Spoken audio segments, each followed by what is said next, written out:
Good morning, Lorcana Illumineers, and welcome back to the Disneyland Resort in Anaheim for the Disney Lorcana North American Championships. I'm Rebecca, and we are getting ready for a thrilling day of our top 16, and we're going to jump right in, so let's go on right on down to the booth.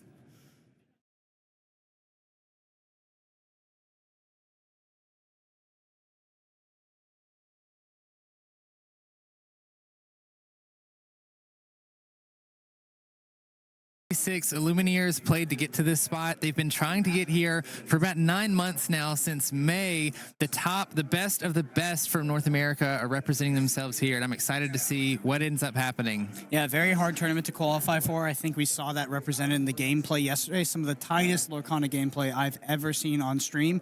And I'm sure we're going to see that just tuned up today as we head to the top 16 and ultimately to the top 8. Yeah, so my name is Brandon Bolin. I'm joined by Brendan Patrick, and let's introduce the rest of the broadcast team for you today. We're also going to be joined by Rebecca, as you saw in the opening video, and then Tannen Grace and Liam Cosma both will be in the booth as well. You saw all of us yesterday. We're all very excited to be here and bringing you coverage for this Disney Lorcana tournament. Speaking of yesterday, I do want to go over the structure as well of how these players have gotten here. So Brendan, why don't you explain where we've come from?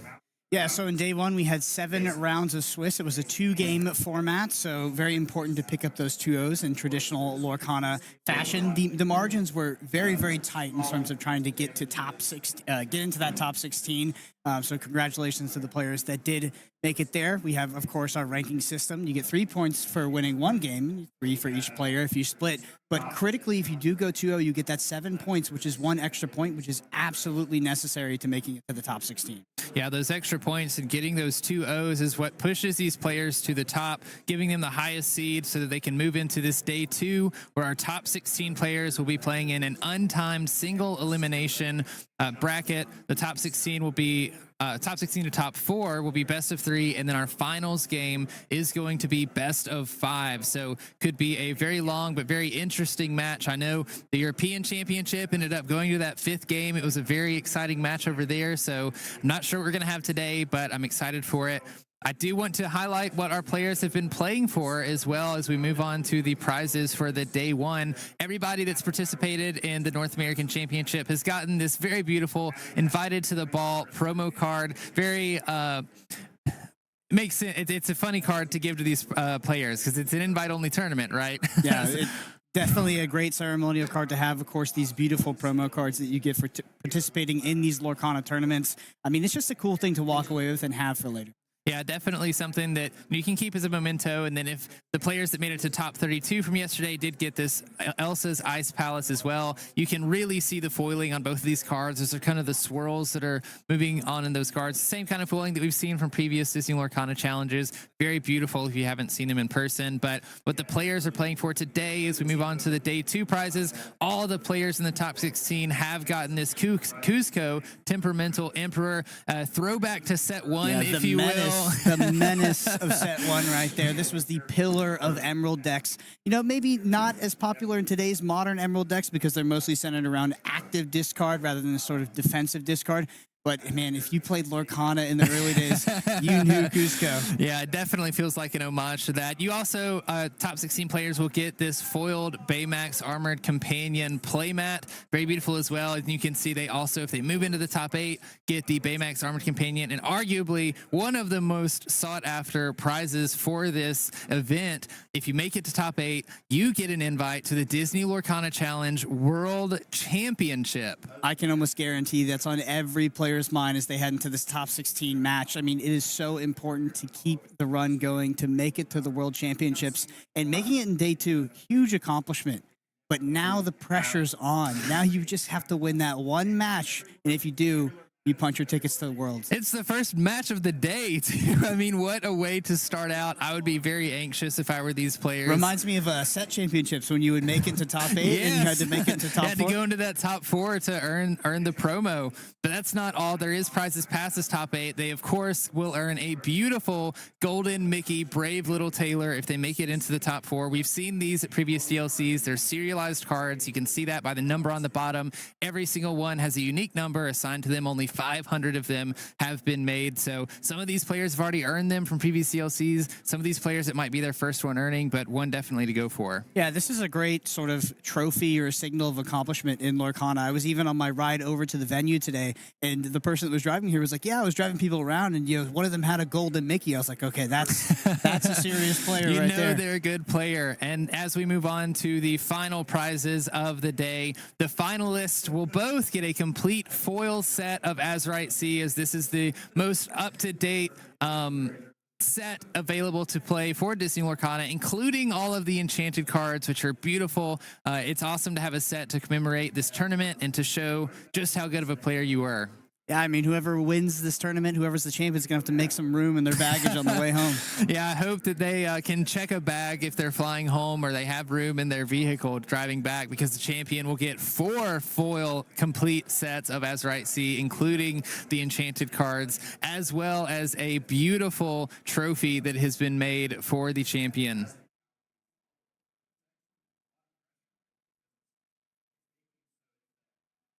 So Brendan, I wanted to ask you, I know you've been a competitor of other card games as well, and you have done, you've topped some stuff. You're a pretty good card player from your history.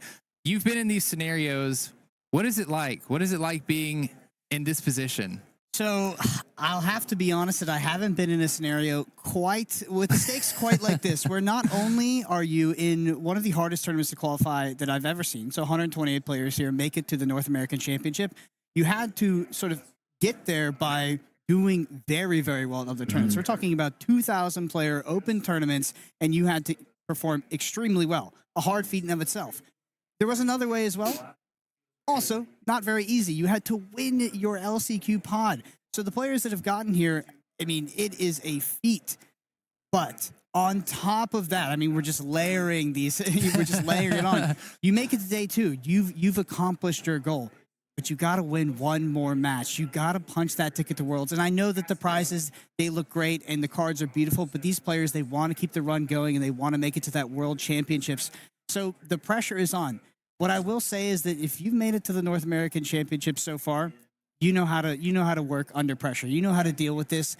The key to it is to really just take it one match at a time. Every match is the same. Nothing changes. The stakes, the environment around you has technically changed, but your mindset as you go from match to match is exactly the same.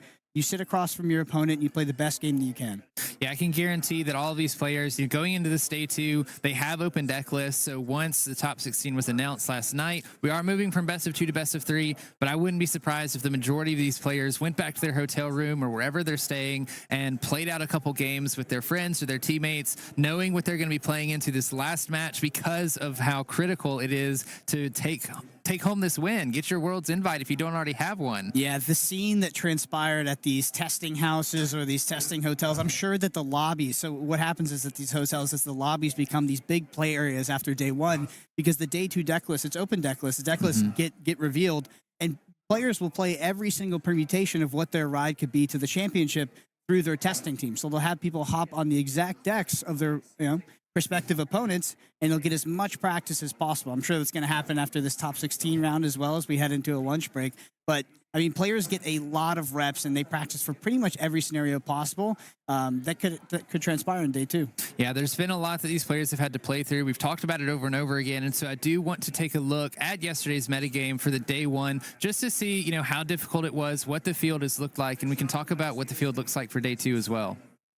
All right, so let's talk about overperformers and underperformers. Ruby Sapphire coming into the tournament, it was a bit of a surprise. Okay, if we look at the European Championships, Ruby Sapphire had similar numbers as the most played deck, performed very poorly. Well, it actually ended up performing well here. So it actually converted over 32% into day 2, which was probably not expected. I think a lot of people looked at the European Championship and thought that Ruby Sapphire would have a similar path here, but it did not. That's probably likely due to the lack of Amethyst Emerald, which really showed up to Europe and is a lot more popular over there. Our biggest loser on the day actually was probably Ruby Amethyst, a deck that I'm very fond of, and a deck that a lot of people were saying was going to be the best deck coming into the tournament. Converted very poorly into day 2, with putting only 1 player into the top 16.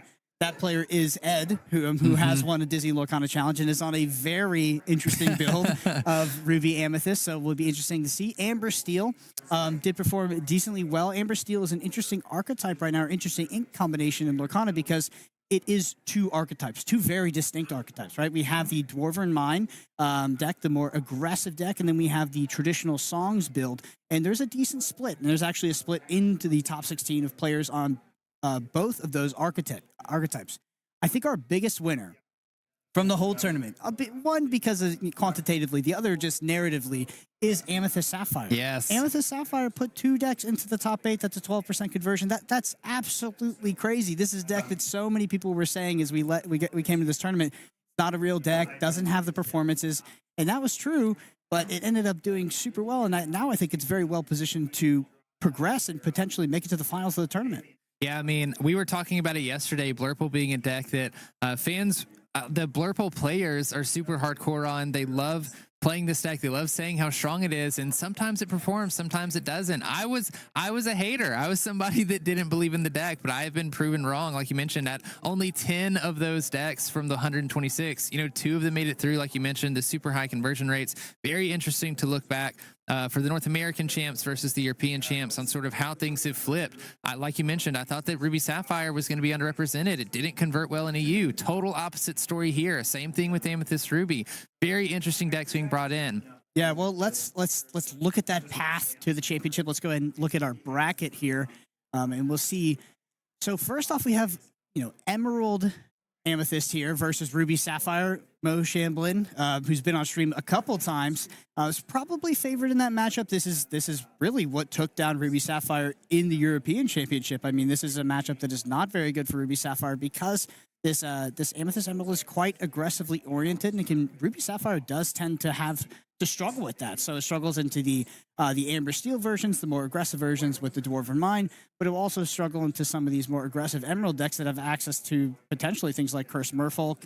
And just that archetype in general is hard for it to deal with. As we head down, we see also Disney Lorcana Challenge champion Dan Syed versus Joseph on Amethyst Sapphire. Very interesting. I think that Amethyst Sapphire probably well positioned in this matchup. It's hard to say. I mean, it's not a matchup a lot of us have seen before in the past. Very unique matchup for sure. And something interesting to note here as well, I want to point out, Morgan placed #1 seed yesterday going into top 16, has not had earned an invite to Worlds.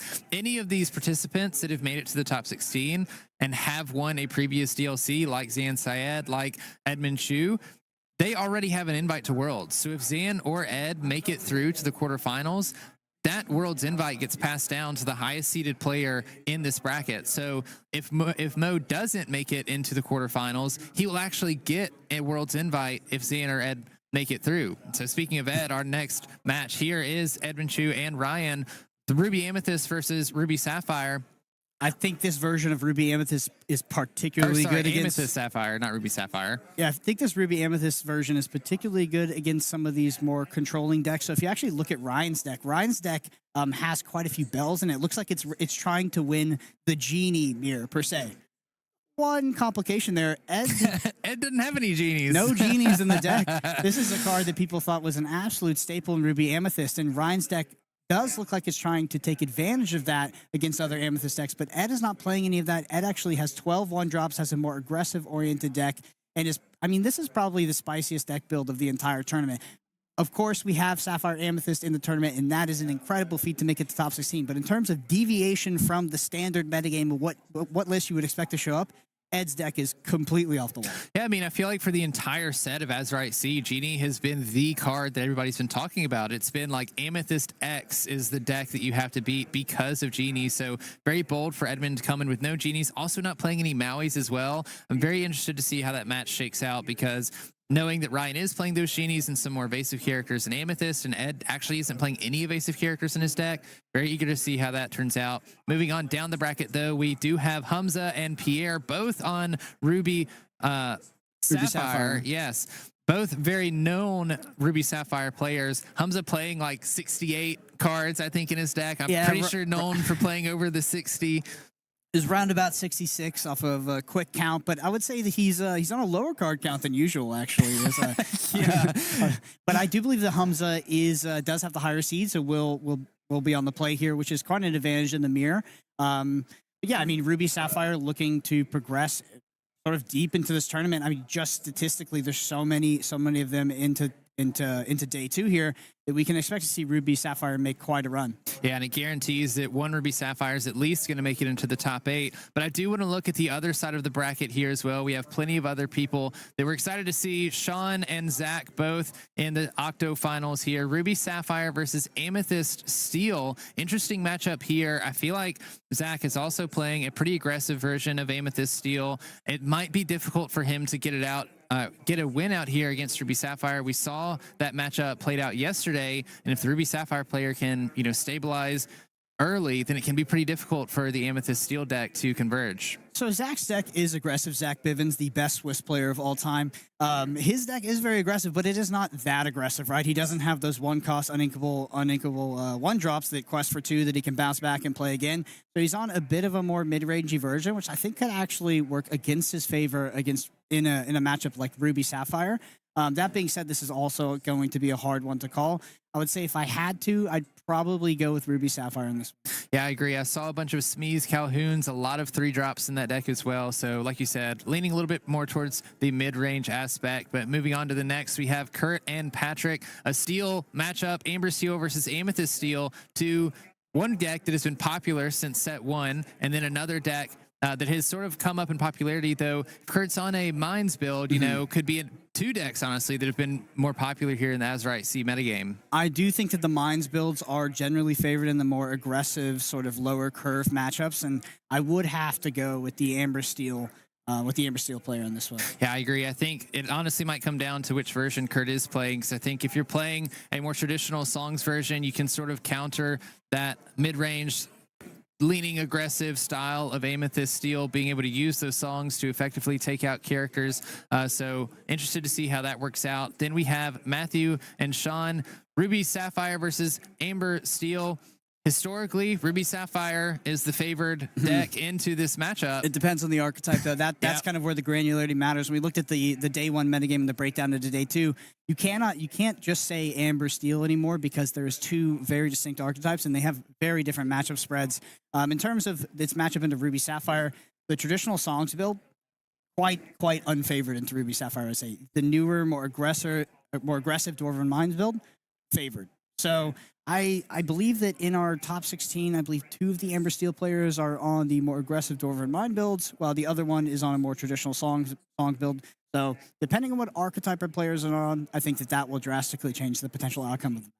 Yeah, and I mean, even on looking at this side of the bracket, when you see all of the Ruby Sapphire decks and what they're paired up against, could be potentially favored for some of those Ruby Sapphire players. There's double the amount of Ruby Sapphire players in the top 16 versus Amber Steel. So having the 2 matches there, Matthew and Sean, and then Scott and Justin both doing Ruby Sapphire versus Amber Steel. I'll be interested to see if we see a bunch of Ruby Sapphire coming into the top 8, sort of closing in on this championship, or if some of them get pushed out.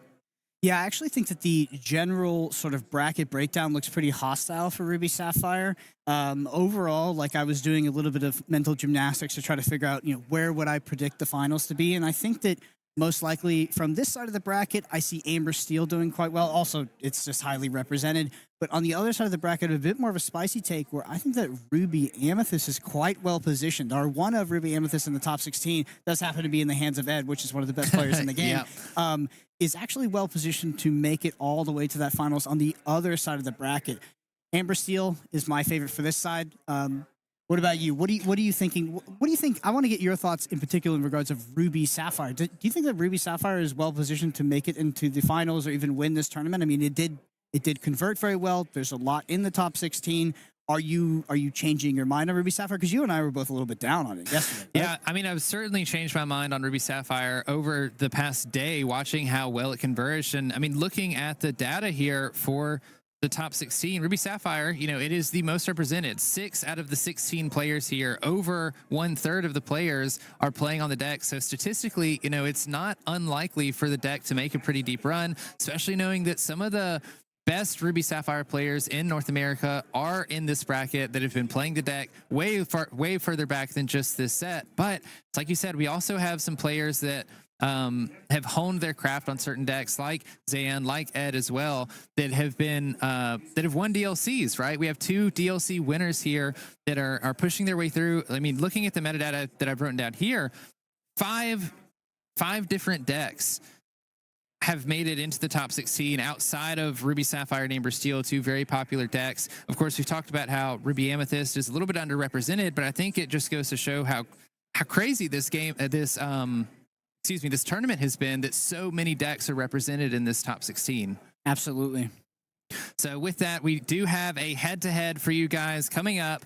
We are going to be seeing Sean versus Zach Bivens for the first match of the day. I love this slide here, them showing off their cards for their deck. I'm very excited to get into this first match of the top 16 of the Disney Lorcana North American Championship.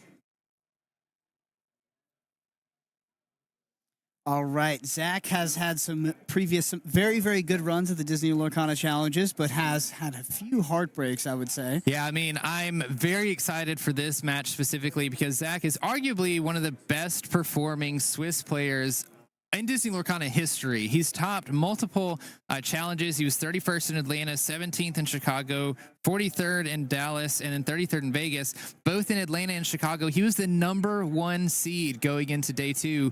And in every single one of those, he fell just short of an invite to the Continental Championship. He was able to get an invite here because of a pass down, because there were some people that had earned their invite already for challenges that made it into that range again for Disney Lorcana Challenges, which is why he's here today. Nobody can question Zach's ability. He 1000% deserves to be here. And I am so nervous for Zach because it would be in Bivens fashion to get this close and then fall short. I know that the community is rooting for him. I know that a lot of people want to see him do well. So we get to watch it live here. We get to see if he makes it.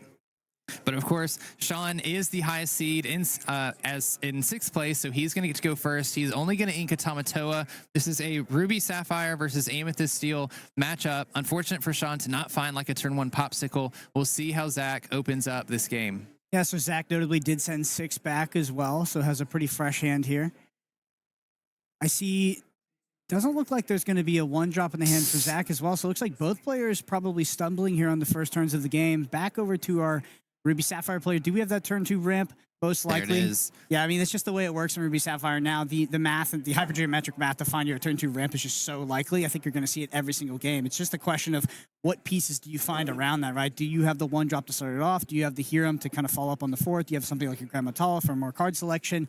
This Ruby Sapphire deck, it is tried and true. It's been around for so many sets, but there's a reason. It's just so powerful, and it's only gotten better. Zach is having a very tough opening as well, finding the Turnbox followers off the top, thankfully, because the only other 2-drop in hand was a Metagame Snake. Wouldn't have been able to play that out without a character. So the 1-drop coming a little bit too late, but at least we get to play something out. Does see Sean is going to brawl this Turnbox followers, getting any characters off of Zach's side of the board. Sean understands his role in this matchup. Can't let Zach gain any board advantage early on. I mean, to be fair, I actually think it's just a very clunky draw from Sean as well. I mean, Sean does have the Hiram, which is a critical piece, but doesn't have the item to draw off of it. Other than that, has Maui plus Maui Half Shark. It doesn't really do much here. Luckily, Zach is not putting on the pressure, so Sean might be able to come, sort of get out of this situation. But yeah, I mean, has to brawl the Turnbox followers just to deny value on Zach's end. Looks like we do draw a 3-cost uninkable Sisu off the top here, and Maui Half Shark might be the ink for the turn. And Hiram's going to come down, no target. Very unfortunate for Sean, not finding those items that he needs, but Zach is getting up to an ink where a lot of his powerful cards are being played. We do see the rabbit coming down. He's going to get to draw a card when it enters and leaves play. Interesting thing in Zach's deck list, he's playing 4 rabbits and 2 genies. We've talked about how strong Genie can be in this metagame, but Zach deciding to go the rabbit route as well. One thing I'm noticing about his deck list is a lot of his characters sort of replace themselves on board. That's kind of the style that Amethyst has been running this set. All of those cheap 1-drops like Diablo, Turnabog's Followers, Magic Broom, and Merlin Rabbit here. He's playing all of those cards that will draw cards when they're banished or when they leave play. So interesting thing to note there. We do see Sean singing How Far I'll Go with the Hiram, getting to look at the top 2 cards of the deck, put one into Inkwell. That was an incredible top deck, by the way. That's exactly what you need. You need both. You need card advantage, and you need ramp. You need more card selection as well, because Sean's hand prior to this was just kind of a brick. Luckily, Zach is giving him room to do that. I would say in the head-to-head, as we head to the mid to the late game, I think the Ruby Sapphire is significantly advantaged in that. So while Zach's deck does kind of turn on here at turn 4, I mean, Zach would like to get significantly more advantage in the early game to be able to capitalize that as we move to this mid to late game. I definitely agree. And we've seen in some of these matchups yesterday, cards like Maui Half Shark, Sisu, our Empowered Sibling as well can be detrimental to decks like Zach's. But one thing that Zach has going for him is he is running the full bounce package. He does have the Madam M Foxes and Madam M Snakes, so he can use those to kind of keep cards safe in his hand that he wants to. We are turning it back to Zach on this turn. We're going to go with another rabbit, drawing another card. You imagine enters play. You imagine both players heading into their top 16 match. You get you're in this situation where you feel like you have to win to make the top 8 to progress in the tournament to get your Worlds invite, and both players have these significantly suboptimal draws. You just both brick horrendously. I think Zach is trying to decide what he wants to ink for the turn before we pass it over. Flipping between a Lawrence and a White Rose. We do have that Diablo that we could play when we ink on this turn. And so Zach also too and then along came Zeus in hand as well, as in a form of removal that could deal with this hero potentially as he runs something else into it. Yeah, interestingly enough, Zach is playing 4 Along Came Zeus, 4 Strength of Raging Fire, and then that's it in regards to removal for this deck. Not playing any of the Storm Rage on, another card that we see pretty popular in Steel removal. Are going to ink this White Rose. Are we going to play the Diablo out? We will. Yeah, Maui Half Shark not looking too scary for Zach here in terms of, if it comes down to Sean's end, being able to threaten that recursive, sort of bring the action back out of the discard. Zach seems well prepared against it. That is really not the draw you're looking for. I mean, it will do something, but Sean is really stumbling on this draw. This is a very suboptimal Ruby Sapphire draw we've seen so far. And while Zach is also matching him in terms of not having the best cards in his deck come off the top of the deck, he's looking like he's in a much better position. 4 characters on board, 2 rabbits deployed. Yeah, I mean, Zach definitely has the wider board. 3 out of the 4 characters on Zach's board will replace themselves as they are banished or leave play. We do see the Maui come down, challenging and banishing the rabbit. Zach will get a draw off of that, but these 2 Sisu Daring Visitors in Sean's hand are going to be a little bit of a brick. You can't ink any of those because they're uninkable. The only target that we have for that on Zach's side of the board is this Diablo Obedient Servant. Or sorry, Obedient Raven, I believe. So just not optimal for Sean here. And of course, I think Zach had another Along Came Zeus in hand. I believe I saw a Genie in hand as well. One thing that Amethyst does really well is, when you have some of these unoptimal hands, you're usually able to draw out of them. The majority of the cards in Zach's deck either draw him cards or gain him lore. So he's going to be able to sort of cycle his way through this. We'll go back to Zach. He's going to draw for turn. See a Calhoun in hand. This is just an absolute disaster for Sean. So Sean, even if he plays the uninkable Sisu and then draws something like the 8-cost Sisu to potentially shift onto, I mean, I guess that is one of the better ways out of this situation to sort of take control of board. Really tight spot with those 3 uninkable. I mean, worst case scenario would probably be another uninkable off the top. Sean's got to find a way to sort of string together a draw engine. Does have the Popsicle deployed on board, so could find a hero off the top, maybe find his way back into the game that way. Not looking good for a Ruby Sapphire player so far. Zach not pressing the advantage too much. Bit of room. Yeah, Zach having quite a few options here. He only has 2 inkable cards in hand, a Madam M Fox and a Lawrence, so could choose to ink one of those this turn, but might potentially want to use the Madam M Fox to bounce this rabbit, draw a couple extra cards. So Sean also, I believe, only has 6 ink available, so even if the Genie's deployed here, starts questing, the B prep comes off the top, it's just not going to be available. It's like we are going to start by questing the rabbit. Are we going to see the Madam M Fox come down? Exerting 3, and there it is. Madam M Fox coming in out of the bushes, chasing the rabbit away. Zach is going to draw a card off the top when the rabbit leaves play. Madam M Fox does have Rush, so he can choose to challenge this Maui and banish it with Madam M Fox if Zach wants to. Doesn't have to, of course. Zach still has a little bit of ink to play with. Could play out this Calhoun. And Sean probably forced to ink whatever comes off the top. I assume it's not a hero. I mean, maybe could find something like Grammatal from a card selection. I mean, that's really what he needs. Card selection, card draw. But Siddiqua 6 inks is a tough spot here. Zach deciding to quest with the Diablo and the Pete. We are going to see the Calhoun come and play a new card. Very great steel card from the new set, Azurite Sea. Calhoun has resist +1, and when she challenges and banishes a character, she gains 2 lore. So great way to kind of keep tempo and continue pressing your advantage. Vision of the Future going to offer Sean some card selection here. Best draw here would definitely have been a Hiram. Does look like he finds a Grimmatal. I'm not sure if that's going to be the selection. Finds a Popsicle as well. That's what's left-hand side there. Yeah, it's the interesting thing here, like you mentioned, had no inkables in hand, found the Vision of the Future, deciding not to ink that, instead searching for cards. We can play something like the Grimmatala if we pull it off the top. I think we're still looking for an inkable card, though. Ruby Sapphire has to build up its inkwell in order to really get into its groove. Finding an inkable off the Grimmatala is quite likely in this scenario. It would let Sean develop something on the board to combat a little bit of Zach's board. I guess also, so off the Grimmatala, you could find something like Hiram, which you wouldn't ink in that scenario.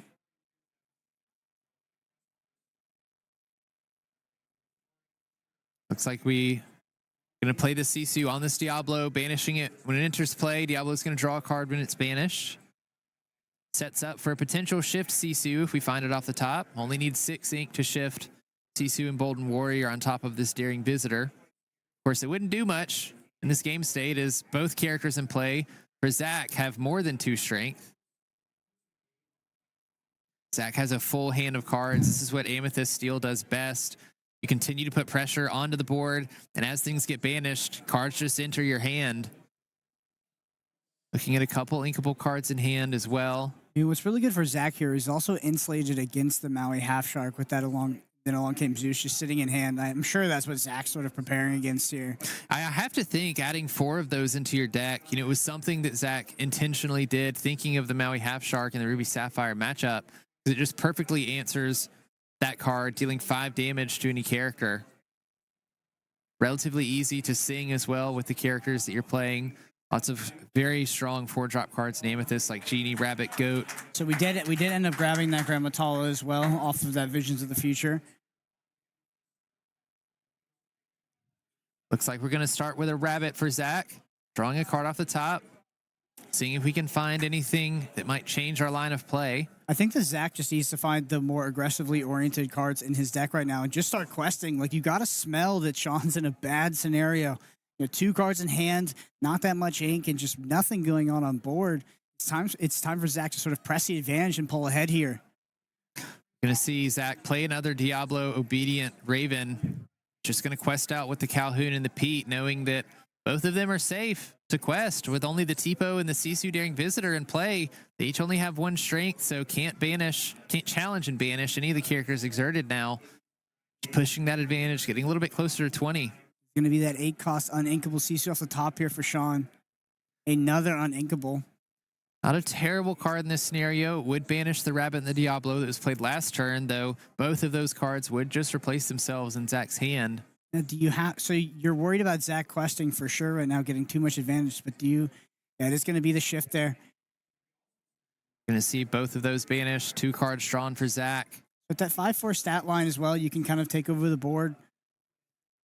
Yeah, helps you clear up most of the board in this scenario. Getting rid of that Calhoun. Don't want to let Zach challenge with that. Gaining 2 lore off of it. Pass back here. Zach finds a 3rd along came Zeus off the top. Haven't seen any of our strengths yet, I don't think, either. The guy decides to deal with this Sisu. Likely will not let it make it to the next turn. So many cards in hand as we get further and further into this game. Zach can relatively safely continue to ink cards, and you can start comboing some of your 4-cost and 3-cost cards like Goat and Madam M. Fox pretty easily. I do think that Sean still has a possibility to draw himself out of this game. Does have the Grammatala for the additional card selection, but really needs some good stuff to start coming off the top here. Yeah, we've seen over and over through this weekend how good Amethyst Steel is at continuing to apply pressure. Even in these Ruby Sapphire matchups, the most controlling deck in the game, they continue to wipe your board turn after turn after turn, but because you can continue to replace those cards on board with cards in hand, usually every single turn you're able to follow up with another strong board or another couple characters, kind of requiring the Ruby Sapphire players to respond over and over and over again. And if Sean can't find a way to stabilize the hand, finding some draw. That's going to be difficult for him. We do see the Madam M Fox being played, bouncing the Pete back to hand. Can use this Pete to stop a potential Be Prepared, keep Sean off of something like a How Far I'll Go or Visions of the Future as well, if Zach can sniff that out. Again, these matches are untimed, so these players are making for absolute certainty that they're making the most optimal plays to make it to this next round. Maybe the most important match of the day for some of these players, earning the invite to Worlds if they make it through on this one. I mean, Zach has a lot of decisions right now with that many cards in hand. Are going to see the GOAT enter the Inkwell, which is probably highly debated. Like, that's probably a lot of what Zach was thinking is, like, do I need to start pressing the advantage more now? Do I need to press my lore advantage? Do I keep this GOAT for later? You know, has to answer the Sisu, though. Definitely cannot let that stay. Back over to Sean here. Do we find we need... We're going to start off the Grand Matala here. We are, so that's what's in hand. Going to look at the top two. Pick one of them. Pretty quick pick there. Maybe we find something good. Could be ink as well. 3 ink available here for Sean. Interested to see what Sean does with his 3 remaining ink. Haven't inked for the turn yet. Looking in the yard, wonder if he picked up a Maui Half Shark. Just as a little tell there. Seeing what maybe he could pull back if he can get it into play. That would be pretty difficult for Sean, though, if you play out this Maui Shark. We know Zach has 2 Long Came Zeus in hand, even a rabbit to sing it on this next turn. That's Visions of the Future. Look at the top 5 again. Are we going to find that Hiram? We can find our way back into this game in terms of card advantage to match Zach on the other side of the table. Sean taking some time, thinking pretty hard about what he wants to take out of these 5. In a very tight position. Can't make a lot of mistakes. There's going to be a ice block.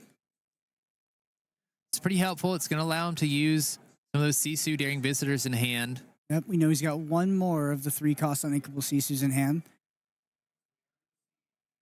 The ice block, definitely not the worst draw, but has to be hoping for that draw engine to come over soon and turn the rest to Hiram.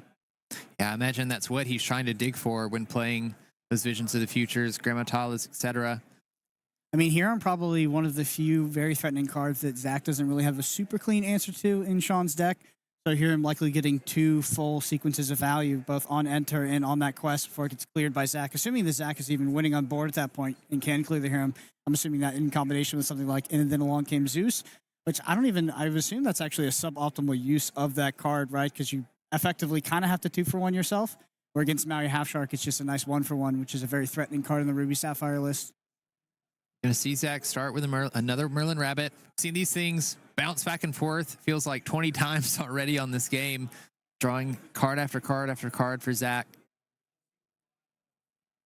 Gonna drop a Lawrence as well. A 4/4 with 2 lore.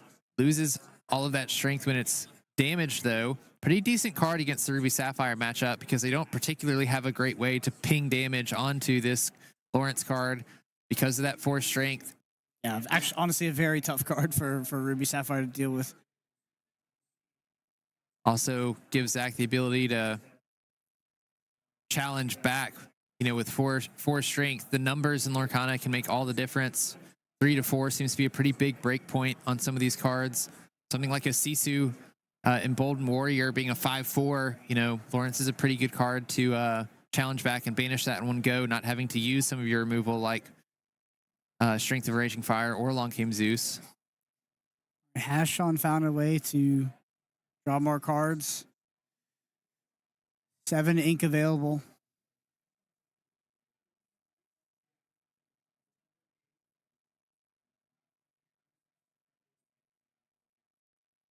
Zach's got to be feeling good here. Has taken the more, or sail into the Azurite Seer here for Sean. But Zach has taken the more attrition-based route, has pressed the card advantage, has opted not to play the Genie, instead play the Merlin Rabbits here and keep drawing cards so he can extend into the mid to late game. And there we go. We see with the Sisu that we knew about in hand. We're going to run into the Merlin Rabbit here as well. Go ahead and quest with this Tipo. Pushing our lore lead just as little, as much as we can. But clearing up Zach's board pretty effectively. Getting those rabbits off the board can be pretty good as well. Keep Zach from being able to bounce them back to hand with cards like Madam M Snake or Madam M Fox.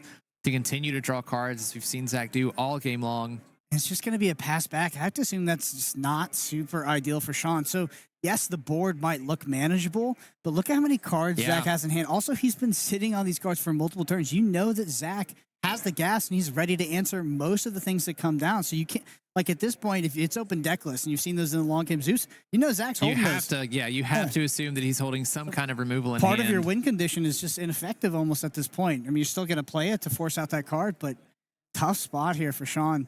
We do see our first genie of the game. That what comes next ability. Zach draws a card when Genie enters play. An evasive character, 2 lore. Card that really has to be answered. You know, it replaces himself when he's played, but also just an aggressive quester. Difficult to deal with because of that evasive keyword.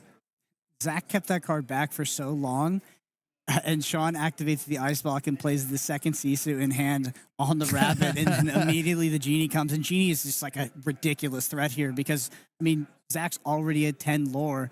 Sean has to answer this Genie now. And, like, does he have to B-prep his own board for just a +1 character advantage? But he can't even B-prep because the P comes down as the down. final turn. So Zach also smells that that's his way back into this game. Do see a Brawl and a Pirate's Life.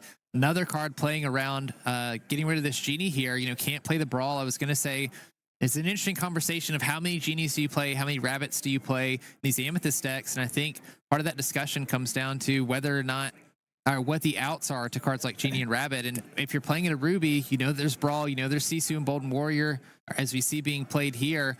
So Zach playing to those outs, playing the Pete, saying if you have the Brawl in hand, if you have the Be Prepared, you can't play any of those to get rid of the Genie. You need the Dragon, you need him, the Empowered Sibling. That was pretty much only Sean's only out to just an absolute disaster scenario. If we had passed back over to Zach's turn and Zach had been able to quest with those characters, I think this game would have been well and truly over. So a big pickup from Sean in terms of the Sisu there. Zach using an Along Came Zeus to banish that Sisu Empowered Sibling. Zach has so much ink in his inkwell too. Interesting thing in a matchup like this, does he have more ink than the Ruby Sapphire player? He does. Very interesting way that this match has unfolded. Yeah, I mean, that was a big win for Sean, and that was a huge trade with that Sisu coming down. I still think that Zach is significantly ahead in this game. And doing what Amethyst Steel does best, just refilling the board immediately after with Smee and Calhoun. Smee, a great aggressive quester, 3/3 body on a 2-cost character. And again, we've talked about the strength of Calhoun being able to challenge banished characters and gaining 2 lore off of that challenge. Lucky Dime's got to be the worst draw possible here. That Brawl in hand isn't going to be effective on anything on board. We do have a Pirate's Life in hand, which could end up being important. It would take away 2 lore from Zach. You have the 2 lore ice for Sean. Is the ice block yes, available? We do have the ice block. It's still not great, to be honest. No, not a great trade. Not the Smee is not the card I think you want to be using ice block on. It's and Brawl. Absolute survival mode here for Sean, and I think that Zach's going to realize that now. Honestly, the things I'm most worried about is those 1-drops they start coming off, because you're basically going to force, like, I need to answer these 1-drops, or they're just going to get the quest value that's in the bottom right-hand corner, and that's going to be too much. Yeah, forcing Sean to make those bad trades too as well, right? You don't want to be using your prime removal on those cheap 1-cost characters, but you of course can't let them survive when Zach's already up to 12 lore. Typically in Amethyst decks, and you don't want them to get too close to 20 because of cards like Merlin Goat. Zach is also playing 2 copies of the White Rose, so multiple ways to gain lore instantaneously if he can get close enough to 20 to do so. I do think that B-Prep was probably what Sean was hoping for here, but does not find it. Yeah, this isn't looking too great. Lucky Dime, Pirate's Life, and Maui Half Shark. We can try to get this Pirate's Life in the discard if Maui Shark can stick. Yeah, we know that Maui Shark will not stick, and I mean, this is just going to be too much lore as Zach heads up to 16. I know it's effectively 14 with that Pirate's Life, but then those goats, they're going to come off the top as we replace these 1-drop characters, and Zach's going to be able to close out this game. Double Along Came Zeus in hand is going to be brutal for Sean here. We're going to draw a card off the Turnbox followers after we quest with it, banish itself. Going to go ahead and quest with everything, going up to 16 here. 16. I'm sure we'll see this Zeus coming down. Diablo's going to get played.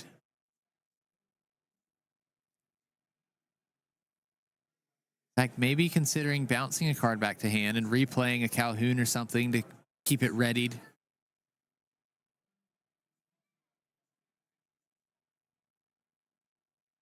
Maybe realizes he doesn't need that for something like a goat. He needs to protect against like a Maui with rush. I'm gonna go ahead and get rid of that Maui half shark, and now it's balls in your court. Good Can grief. you the B prep? Is it B prep off the top or not? It's actually gonna be that Maui that with rush, but that's not gonna be enough. You have to. So even with a Pirate's Life, Zach's closing in here, so down to 14. Yeah, we can delay it 1 turn, reducing 2 lore for Zach. He has 5 lore on board, so he could go up to 19, but a White Rose off the top, a goat off the top would have Zach winning this first game. Let's see if he can find it. Is that the goat? Yep, that's the goat. Zach finds the goat, and he takes game 1 of this best of 3. Convincing win here for Zach Bivens in game 1.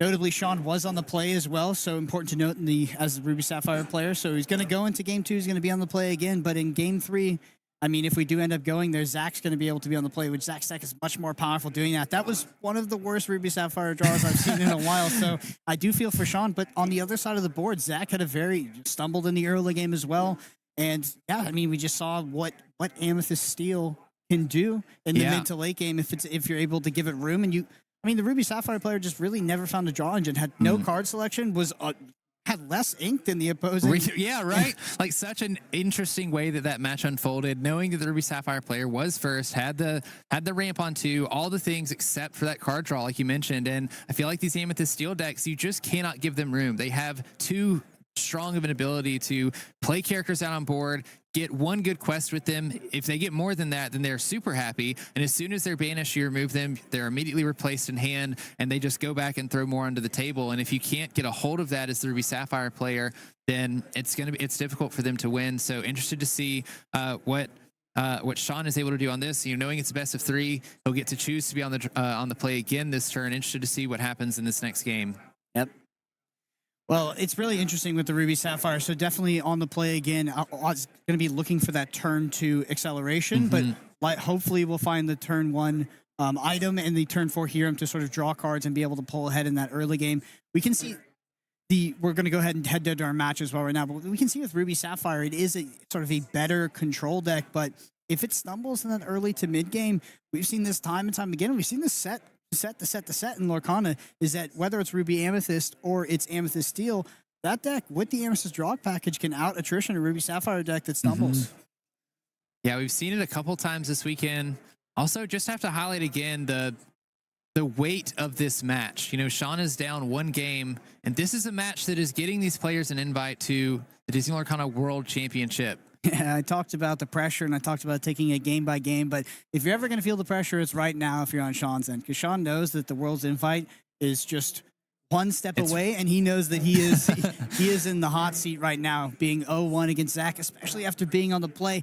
And Zach, notably, had a pretty bad draw as well. So if that had been a game where like the Ruby Sapphire player had a bad draw, and then our Amethyst Steel player had a normal or good draw, okay, that's the game. But both players having a bad draw and you losing your advantage on the play, you're in a tough spot.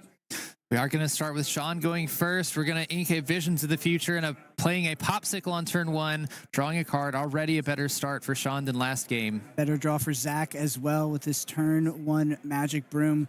We have that turn 2 acceleration. We do, I assume at this point with, being able to scope your hand almost 14 cards, it's nigh guaranteed to find that. Have to highlight something as well. Something like Magic Broom here is a very specific pick. We don't have any other 1 cost in hand, but every other 1 cost in Zach's deck only has 1 willpower. Knowing that Tipo is the card that Sean is likely looking for as this turn 2 ramp so that we can challenge into these characters, that difference of the 1 willpower versus 2 willpower of the Magic Broom can make all the difference. It allows Zach to quest with the Magic Broom here and not have to banish it as he plays this Mr. Smee, knowing that the Tipo is not going to be able to challenge back and remove that character. Zach can potentially get 1 entire extra quest out of it, but we do see the Hiram coming in on the turn 3 with the Popsicle, able to banish it, finding that draw engine that Sean was missing last game. I swear, the dichotomy of these 2 games, we saw the most atypical game. It was atypical match in game 1, and now we're seeing both decks doing what they're trying to do and curve out.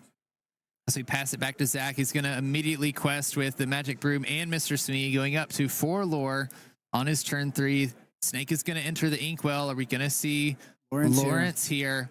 We sure are. 4-4 with 2 lore. Zach just putting on the pressure here with these high lore characters. Also going to draw a card off of that Magic Broom when Lawrence enters play. banishing the magic broom as we go back to Sean. Roll off the top, not what you're looking to see. You do have the combination with the ice block, but that's not really what you're trying to do against this Mr. Sphere, which is already exerted. I don't believe we have a rush Maui in hand. I don't think we do. I do see the brawl and the ice block in there. Notice Maui Half Shark, actually. That's sort of the middle card there. Maui Half Shark and a Sisu empowered sibling there in the very back. I note all this because I noticed that Zach has 2 genies and 2 rabbits in hand as well. So some of the more powerful 4-drop cards that Zach is getting ready to play on the next turn, Sean can set up some of these removal options with cards like Ice Block, deciding to use the Ice Block to draw cards with Hiram there, drawing a Sisu and a How Far I'll Go. How Far I'll Go should be pretty nice on that following turn as well. Go ahead and ink that Tamatoa. We're going to go ahead and brawl that Smee. Unfortunately, can't use that 3-cost Sisu because the Smee's still sitting at 2 strength. Back over to Zach here, just the Lawrence on board. Ruby Sapphire deck going much better than the previous game. We're starting to see the power showcase by this deck and what it tries to do. Zach is going to start by inking his Pete. We're going to see that Rabbit interplay. Zach's going to draw a card when it enters play. He'll also draw a card when Rabbit leaves play. Great card in positions like this, playing against Ruby, where you know you can commit this card to board, and if Sean has the removal for it, you at least get a card draw off instead of a card like Genie. Ooh, finds a popsicle off the top. That was such a good draw. One of the best. Such a good. One of the better draws for Sean here, able to play the popsicle, immediately banish it when he quests with Hiram, drawing 3 total extra cards this turn. That is a huge difference maker because as we played the Rabbit on Zach's side, it was like, is Sean going to kind of run out of steam? You know, is he going to have to make meaningful decisions when he inks cards? Going to have to maybe ink something he doesn't want to? Not anymore. That was a huge pickup by Sean. Vision of the future going to be the play here. Going to look at the top 5. And the difference between these 2 games, Sean last game being starved for resources, and now it feels like he has his pickings. Looking at the top 5, can't see what he has, but taking some time to think about what he wants to pick up.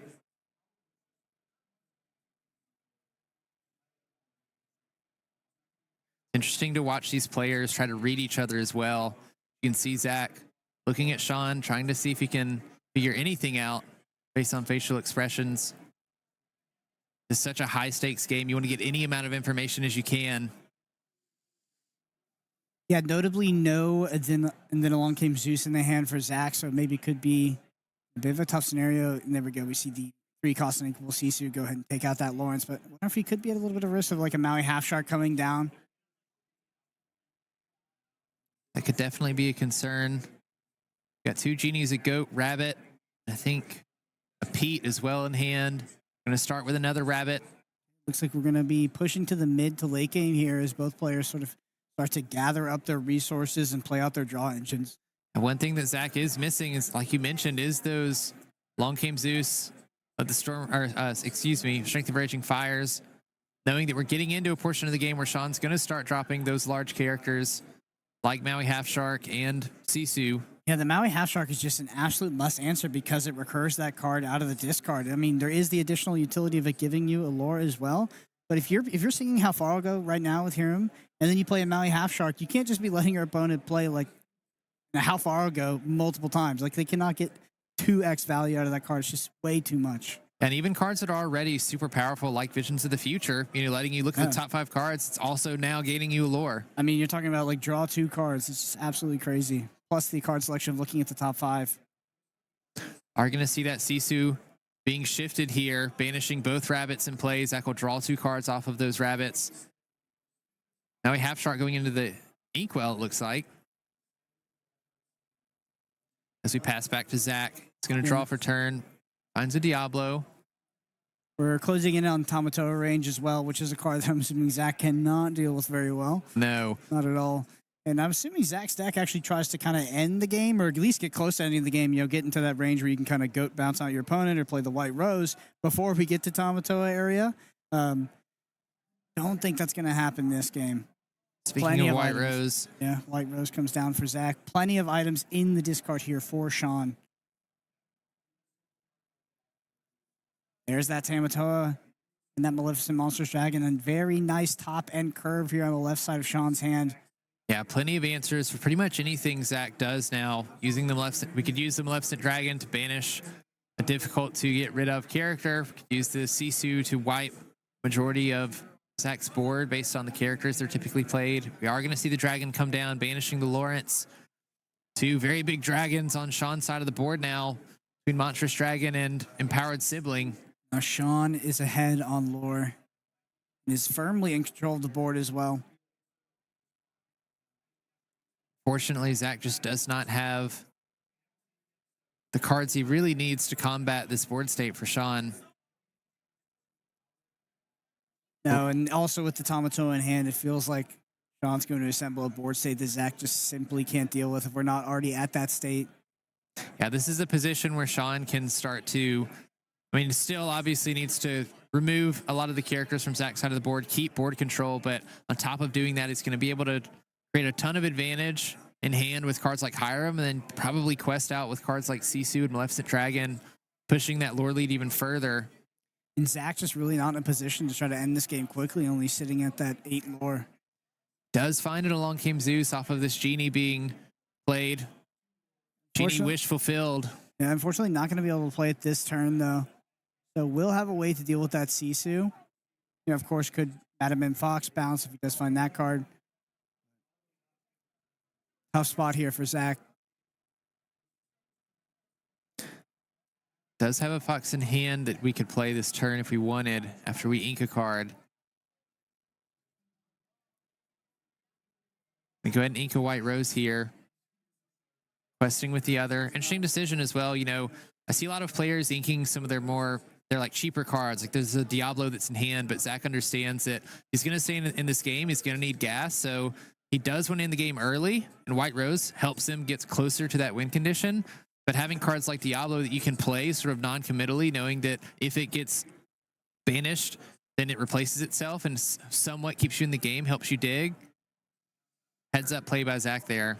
Tamatoa has hit the field here. Of course, Tamatoa allows you to take a item card from the discard when he's played and when he quests.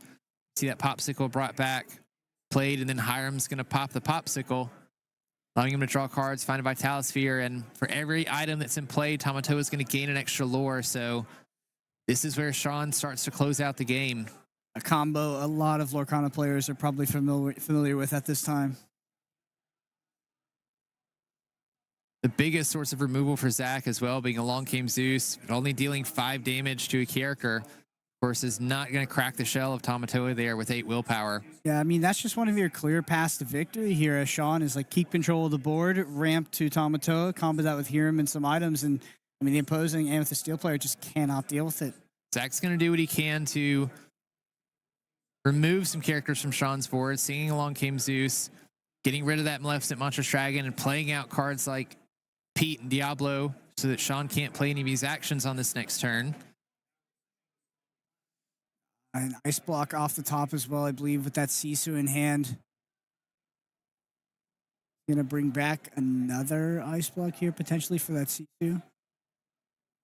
That's what it's gonna be. So it's actually gonna be another ice block, not the Popsicle. Gonna play that. Now he's got the 8-cost Sisu in hand. Yeah, I think Zach knows exactly what's coming when he sees that. Sisu, Empowered Sibling, comes down, wiping Zach's entire board here. That is so bad for Zach in this position. Sean all the way up to 17. Having a difficult time thinking of something that can get Zach out of this. There is, unfortunately, at this point, absolutely nothing. We see Zach scoop him up. Sean is going to take game 2. We have a game 3 here for a match that's going to qualify these players for Worlds. Zach is going to be on the play. It's the first time in this series. I would say the Ruby Sapphire player had a different match than the one previous. You know, did draw a lot better, but so did Zach at the same time. If I'm Zach, I'm actually feeling pretty okay about that loss. You know, with Ruby Sapphire being in the play, I would say I was probably an underdog in both matches. I got super lucky in match 1 for not only me to have a bad draw, but my opponent did as well.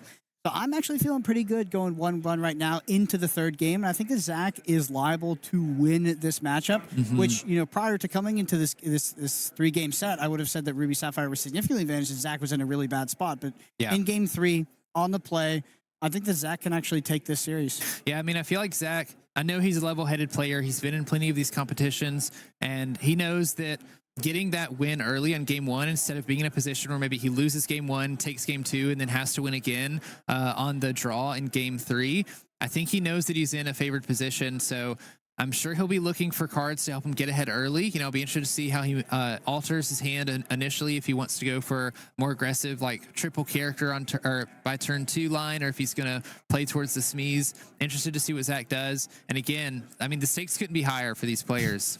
The stakes couldn't be higher, but in terms of playing for high stakes on day 2, I think that Zach is probably the most experienced. Unfortunately, hasn't been able to take across the line in this scenario. But in terms of like mental preparation and being in this situation before, Zach's been there. And I know that Zach is one of those players where he's had one of the most unfortunate day 2 runs out of any player that plays this game. But in terms of just like mental sort of game and being calm and collected, I haven't seen anybody nearly as strong. Like, I have talked to Zach multiple times, and I feel like these situations, while they've been heartbreaking, they haven't affected his play and his confidence at all. No, I mean, I know he trains very hard for positions just like this, under those high stakes. As much like I've heard him publicly talk about how he goes to the gym, runs like multiple miles just to be there for the mental fortitude. So I know he's ready. I know Sean's ready. I know the Twitch chat is ready to get into this next game. So let's go into game 3. All right, so the altering hand phase is going to be very important here. I want to see how many cards Zach ends up keeping. Does he have that aggressive start he's been looking for? Last game was a lot better, but probably still not as explosive as we could be as the Amethyst Steel player here. We do have double Pete in hand with that Alina. Along came Zeus with the 2-1 drop. Looks like the 2 1-drops are going to be the keep here. So maybe looking for that 3-1 drop play that you mentioned. Yeah, interested to see what Zach sends back. No 2-drop character in that hand either. Could be another reason we're keeping that second 1-drop, just in case we don't find it. 5 back. Do we find the third 1-drop to go 1-drop, 1-drop, 1-drop? We do. I do see another turn box followers at the top, as well as the Smee. If he actually finds the fourth 1-drop, kind of a pretty nice turn 3 as well. Yeah, could go super wide on turn 3 with Smee and the fourth 1-drop there. That's what you want to do. I mean, that would be best case scenario here for Zach. Yeah, and again, the majority of those cards replacing themselves as well, because you think about such an aggressive opening like that, putting multiple cards in play, 6 cards in play by turn 3. That's your entire hand. You have very few cards in hand after that, after you've inked as well. So really, one of the things that Amethyst Steel can get away with doing, because even by going so wide, you're likely able to build your hand back up in case Sean's able to respond. Yeah, I mean, so far haven't seen the entire hand, but looks like a nice opening draw here for Zach. Probably executing the game plan that Amethyst Steel wants to do against Ruby Sapphire. We go into a game 3 here for our top 16 Worlds invite on the line. And I do see a pretty good draw from Sean as well. We see that turn 1 Popsicle, turn 2 Acceleration, as well as a Hiram off the back of that. So Zach is going to need the pressure if he's going to be able to combat what Sean has on the other end. Looks like we have another game where both players are going to be drawing quite well. I do see the 4 1-drops, by the way, in Zach's hand, so we do have access. I think he's counting it out now too. He has the Calhoun as well exactly on the turn 2. Counting with his ink cost character. Excuse me. I think he has 5 1-drops in hand actually. Sean's hand is looking pretty good too, like you said though. Having the 2 cost ramp, the Popsicle Hiram, but also having the Brawl, the Maui Rush character as well. So if Zach is able to go pretty wide, Sean should have ways to counter it. So Zach had 5 1-drops in the opening hand. I mean, Sean's going to have a good draw here as well, but the Ruby Sapphire deck is going to be inherently weak to this kind of start. Yeah, I mean, there's very little you're going to be able to do as Ruby Sapphire when your opponent puts 6 characters in play on turn 3 or by turn 3. Zach's starting, of course, with the Diablo Obedient Raven. We'll see if we find that triple 1-drop opening. See the 2 Turnbox followers at the front. Yeah, uninkable off the top was actually not what Zach wanted to see there, I don't think. So now it's potentially forced to ink the Lawrence and play the double 1-drop, and then would have to find the inkable off the top to continue that line we talked about, at least curve it out in the most ideal way. I think you got to go for broke here, though, because, I mean, this is a start that I don't think that Ruby Sapphire can deal with. Also, without the Tipo being the turn 2 acceleration, if it's sailing the Azurites, he can't contest any of these 1-drops. So it's actually... So Sean, while he has the acceleration, is in a good scenario. It's kind of a disaster if Zach goes 1-drop, 1-drop, 1-drop, and then 2-drop, 1-drop on turn 3. I actually I don't even. I think you could already do the math if you played this matchup a bunch, but I would assume that's one of the openings that Ruby Sapphire simply just cannot beat if it doesn't even have a Tipo to contest these Diablos. One thing to note as well for Zach is he has only 2 1-drops in hand. So if we play both of them out on this turn, going into turn 3, we only have 2 and 3-drop characters. So we wouldn't be able to do a play like a 2-drop and a 1-drop character. Zach deciding to just play the Mr. Smee on his turn 2, questing with the Diablo, of course, starting that lore advantage. We do see the Seal of the Azurite Sea being played. Sean will draw a card. He can ink an extra card this turn. We see Maui Half Shark and Tamatoa entering the inkwell, and an ice block being played. One of the benefits of Sail the Azurite Sea is that you can use that extra ink on this turn, unlike Tipo, which the ink enters play exerted. But Zach, with no characters on Sean's side of the board, is going to quest with both Mr. Smee and Diablo here. We do have 2-cost character and a 1-cost character we could play out this turn if we wanted, or we could play out the Lawrence, which looks like is the line that Zach decides to go with. As he passes it over, Smee's going to take a damage because there's no captain in play. Sean does have both the Grandma Tala and the Hiram. Might have to play the Tala here just to get something on board to challenge these characters. That's what we see after inking the Visions of the Future. Looking at the top 2 cards of the deck. Going to take the Sail of the Azurite Sea, the other card to the bottom, and then pass the turn. Kind of a classic from the Ruby Sapphire player. It's like when Ruby Sapphire's put under pressure, whether it's by a Flynn or it's by 1-drops, turn 4 on that, or sorry, turn 3 after you've ramped, has to deploy the Grandma Tala to actually contest the board rather than playing the Huron, which is maybe more ideal to accelerate that draw engine.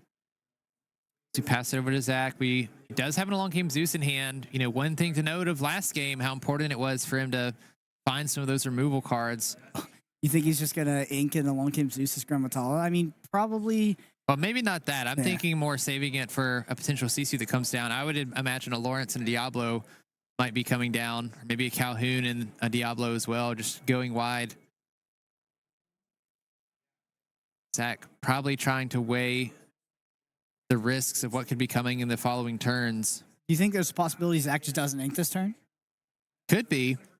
I mean, I feel like 4 ink is the place you really want to be in Zach's position, but going so aggressive, I wouldn't be surprised. We do see the Calhoun and the Diablo played, and it looks like that's what happens. Zach just doesn't ink on this turn and passes it back. Yeah, doesn't want to be caught just holding like removal in hand. Must have the characters. I think Zach is in a really good position to try to close out this game. Like, what does Sean have to answer that's actually efficient? He has the Maui, so we're going to contest the board. Yeah. But is contesting the board via challenging, is that going to be fast enough here to stop the pressure from Zach? Yeah, something interesting here as well is with this Calhoun play, you know, Sean is kind of forced if he wants to challenge something with this Grandma Tala to challenge it into like to trade into a Lawrence, or they wouldn't banish Lawrence to like the Smee or something, because you don't want to give Zach the opportunity to challenge back with this Calhoun, gaining an extra lore when he already has such a lead.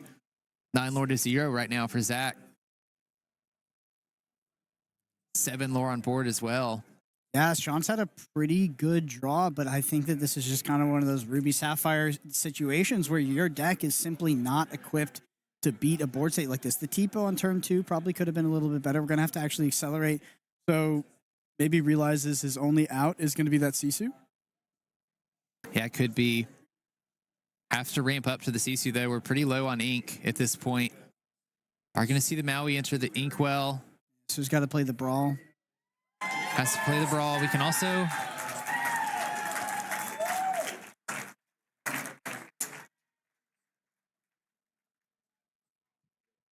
All right, it's going to be Brawl. It's going to be on that Calhoun, which is going to allow him to not trade with this Grammatala and probably go into this Diablo. Allow the Grammatala to trade with 2 things potentially ultimately on the board. See a Maui back up in hand, a Pirate's Life. That's going to be critical as Zach gets up to these higher amounts of lore. Pirate's Life representing -2 lore for Zach. Pirate's Life on the ink, so never mind that. Maui, Huron Flaversham, Sisu. Yeah, I think Sean understands that he needs to use this extra ink on the turn, gets that Sisu, and if you're exerting that much ink to play a -2 lore, and you're probably losing the situation. Is going to decide to trade the Grammatala with the Mr. Smee. 2 lore is just too much here. Finds another Lawrence off the top. Is an inkable card. We're going to go ahead and quest out, gaining 4 lore, going up to 13 for Zach. 13 lore lead. It is an inkable card, but does Zach ink it? I don't know. Well, I know he has 2 Lawrences in hand and a Zeus, right? Yep. Knowing that a Sisu might be coming down. I think Zach is thinking about that right now. Yeah. Does he ink the card? Does he just play out a Lawrence and hold it? Your world's invite is on the line. This is probably the hardest decision that Zach has had to make throughout this game. Another thing to note as well is, if both of these Diablos are banished through something like a Sisu or Be Prepared off the top for Sean, because Sean only is at 6 ink right now, would only have enough for 7 on the next turn, so Be Prepared would have to be the out on Sean's next turn. The Diablos would draw him some extra cards, so maybe weighing if he wants to ink the Lawrence now or if he wants to wait and see what he finds off the top. So that situation would make me want to ink the Lawrence. Some of the others would make me want to not, which is where if Be Prepared does not come off the top, just having that additional character in hand, I feel like could be a lot better in this situation. I say off the top. I guess Zach doesn't actually know that Sean doesn't have. Doesn't actually play out the Lawrence. He's insulating against the board wipe. Yeah. Knows his board is threatening enough, so just keeps the Lawrence back. I mean, that's like, that was a line that neither of us discussed. No. So that's a huge choice here by Zach. I guess weighing that he's so far ahead in lore, understands that if the board wipe comes down, insulating against that, knowing that we can follow it up with more characters. Yeah, ultimately, if we get to a high enough lore total, we can extend the game out into sort of like mid to late game and just win with goats. Mm-hmm. Do you see Sean play out this Maui, trading into the or challenging into the Lawrence here, passing it back to Zach? Those Diablos are gonna be a genie off the top here for Zach as well. Not too bad of a card to play out. Yeah, just an absolute must answer for Sean as it comes down. We're probably going to see that Lawrence inked and the genie come down. Oh, it's actually just going to be the Lawrence. The Lawrence played. Yeah, I mean, understands that B prep is just what he's trying to avoid. He's going to keep pressure on and force Sean to play out the removal that he has onto this somewhat less scary board than something like a genie. Also, genie in the Ruby Sapphire as a Ruby Sapphire opponent has a lot more answers than something like a Lawrence, which Ruby Sapphire just like cannot deal with. No, that's what I was going to say. The Lawrence over the genie ensures that last turn Big Sisu wasn't really a consideration, but this turn could be. Like we're all in how far I'll go off the how far I'll go here. Lawrence, of course, wouldn't be banished to the Sisu, whereas genie would be.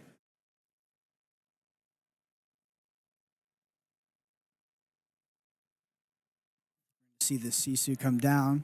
Interesting thing to note here, Sean has had that higher in hand since turn 1. Just doesn't have tempo, right? I mean, you can draw as many cards as you want, but if you're behind on tempo, the opponent's just going to win the game. Do you see the higher ring the Inkwell? Sisu's going to come into play, banishing the Diablos. Zach draws 2 cards from it. Zach knows that he wins the game off. It's like that is an absolute desperation play. Zach's been holding back resources that could have been hit by that Sisu. Like the game, like Zach knows that he is getting a ticket to the World Championship with that play. I mean, look at how many cards Zach has in hand right now after that board wipe with a 15 lore lead. I think I see a White Rose too, potentially. Oh, maybe I don't. Especially a Pete, which is pretty good in these upcoming turns, potentially. Yeah, it could be a good way for Zach to play out a couple characters along with the Pete. Of course, he hasn't been inking for the past couple turns either, so he can probably only play 1 or 2 characters a turn at this point. But probably going to be enough.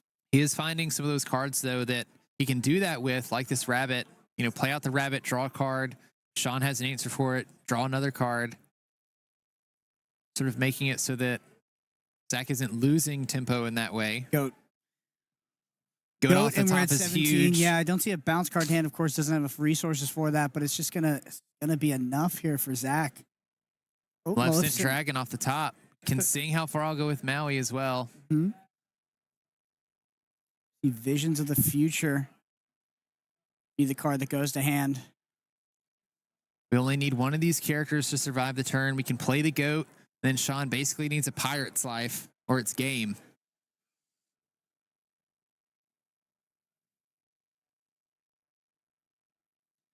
Zach within grasp of this world's invite here. Sean still has ways out though. Is going to decide to ice block the Lawrence, challenge it with the Sisu. Maleficent Dragon comes down, banishing this rabbit. Zach will draw a card off of that when it's banished. Zach has got to be feeling good here. Zach, full grip of cards as well. Only 4 ink in the inkwell, but Ruby Sapphire only has so many cards in the deck that can keep answering this. as long as Zach keeps the tempo on, he saw Sean inking that Hiram, knows that Sean is low on cards in hand, has just kept that tempo on all game. Zach definitely wanted to find a 1-drop there. Sean knows the scenarios that he's in.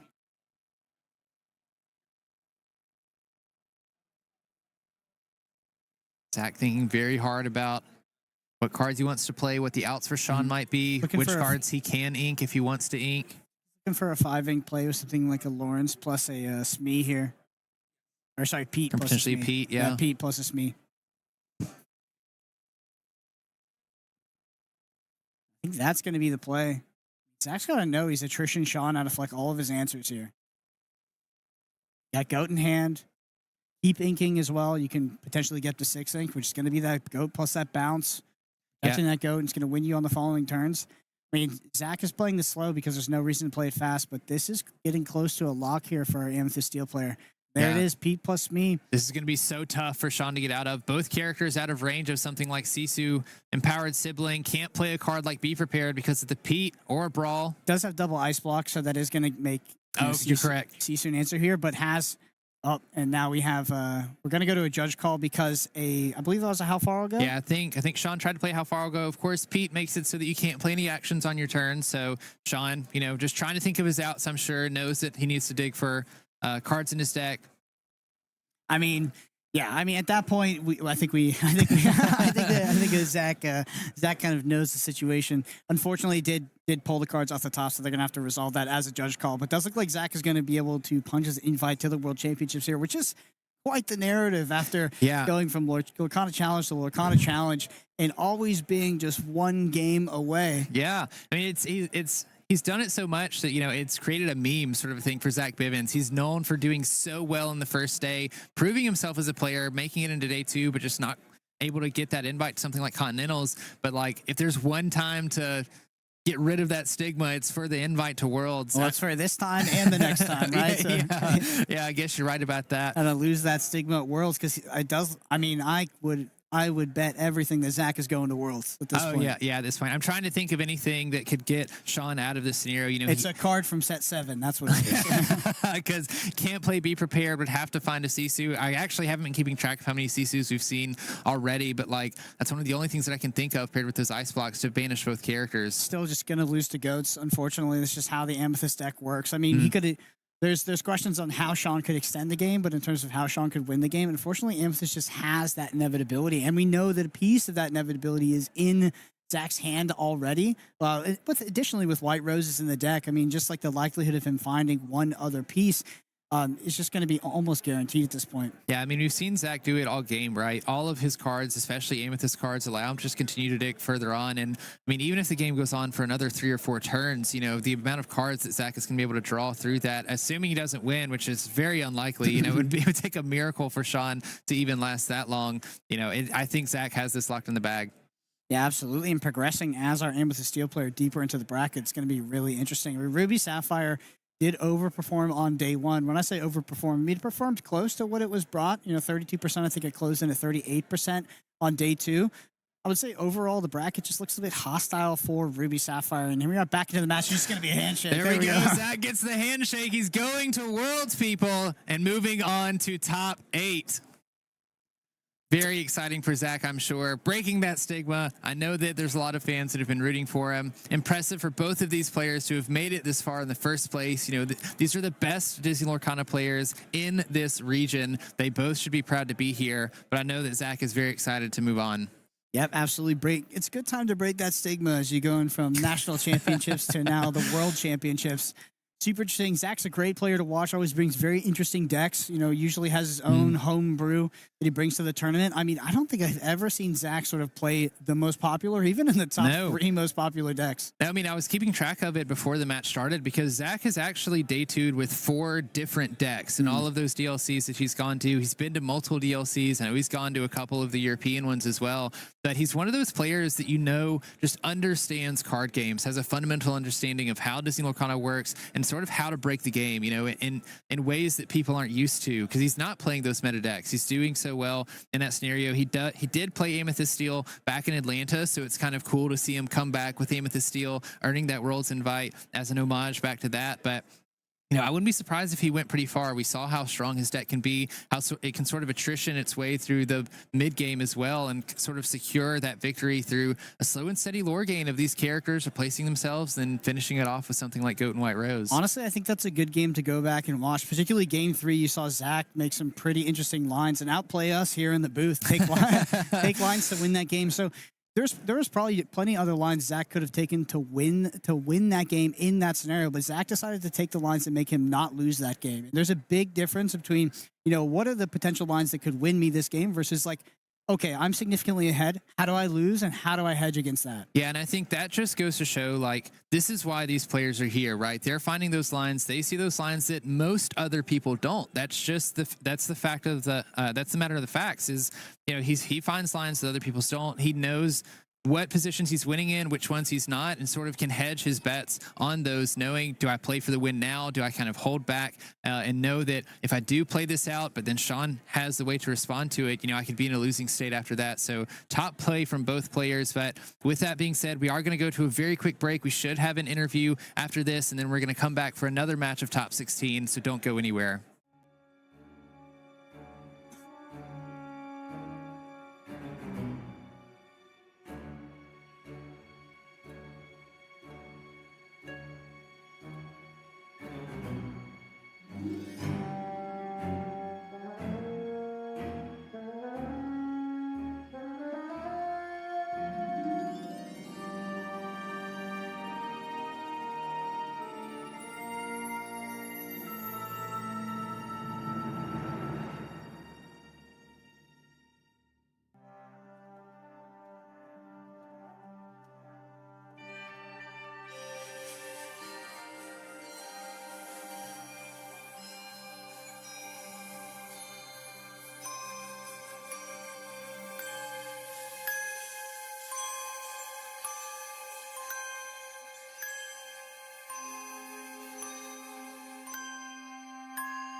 Well, hello, Illumineers. I am here with the Zach Bivens, who just earned your invite to Worlds with that win in the top 16.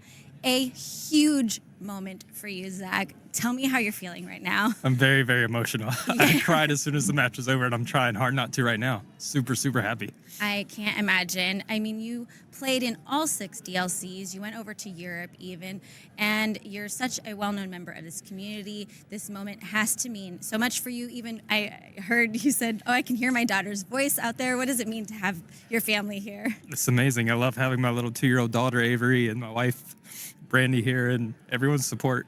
Sorry, I'm so emotional. That's all right. We went all the way to game 3, though. It was a nail biter. How did you feel going into that 3rd game? I felt really great. This is the matchup that I'm the most prepared for because I knew it was going to be the highest represented deck. So I have my deck built in a way to beat it. When I'm on the play like I was in the 3rd game, I feel like I should never lose because I just get out to a huge head start and I can close it out with Pete's usually to block them from playing stuff like Be Prepared. Yeah, and I mean, there was one moment I was watching the game, and you were already at 15 lore with only 3 ink in the ink well. He was sitting at 0, but still, all the way to the end there, was unsure that Pete coming in handy, and just congratulations. Yeah, so if you look at my win in game 1 and my win in game 3, it's a tell of 2 games. Very much. My hand in game 1 was so unplayable. I actually thought I had no chance when I saw my opening hand. Because I had no 1-drop, I had no 2-drop, I had nothing. And I have to get out to a fast start because they're a control deck. So if you look at the 2 wins, I did it 2 very different ways. I got up to 9 or 10 ink in the first game and just tried to attrition them out with rabbits and stuff. It was my only way to win with that hand. And then that goat. Game 3, yeah, and then the goat finished it out. I had it anyways, but the goat made it quicker. And then game 3 with the opening hand, it was all low drops. So like you said, I stopped at 3 ink and won the game. So. Well, congratulations. Thanks for chatting with me. And thank you so much. Congratulations on your Worlds invite. Feels good. See you in Walt Disney World, and good luck to you the rest of the day. Thank you. Thanks. Welcome back, Illumineers, to day 2 of the Disney Lorcana North American Championship. It was awesome to see that interview with Zach and see just how much these Worlds invites mean to these players. They've been working all season long to get to this. We talked in the previous match about the journey that Zach has taken to get to this point. It is totally understandable why it's so emotional for him and why it means so much to him. Very excited for him for sure. Yeah, I mean, that was quite a match. We saw a very atypical game 1, and then we saw sort of game 2, game 3, both decks doing what they're trying to do. And we saw the difference of being on the play versus draw. Like Ruby Sapphire on the play was very powerful in game 2. And then Zach's deck, I mean, that is why Zach brought this deck. Knew Ruby Sapphire is going to be the most represented deck. And we saw Zach just presented a question that Ruby Sapphire couldn't answer. It just doesn't have the tools in the deck, especially when that turn 2 acceleration wasn't TPO. Yeah, so congrats to Zach for that and his invite to Worlds. But that's not all that we have to talk about. We do have another top 16 match, one of them being a DLC winner of Dallas-Fort Worth, Edmund Chiu, along with Ryan Beaupre, both community members that are widely known. Very interesting deck list for both of these players. Edmund Chiu, taking a Ruby Amethyst, actually the only Ruby Amethyst to make it into the top 16 out of the many that were in the 126 that they were playing in yesterday. And then Ryan Beaupre, also having multiple day 2s at DLCs, at top 8 in Atlanta, and then 53rd at Dallas-Fort Worth. Typically known for Sapphire Steel, but decided to bring Blurple this time. Yeah, this Sapphire Amethyst deck is really interesting. Like I said, it did overperform in terms of conversion to day 2, and it was a deck that a lot of people were talking down on in terms of day 1. I think people saw it show up to day 1 and thought it was a bit of a meme, but turns out it was one of the best converting decks we had here at this tournament in terms of, what showed up and what made it into day 2. So really excited to see how it faces against Ruby Amethyst. I will say that Ryan's deck is clearly built to win the Genie Mirrors, and Edmund does not have any Genies in the deck. Edmund also has 12 1-drops and is on a significantly more aggressive version. Yeah, so I'm very eager to see what happens. Let's go down to the feature table and watch this best of 3. Also to note, Edmund, having already won a DLC in Dallas-Fort Worth, he already has his invite to Worlds. So if he wins this, that means that there's going to be a pass-down invite. It would go to Mo if Mo did not win his top 16 match, which I'm not sure if he did or not. If Ryan wins it, of course, Ryan will get that invite as well. So in Ruby Amethyst, we often have this discussion of this Lady Tremaine, Madame Medusa split. And I would say that historically, through almost every single metagame, that split has favored more in the Madame Medusa range, usually being 3-2, 4-1, something like that. Edmund Chiu, 4 Lady Tremaines, 0 Madame Medusas in this list. So significantly more powerful against something like Ruby Sapphire that drops things like Tamatoa. Also, any Sapphire decks that play cards like Tamatoa. But I'm really interested to see how that plays out. Also, of course, we talked about it already, the choice to bring no genies to this tournament. I don't think a decision that anybody really had in their mind is a possibility in Ruby Amethyst. No, especially from this set. Genie has been a powerhouse in Amethyst, warping a lot of what Amethyst decks have usually been doing and sort of creating this discussion on how many genies do you play, how many rabbits do you play, because they both fill a very similar role. Edmund choosing to go the route of playing for Merlin rabbits, no genies at all, actually no evasive characters at all, whereas Ryan is playing those genies. He's also playing a couple Elsas, a lot of the things that you expect to see in Amethyst a lot more. In combination with these 12 1-drops, Edmund also has 4 copies of the library. So we're going to see Edmund drawing a lot of cards in this match. Edmund also has access to 2 Sisu empowered siblings. This is sort of his staple. This is the tech that he added into his deck when he came to Dallas-Fort Worth. Actually won that entire tournament.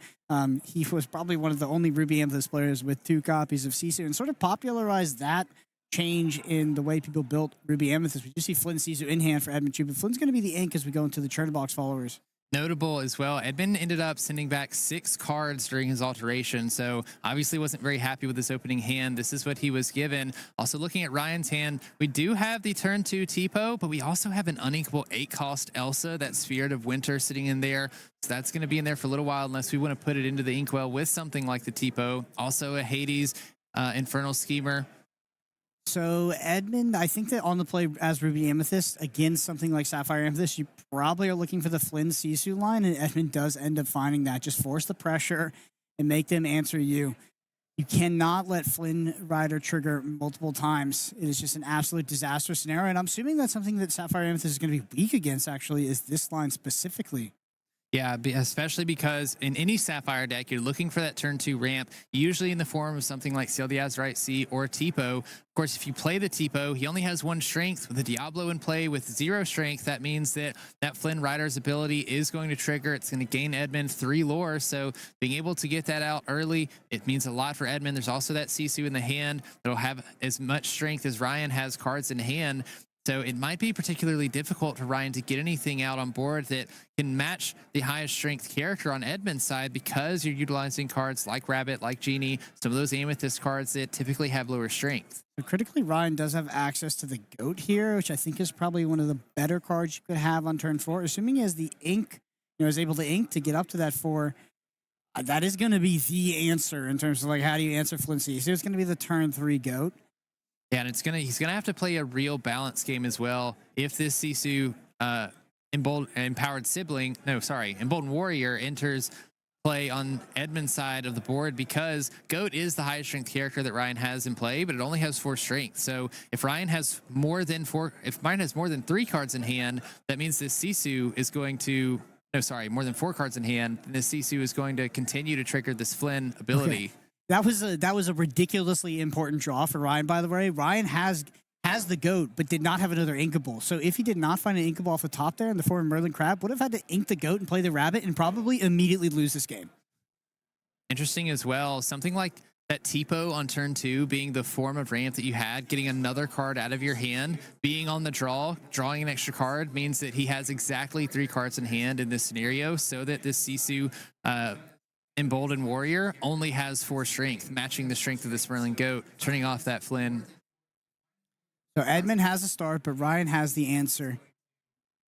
So now we're going to transition away from this sort of early game of chicken, and now we're going to go into this sort of like mid to late game. We're going to see players start to play for a more card advantage, sort of resource-based game plan. One thing that I think is going to be super important for Ryan here is Amethyst Sapphire historically has struggled against decks that can build up a wider board.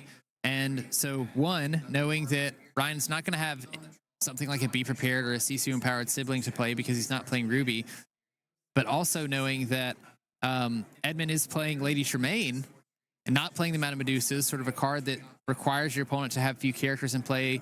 It's going to be really important for Ryan to have characters that he can banish if those Lady Tremaines start coming into play.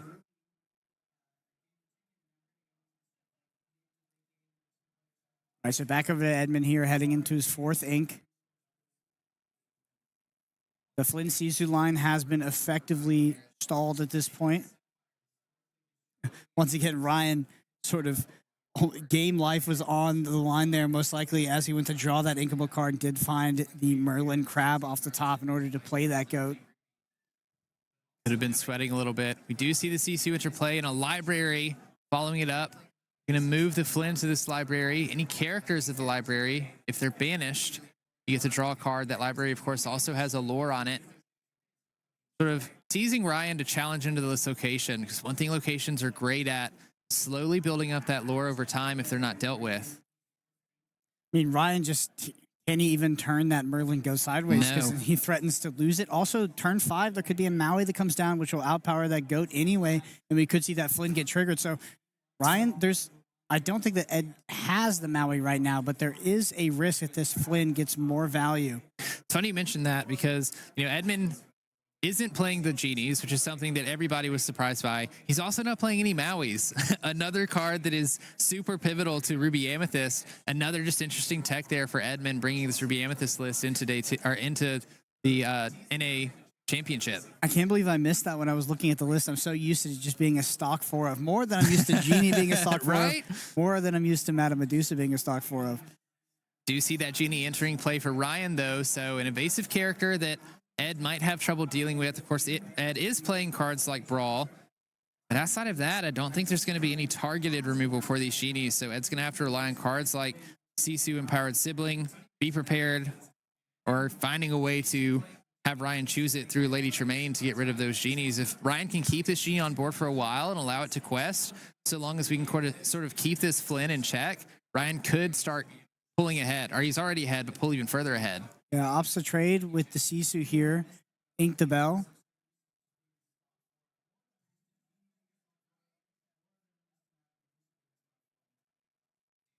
All right, back over to Ed here. We're going to see some card draw coming out of a Ruby Amethyst player.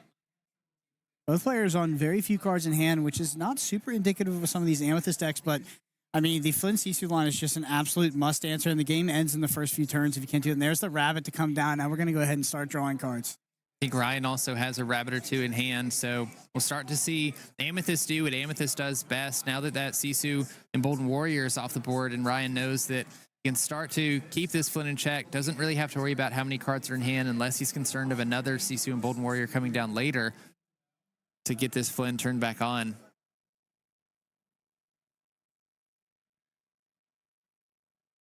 And considering what to ink here.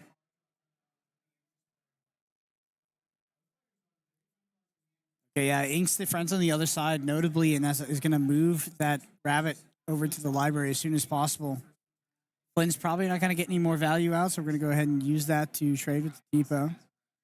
Yeah, challenging and banishing that Tipo, giving Ryan the ability to challenge the Flynn if he wants to. But of course, if the Flynn is banished while at the library, Edmund will get a card draw off of it.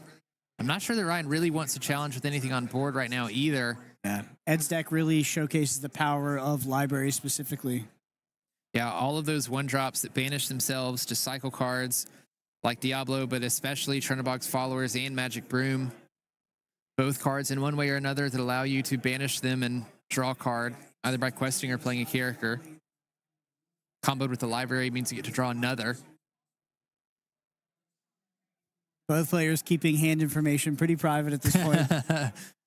Also, just taking some time to think, again, this being the top 16, Ed already has his Worlds invite, but certainly don't want to lose out of the tournament. Yeah, Ryan's got a great draw engine set up here with the rabbit plus the bounce cards ready to go. So. Are going to see that rabbit being played, drawing a card.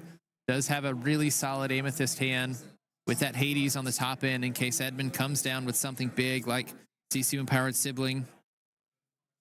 Yeah, it is going to be pretty far away from that at this point. I think our Amethyst Sapphire player is looking to be in a pretty good spot at this point, especially if that Genie goes unanswered. We could see Ryan pivot and actually be the aggressor in this matchup, forcing Edmund to respond. I think having access to something like that Genie in play, giving yourself the opportunity to continue to play cards on board, doing things like this, bouncing your rabbit so you can keep cards in hand, continue to play cards to the board, makes it a little bit difficult for Edmund to get around knowing that he's not playing Cards like Madame Medusa are ways to really target specific cards on Ryan's side of the board, is relying a little bit more on board wipes through Be Prepared and Sisu versus the Lady Tremaine, where you're sort of favored to keep a board a little bit wide. Chipping away at that library, just showcasing how threatening that card is.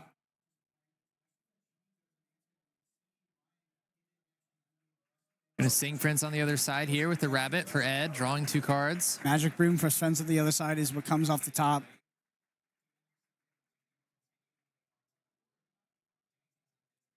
See that Magic Broom enter the Inkwell. We are gonna brawl this Genie, the card that Ed really needed to get rid of the Genie. And we do see another Sisu in play. This is gonna be tough for Ryan.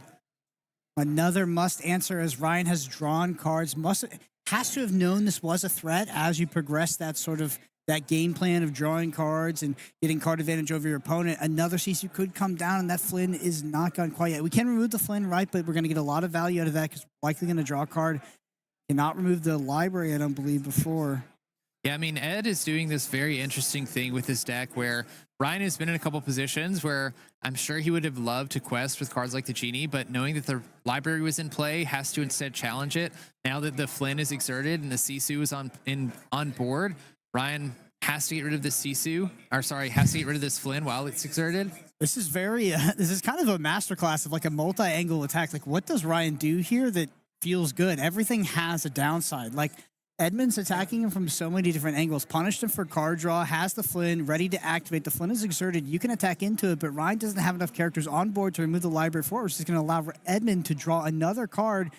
Almost feels like a sort of chess-esque kind of lock that Edmund has sort of assembled on Ryan here in his early game. Ryan able to find the line, though, with the Madame M Fox bouncing that rabbit back to hand. With the Fox having rush, we can banish the library with the Snake and the Fox here. But now the Flynn's going to trigger. So exactly like we talked about, he is able to sort of get the value, right? There was no winning in that scenario. You just had the path of sort of least evil there, I guess.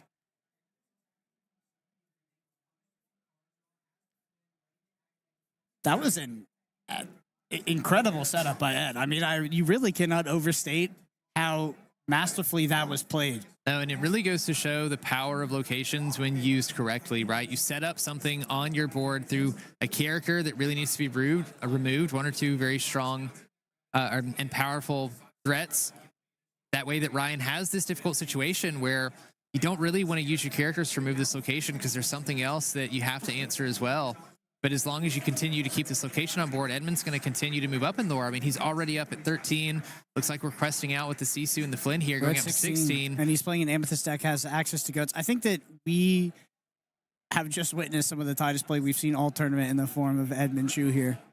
Yeah, notably, Edmund is only playing the goats, no white roses, but we've seen multiple times of goats coming in and closing out these games with... We talked earlier in the game about how difficult it is for Amethyst Sapphire to deal with these wide boards. Edmund has 5 characters in play right now with game on board. Ryan's going to have to remove most of them in order to stop it. We see the power of Ruby Amethyst. The entire thesis of bringing Sapphire Amethyst to a tournament is that it does the Amethyst thing better. But what does it mean to do the Amethyst thing better? It means to play Genie first. What if your opponent doesn't have any Genies? Edmund said, I don't need Genie. I don't need Genie to win this game. Edmund taking a different approach to Ruby Amethyst, which is refreshing to see. You know, I feel like the community at large can sort of take these combos that we know are really good, these characters that we know are really good, and build around them. Shows the expertise that Edmund has for TCGs in this game, finding ways to make this ink combination powerful without that. Do see the Elsa Fifth Spirit being played, exerting the Trunderbox followers, banishing the Broom for Ryan so he can draw a card. Elsa challenging that Trunderbox followers, getting 1 character off the board. How does Ryan deal with this? Like, even if you're able to survive 1-2 turns here, you know that the goats are going to be in the chamber somewhere. Yeah, I mean, at this point, you have to try to keep Edmund from gaining any lore if possible, because Ryan, of course, doesn't have access to cards like Pirate's Life to push Edmund further back from those scary positions. Ryan's just going to have to figure out a way to lock Edmund's board down. Ryan is playing a couple copies of the Elsa Spirit of Winter, could potentially use it to exert some characters, keep them exerted for a couple turns. Now, going off the top would have been game, but pretty much any character is going to be good enough. We're going to go up to 18 lore here for Edmund. Expecting to see this Lady Tremaine come down. You make Ryan move one character. I assume that character will be the Diablo. Yeah, I mean, even just getting one character off of the board helps Edmund keep a character there. Yeah, now you have to trade with my characters, and you need an additional follow-up removal response to just not lose the game on the following turn. Yep. Of course, we do know that Ryan has that Hades in hand, but Hades costs 7 ink to play. Right now, we only have 8 ink for Ryan. Could go up to 9, so it doesn't leave a lot of room to play with after that.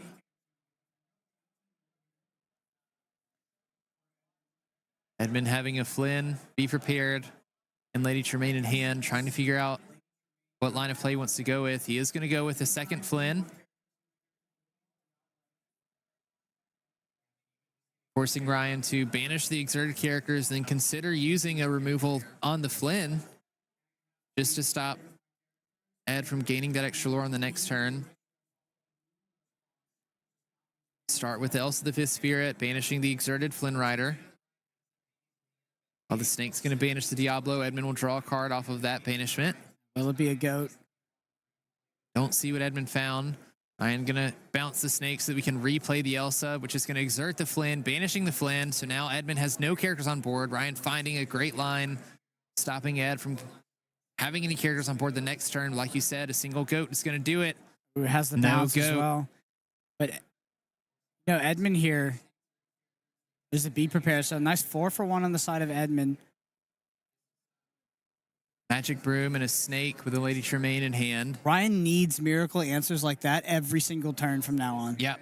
Only being at 6 ink means that Ryan has a long way to go to get back into this game. We're going to start with a Rabbit. See what we can draw off the top. Ryan's going to have to keep a full hand of cards. Find some pretty good ones at that. Are going to see a Fox, bounce Rabbit back, draw another card. 1 ink remaining. I don't believe we've inked for the turn yet, though. Going to ink a Let It Go. I think that was a DLC Let It Go, by the way. Promo DLC Let It Go. Top players at the table here, of course. Going to pass it over to Edmund. Assume we're going to see something like a Lady Tremaine plus a 1-drop here. In the form of that Broom. We might be bouncing the Lady Tremaine with the Snake here. Could be. So I we think can reuse it. The 1-drop asks a big question here. Basically have to remove the board. You're playing Sapphire Amethyst. You don't have access to Be Prepared. Like I said, Ryan's pretty much in the scenario where he needs miracle answers every single turn here. He also needs... Does find that Elsa, so we can exert both of these characters. They won't ready at the start of the turn, delaying the game one more. And there's a Diablo. So can bounce that Tremaine back and play it again, getting rid of that Elsa and having an unexerted Lady Tremaine. And surely Ryan cannot answer this. Yeah, 2 unexerted characters or readied characters, 4 lore total on board. Can't leave more than 2 lore in play. We're going to start with the Sail the Azurite Sea. Not a great start. Just drawing a card off the top, looking for anything to help.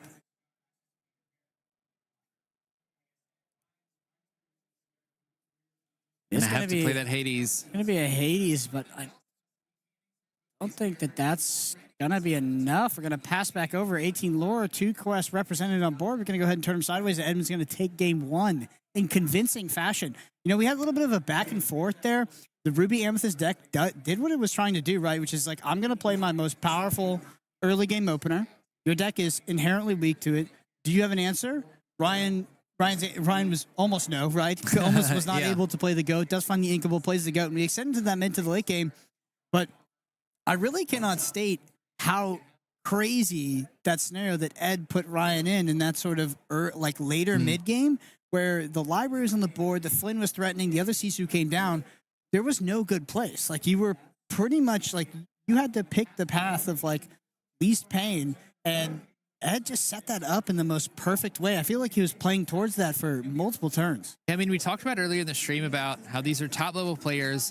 Deck lists are open. So last night, they knew who they were going to play against. Not only did they know who, they knew the exact 60 or however many card deck lists that they were going to be playing against. So having seen Edmund alter 6 cards at the very beginning, tells me that he knew, what his game plan had to be. He knew that Ryan wasn't going to have any characters in his deck with more than 4 strength. Knew that if he can find that Flynn, find the Sisu, get them out, it's going to put Ryan in a very difficult spot. If we can find the library as well, move some of those characters that have to be removed, that Ryan is forced to remove into that place, we can continue to cycle through our cards. And I think Edmund knew exactly what he was doing in that game 1. Yeah, Lorcana, due to the power of altering your hand and how deep you can go and how consistent it is, we're able to put cards on the bottom, then draw additional cards. Has these sort of chess kind of openings where you're playing a deck like Ruby Amethyst, you have a 60-card deck, you draw a random 7, but you can play towards 2-drop, 3-drop Sisu, ask you the question, and I know your deck has X% to find the answer because it's a multi-card combo, and you only have 4 copies of what the answer is, which would effectively been GOAT there. It's like, I know that I'm favorable in that scenario. I'll play towards that opener every single time. Anyway, let's hop back down to the match and get into game 2 here.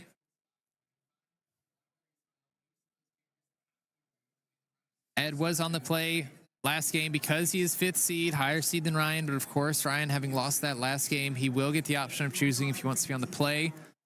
I assume that will be a yes. It is much more powerful to be on the play against any sort of ramp deck. Also, Ruby Amethyst, like that opener that we saw Ed execute, that is you can do that play on the draw. It is much more powerful on the play because your opponent's an entire turn behind in terms of their answers, and every single turn they're behind is at least 3 lore in your favor, which is an incredible amount of lore to get in the early game. Yeah, we talked about how you can shape your hands in the beginning. I'm interested to see if Ryan finds his ideal opener. We're going to start with the Chernobog's followers, moving on to Ed, where Ed inks a Diablo and finds the magic broom. All right, so 1 drops for each of our players here. Ryan hopefully having that 2 ink ramp. We start by questing with the Chernobog's followers, looking, banishing, so we can look at the top card of the deck. So we think we may not have it. Ed has Flynn Sisu again. Okay, we do have Seal the Azurite Sea, so we're able to draw a card and ink another card for turn. We inked 1 Elsa the 5th Spirit. I think Ryan is only playing 3 of those. We're going to ink a Snake, play a Diablo before we pass the turn. Nice curve out here from Ryan. We'll see what Ed's turn 2, turn 3 is going to look like. Is it going to be that Flynn Sisu? Are we going to ask that question? Is that question just hard enough to answer that you ask it both on the play and the draw? Could be. Something that I'm wondering is if you're Ed, think about what Ryan's trying to do on the play. On this turn 4, could play something like a Goat, could also be looking to play something like a Genie, but if so, I think Ed would want access to something like a Brawl to immediately answer it. Does look like we're going to see the Flynn come down for Ed. Maybe forcing Brian to play something like a Goat if he has it. He does have the Merlin Goat.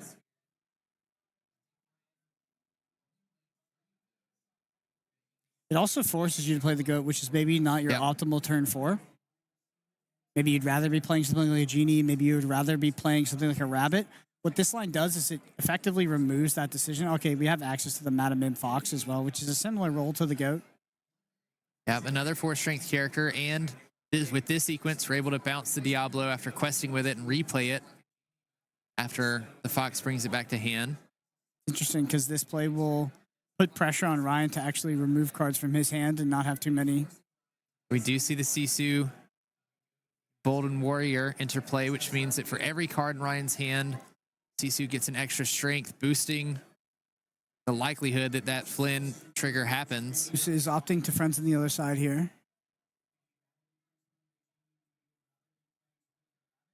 Very interesting interaction between the Flynn Sisu and then the friends on the other side, like the opportunity cost of not being able to play that potentially as like your clearly optimal play. I feel like in terms of Madame and Fox. I feel like Ryan would really want an Elsa the 5th Spirit in this scenario. Oh, yeah. You could ink, exert the Flynn, and just take care of it now. Not really have to worry about how many cards are in your hand. We have the Elsa Spirit of Winter, but not the 5th Spirit. We're going to just go ahead and play the Goat here. I think it's a reasonable statement to say that he was probably looking for that off the top there. He's going to go down to 3 cards in hand, so has played this super well in terms of avoiding that Flynn. Actually, even lower because we had the 1-drop Chernobog's followers. So yeah, just going wide here for Ryan, trying to push a lead. While Ryan does have the answer, Ed has put Ryan in a place where he had pretty much no option to play it differently than that. We're going to see Flynn trade with the Fox here. Ed recognizing that the Flynn's not going to gain ton of value with the way that Ryan is playing. Assume Ed would have liked to have found a library there as well, potentially. Yeah, helping Ed recycle those cards. Library would have been crazy to take that Flynn and trade it out.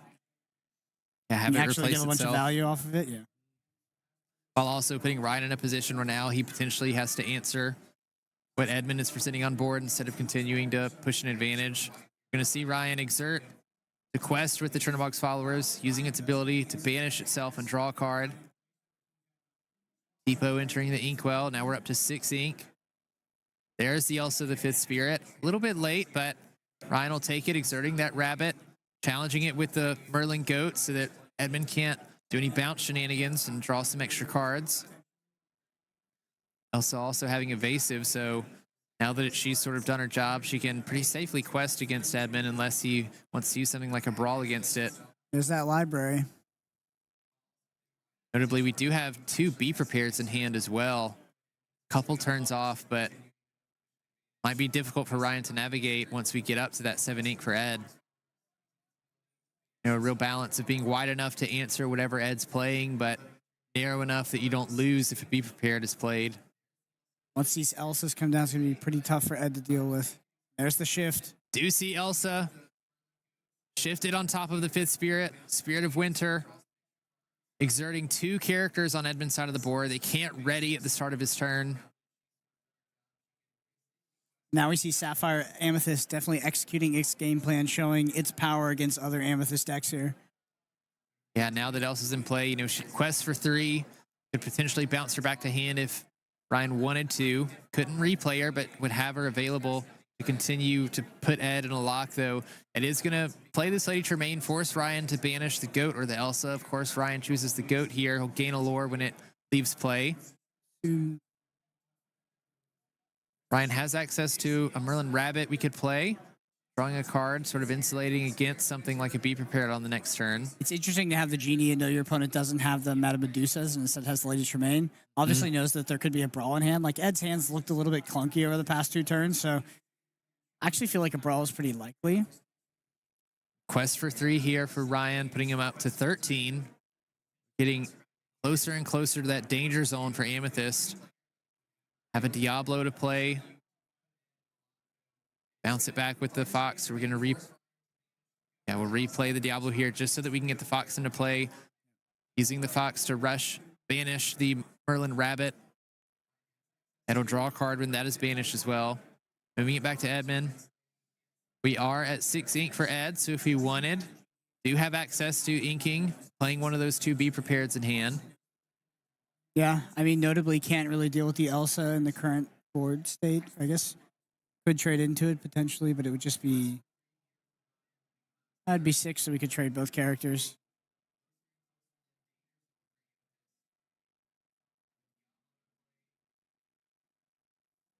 I think it's 2 cards in hand for Ryan, by the way, not 1. Could be wrong. Yeah, Ed also has access to a Merlin Fox. Could use it to use one of his characters. Oh, can we take out the Elsa? Yeah, we can take the Elsa out with Fox if we bounce something.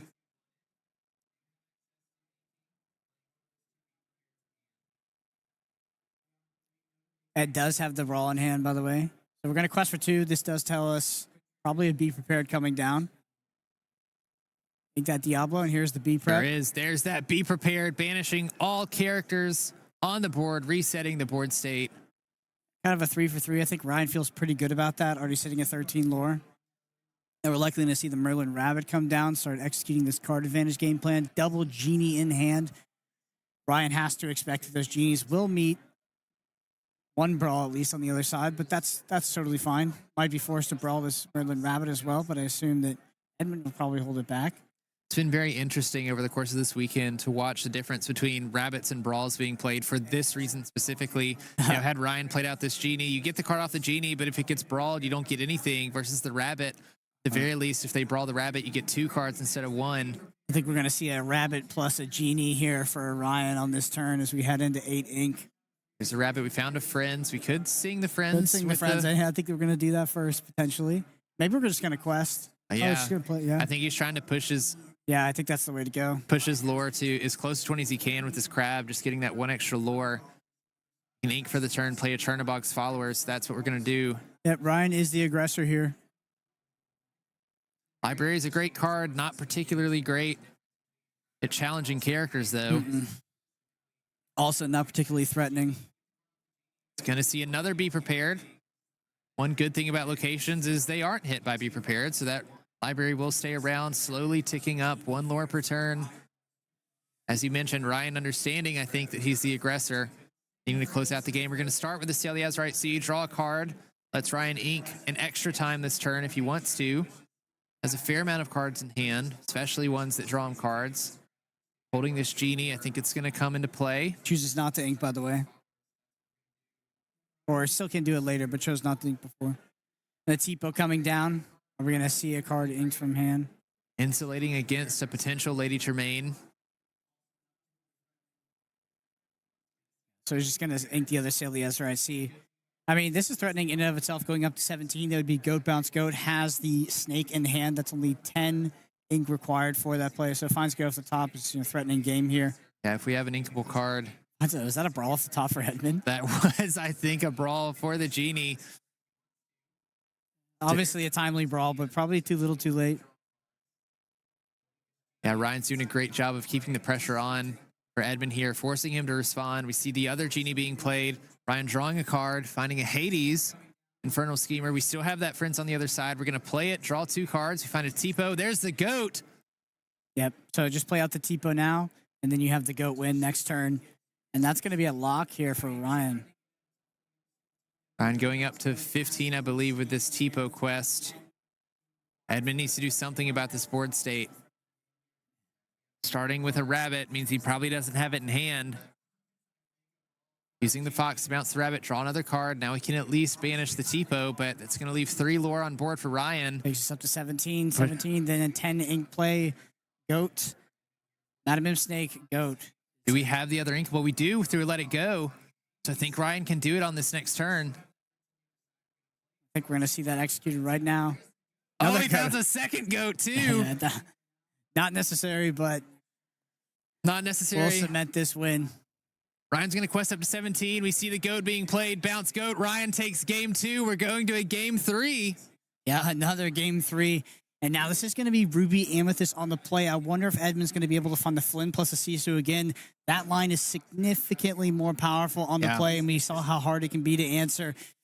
Can Ed find it for a 3rd time in a row? We've seen him alter very aggressively for that as well. Edmund knows exactly what he has to do in this game 3. I think it's going to come down to whether he finds it or not. We see the difference between both of those 2 games, how powerful Amethyst can be just in general on the draw, or excuse me, on the play with either of those ink pairings. I'm interested to see what happens on the game 3. All right, let's head down to our match and get into game 3.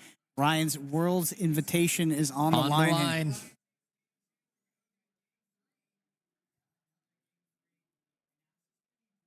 All right, so Edmund will be on the play here. All right, I see Goat in hand. I believe there's some Ruby cards, one of which does look to be Brawl. Still altering their hand, I'm sure. Kept pretty quickly makes me think that one of those is actually going to be a Flynn. Yeah, Ed has to be looking for that Flynn Sisu line. Brawl. Edmund keeps the... Oh, he's sending it back. Okay, so yeah, so the keep here is going to be the Rabbit plus the 1-drop. So it doesn't have Flynn Sisu, but could find it off the top here. In terms of those 5, somewhat unlikely. So maybe Ed not finding as good of an opening hand quite yet as he has in the previous matches. Ryan only has 3 cards in hand or 2. I missed how many cards he's put on the table. Does it look like 5? 4. Oh, okay. We'll see it here. 1, 2. Yep, 3, 4. You're correct. So just keep 3 there. A bunch of 1-drops coming off. Do you see the Genie? Does, I believe, have a Tipo in hand. Very vital for any Sapphire deck to have that turn 2 ramp. I mean, what do you think if you're Ryan? You're like, oh, I either need a 1-drop and I need my turn 3 to be a Motamim Fox. Yeah. Or I need the Goat because I need to be able to answer this Flynn Sisu line. And in all honesty, I wonder if I have to see if Ryan's even playing the... Yeah, Ryan is playing Motamim Snake. It makes me wonder if how important that turn 2 ramp is in this matchup specifically. If we see Edmund play the Flynn on turn 2, you know, instead of playing a Tipo, you try and bounce your 1 cost with Snake so that you don't get that free Flynn trigger. off of the Tipo and then follow it up with something like a Fox. But that puts you so far behind, only having, you know, one character on board for every turn makes it difficult to really interact with anything that Edmund's doing. But at least stops that the trigger for Flynn. All right, here we go. Game 3. Ryan, World's Invitation on the line. Leading up for the Magic Broom here for Edmund.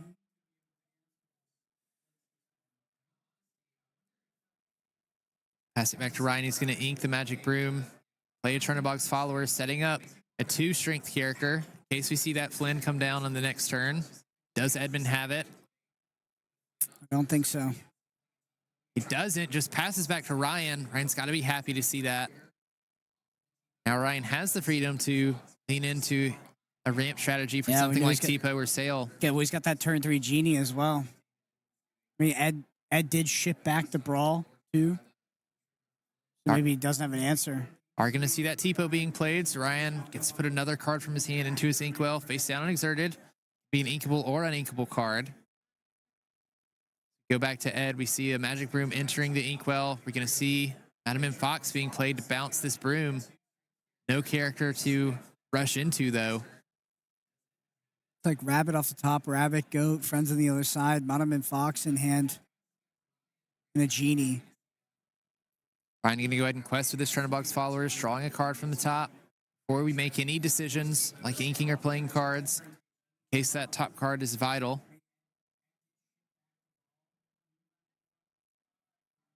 Interesting ink decision here for Ryan. Goes ahead and inks the Merlin Goat. We're going to be playing another Goat off the back of that. Up to 2 lore.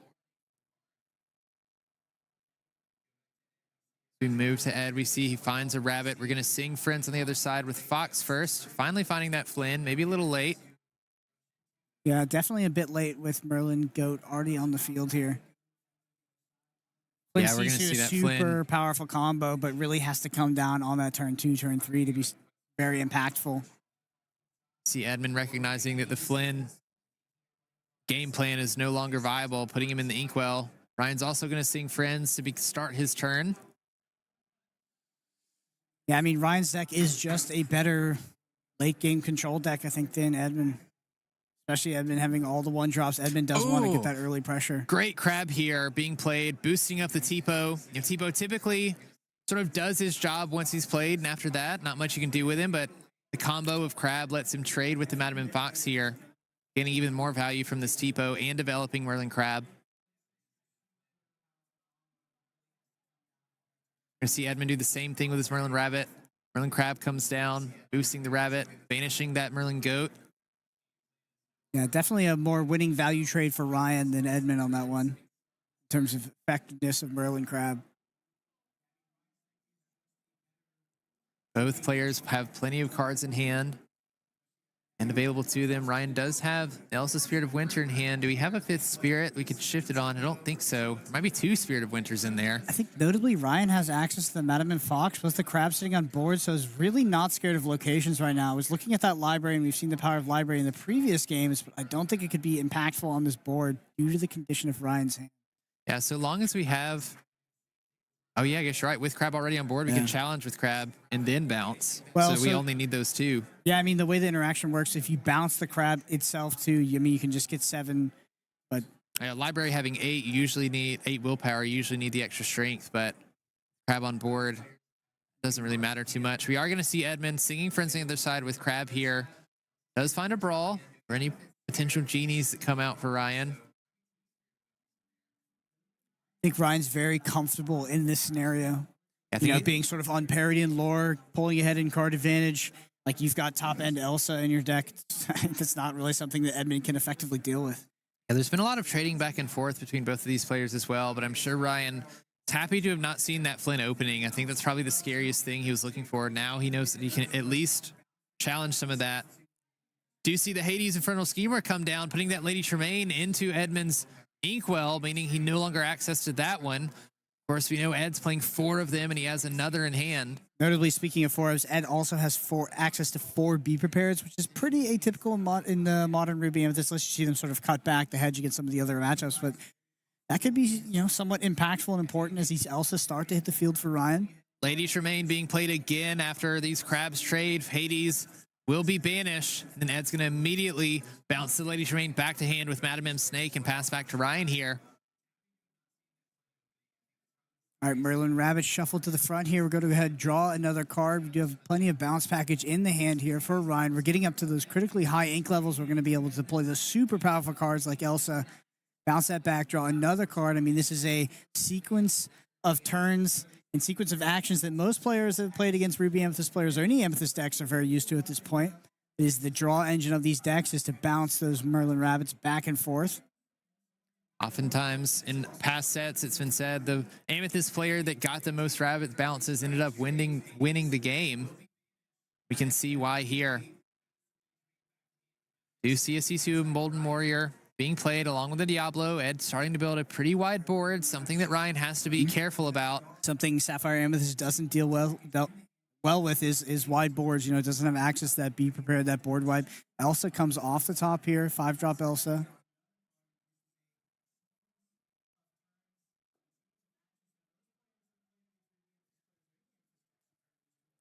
Use this Elsa the Fifth Spirit to exert one of Ed's characters that we might want to challenge instead of the snake and set up for that shift on the next turn.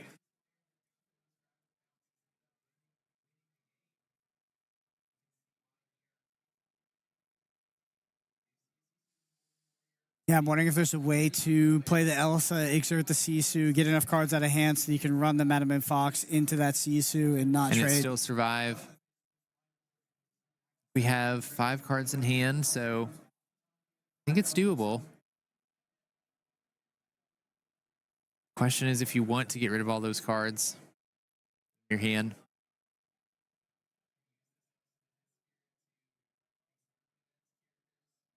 Ryan taking some time to really think out this next turn. Again, with the World's Invite being on the line, no room for mistakes. 8 ink available for Ryan here. Have access to another Madam M Fox as well if we want to play our characters, bounce them. Merlin Rabbit we could use to draw some extra cards. Had to guess, Ryan's probably trying to figure out a way that he can most effectively get rid of characters on Ed's board, keeping it pretty narrow.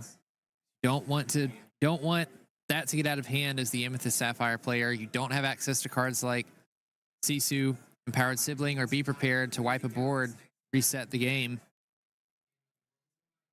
Gonna see the crab come down. Great crab usage for Ryan here, boosting that Diablo up with Challenger 3, able to trade with the snake and let Ryan draw a card in the process.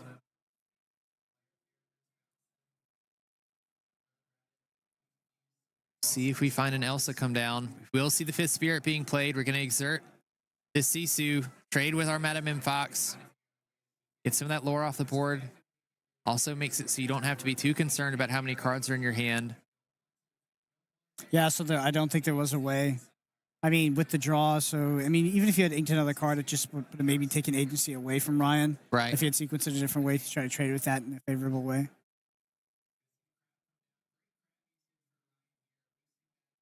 It's going to pass the turn to Ed. Draw for turn is a Madam M Snake. Pretty good card for Ed here with our Lady Tremaines and Rabbits. Goats available to us as well. We'll see that Madam M Snake, bounce the Rabbit, let Ed draw an extra card, find a turn box followers off the top.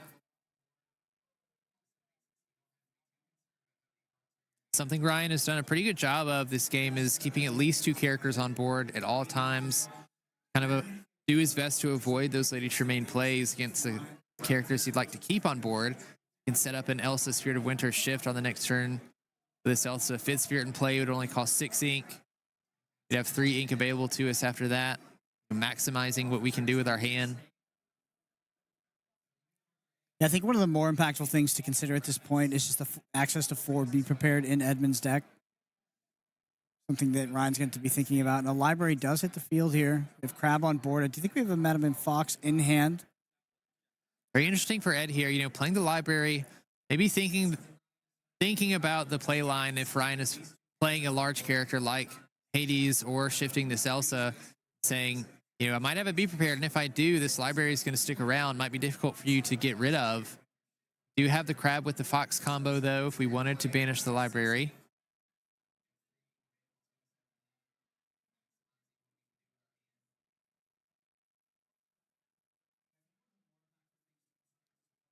Could be Edmund just asking Ryan if he has it. If he doesn't, then he has to consider playing around a potential be prepared with this location in play. Yeah, I think Edmund is in a pretty tough spot here. This is just not the stage of the game you want to go to against Sapphire Amethyst. Although the board does look relatively at parity and probably card draw is relatively at parity, Sapphire Amethyst is going to excel a lot more in this late game. Yeah, I think Ryan has to be especially careful about what he's willing to sacrifice, playing around some of those banishing cards like Be Prepared and like Lady Tremaine. Because you can lock down your opponent's board, but if they play that Be Prepared and that also goes away, you know, Ryan has 3 in the deck available to him. But if Amethyst Sapphire can get to an ink total where you can sort of chain these Spirit of Winters, playing one and then bouncing one back to hand, keeping it safe, get kind of dangerous. We are going to see the Elsa Spirit of Winter come into play, exerting the Rabbit and Snake, who won't be able to ready on the next turn. Ryan questing with that Elsa, I believe, as well. So going up to 8 here for Ryan, or up to 9, sorry. Yeah, Ryan trying to push his lead. There's been so much trading back and forth between both players. They just haven't had the opportunity to progress the win condition too much. Understanding how vital it is to keep control of the board. I think we're going to see Rabbit and Snake moving to the library here. So if they're banished, Ed gets to draw a card. Be Prepared. That's big for Ed. Ed's going to get so many cards off that. That was a huge value play.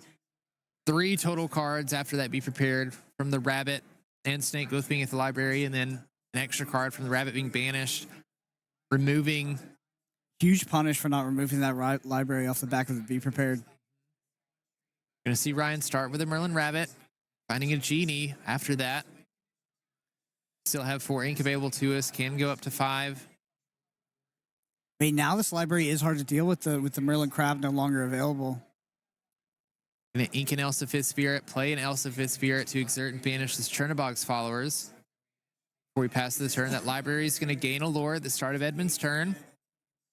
Every turn this library goes unanswered, it's going to push Ed further. Sisu, a big card coming in. The card that Edmund is known for in Ruby Amethyst, Sisu, Empowered Sibling, comes down and 2-for-1's the board.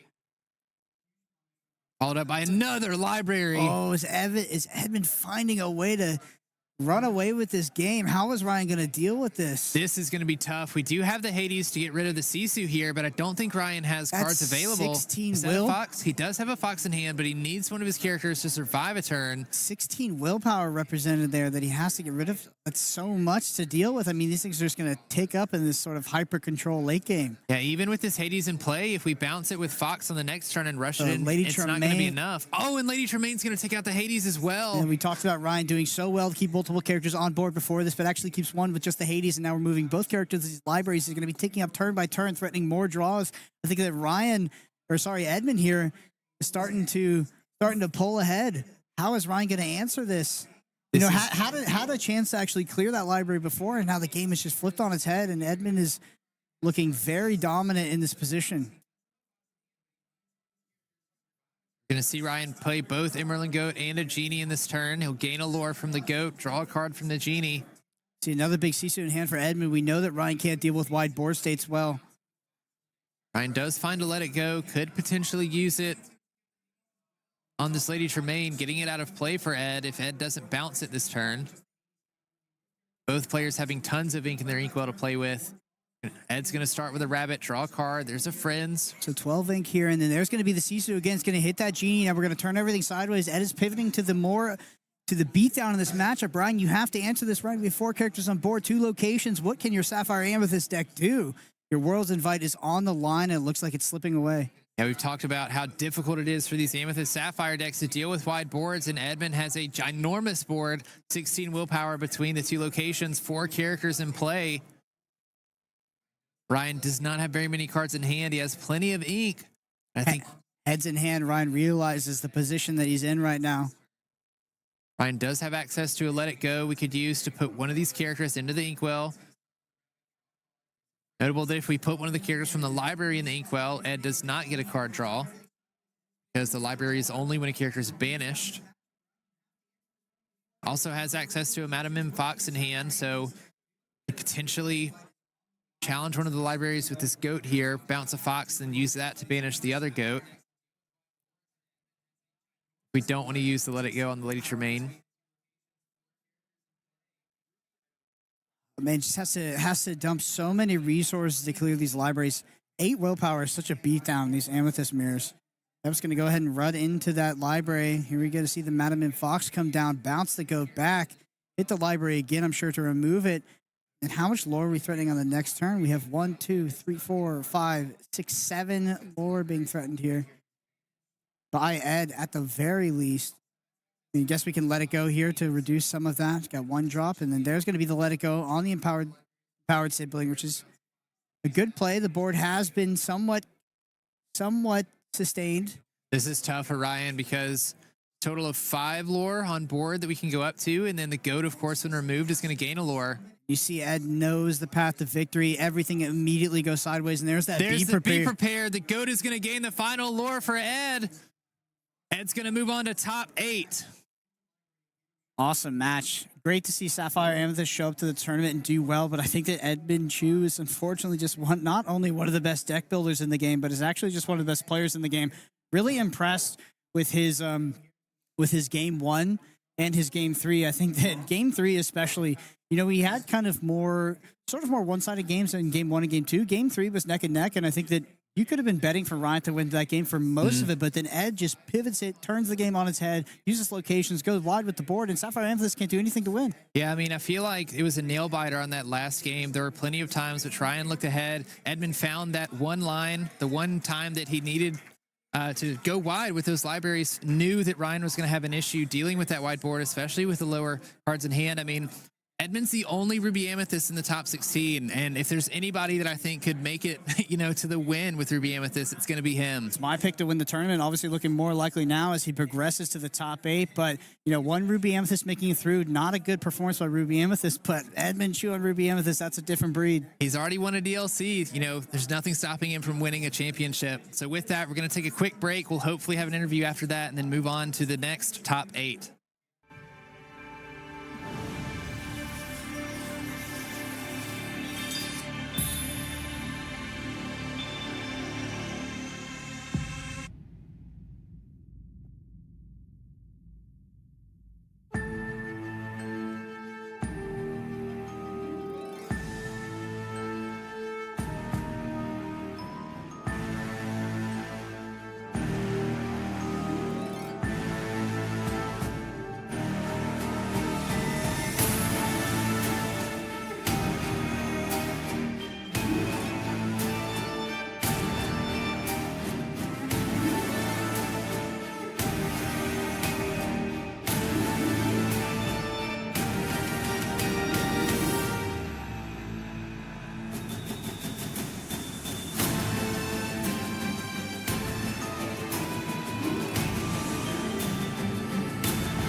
Lorcana fans? Welcome back to the booth. We're back. It's Tannen and Liam.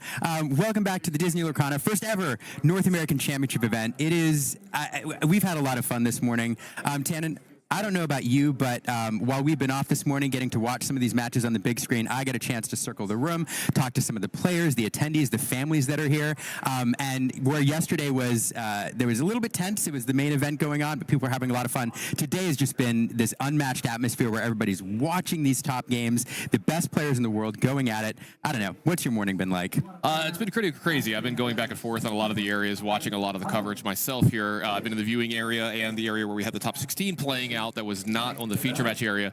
Watching some of these players' reactions when they punched their ticket to Worlds was definitely a highlight of the weekend. Watching Zach Bivens' reactions, which we'll talk more on that in a moment. Yeah. The viewing area is pretty impressive. It's something we know. We've had at a few of the events. Absolutely awesome. We've actually got a really cool thing going on the side here. We've got the devs doing another broadcast. We have to get a look on it right here. They're over on the other side of the stage from us watching as well and giving the people here a different scope of the tournament, a different view, a different voice as well. And I was sitting there watching some of that. It's nice to hear the devs who make the game talk about the game and not just us who see it from just our side. Yeah, absolutely. It's been really fun sitting out in the viewing area and hearing their viewpoint. I'm learning a lot of things that I'm going to bring into my broadcast, and it's a really fun thing for those people in attendance. It's making this event feel even more special than it already was. Yeah, absolutely. And it is definitely special here for a lot of people this weekend. 8 people had broken hearts here this morning, unfortunately for them. They did make it into day 2, but since they lost their first rounds, they will not be going to the World Championships unless they had already won a DLC. But 8 people were very, very jubilant this morning. They had a very good morning, and now they're playing for a little bit more. You know, this round is to play for Golden Mickeys. There's a lot going on, and we're seeing some of the best Lorcana ever played. I was actually watching Syed's match that we didn't have on camera, and I watched him navigate a match that I do not think I could have won if you gave me 10 tries from that spot. He is an unbelievable player. It sounds like I'm just talking Zan up a lot. It's the match that I happened to be watching the most. I was very intrigued. I was enthralled watching. I was watching a bunch of the other ones. All of them were super close. This is some of the best Lorcana I've ever seen, Liam. Yeah, it's amazing to watch these players here, because not only are all of these players incredibly talented, and everybody who was in this field is incredibly talented, because you had to go through a lot to get here, but the hours and hours and hours of work that they all put into deck building and matching, teching and playing, and getting ready for this, and it's all showing here as we watch them play some of the most tense games of Lorcana that I've ever seen. With that, let's take a look at where we are right now after that last round. Here's our Cinderella bracket, and we can see we've played the round of the octafinals already. We've seen some of these matches on camera, and some of them were played here, but you see here who's moved on. We have Mo Shamblin, who is the #1 seed in the tournament, winning his match against a Ruby Sapphire deck, a deck that he teched very much against. Moving on to play Zan Syed, one of the best Emerald Steel players in the world, and we're going to talk about this matchup a little bit more in a moment. And down on bottom there, we have a DLC champion, Chiu, who won DLC Texas there with his Ruby Amethyst deck, who navigated a tough match and against a Blurple deck, another great player, Ryan Beaupre. And now he's going to play Pierre-Marc Duguay against a Sapphire Ruby deck, that a matchup he knows very well. This is going to be really interesting, because we're used to seeing these Ruby Amethyst decks. We've seen them all the way back, but Edmund has done some really fascinating things with his deck in a meta that's full of genies everywhere. We've talked about the genie clones. Edmund's not running any genies, and he's made some other really interesting tech choices. So if you're watching online and you haven't taken a look at his deck list, you should do it, because it's very, very innovative. Edmund's showing exactly why he's one of the best players and one of the best deck builders in the world right now. Yeah, famously saying to some people yesterday that he doesn't think Genie's as good as other people think, and I'm like, that is a very bold statement. Bold statement, sir. Here's the thing. He's backing it up here this weekend. Right? Yeah, we can take a look at the other side of the bracket here as well. You see these other 8 players that have made it through here, and this is the one that I want to talk about just a little bit. As you see, our first quarterfinals going to be Zach Bivens against Patrick Côté. I want to talk about Zach Bivens just a little bit here.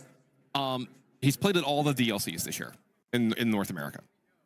Never had that breakthrough finish, but was by far the most consistent player we had. Constantly into day 2s, constantly like leading the day. I think there was at least 2 or 3 DLCs where he might have been the 1 seed going into the day. #1 seed twice. Yeah, #1 seed twice. Was close to the #1 seed here this weekend as well. Just absolutely crushing every one of these events he plays in. Never gets that big finish, right? Never pushes through. Watching Zach Bivens win his match here to make this top 8 and to qualify for Worlds, it was hard to remain impartial, Liam. I was very, very happy for him. I was moved a little bit of emotion. You were as well. he himself was super emotional there, and it was really nice to see him get to do that and share it with his family that's here. His wife and his daughter is here as well. That was super awesome to see. And there's something I want to talk about with that too, because I have actually been in the spot that Zach Bivens has been in where you can't seem to get the monkey off your back, right? You know, you're a decent player, you're a talented player, you feel like you should be doing more. Your results are always right up against it, right? Like you're always close to making day 2. You're always close to making the top 8. You're always close to winning a trophy. Whatever it is for you that is like, you know, that hurdle you can't get over. The first time you get through that hurdle, the first time you make it over, is the hardest one. That is the hardest top 8 you'll ever make. It is the hardest day 2 you'll ever make. They become a little bit easier after that. You know, I've done this. I've been here. I've got the experience, right? And seeing that happen for Zach, I could expect the results from here on out, you know, the next couple of years as he does this, to go to the moon. I think Zach is going to be one of the best players in the world. I think he already is. Amazing deck builder, as you like to say. And not taking anything away from his opponent, Brandt played an amazing match. He's an amazing player himself. In fact, he's impressed me all weekend long, the matches that we've gotten to cover and that I've gotten to watch. But seeing this from Zach's side, you can't help but get a smile on your face. Mm-hmm. I mean, just to echo that, Disney is about stories. Disney is about families. We're at Disneyland, where you see these fun moments, these family moments, these smiles everywhere, all over the parks. And here we got to watch Zach's wife and daughter in the front row. You know, his daughter running around watching dad on the big screen here win his match. And it was a really magical and special moment. So I just wanted to highlight that as well, because those things are happening here at the DLC. And I know across the country and across the world, we have people watching on stream, seeing their friends and family competing. And those moments are happening there too. So it's just a lot of fun to see. Yeah, you see down at the bottom, we've got Sean Long and Scott Markeson are going to be into the other quarterfinals here as well. Amber Steel versus Ruby Sapphire. I think that's going to be like the classic matchup coming out of this. You know, the two of the most played decks here this weekend.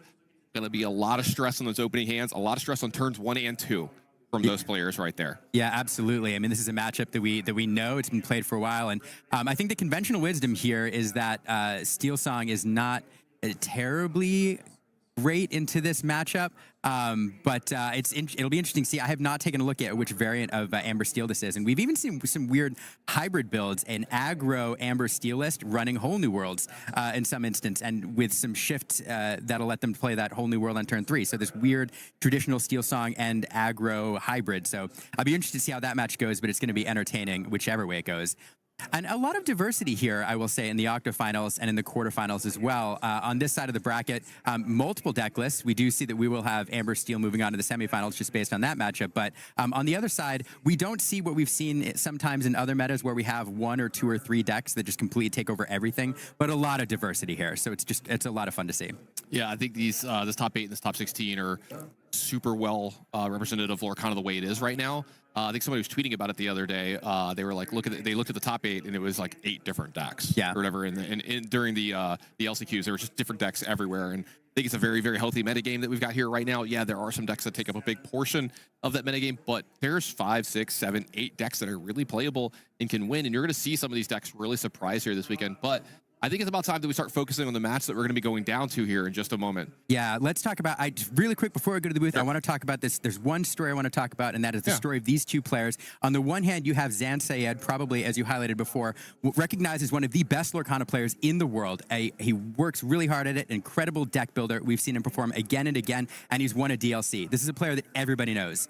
On the other side, you have Mo Shamblin. He's a player from rural America, a player who came to one DLC on a whim. He and his wife purchased the ticket to DLC because it was their anniversary. It was going to be their first time away from their daughter, who had some significant health struggles in her life, and it was a gut check to go. They expected to play a little bit, then play in side events. Mo ends up qualifying at his one DLC, making it here, and here he is with a ticket to Worlds. And so you have kind of a David and Goliath story here. I love this narrative of going into this matchup. Both of these are fantastic players, and I can't wait to see them go at it. My absolute favorite thing and storyline coming out of this is Mo Shamblin's registration of his deck online. He actually named his deck first place. And he was the #1 seed. Talk about calling your shot, Liam. Right? Manifesting. Absolutely. Well, enough talk about this match. I think it's about time that we head on down to the feature match area. I hear that the players are ready. Let's see who's going to be taking home an extra golden Mickey here this weekend. Absolutely. Now, this is going to be a tough match for Mo. Mo has teched his deck very low to the ground, and he was very specifically focused on control, making a bet that it was going to be a very heavy control meta, and he called it right. I'm about to say good choice. Absolutely. Yeah. I think he played 3 or 4 Ruby Sapphire decks in his journey to get into the top cut, and navigated all of those matches very well because that's what he was predicting. His deck is low to the ground, and his game plan is to play a 1-drop on turn 1, 2 1-drops on turn 2, and to keep it going from there.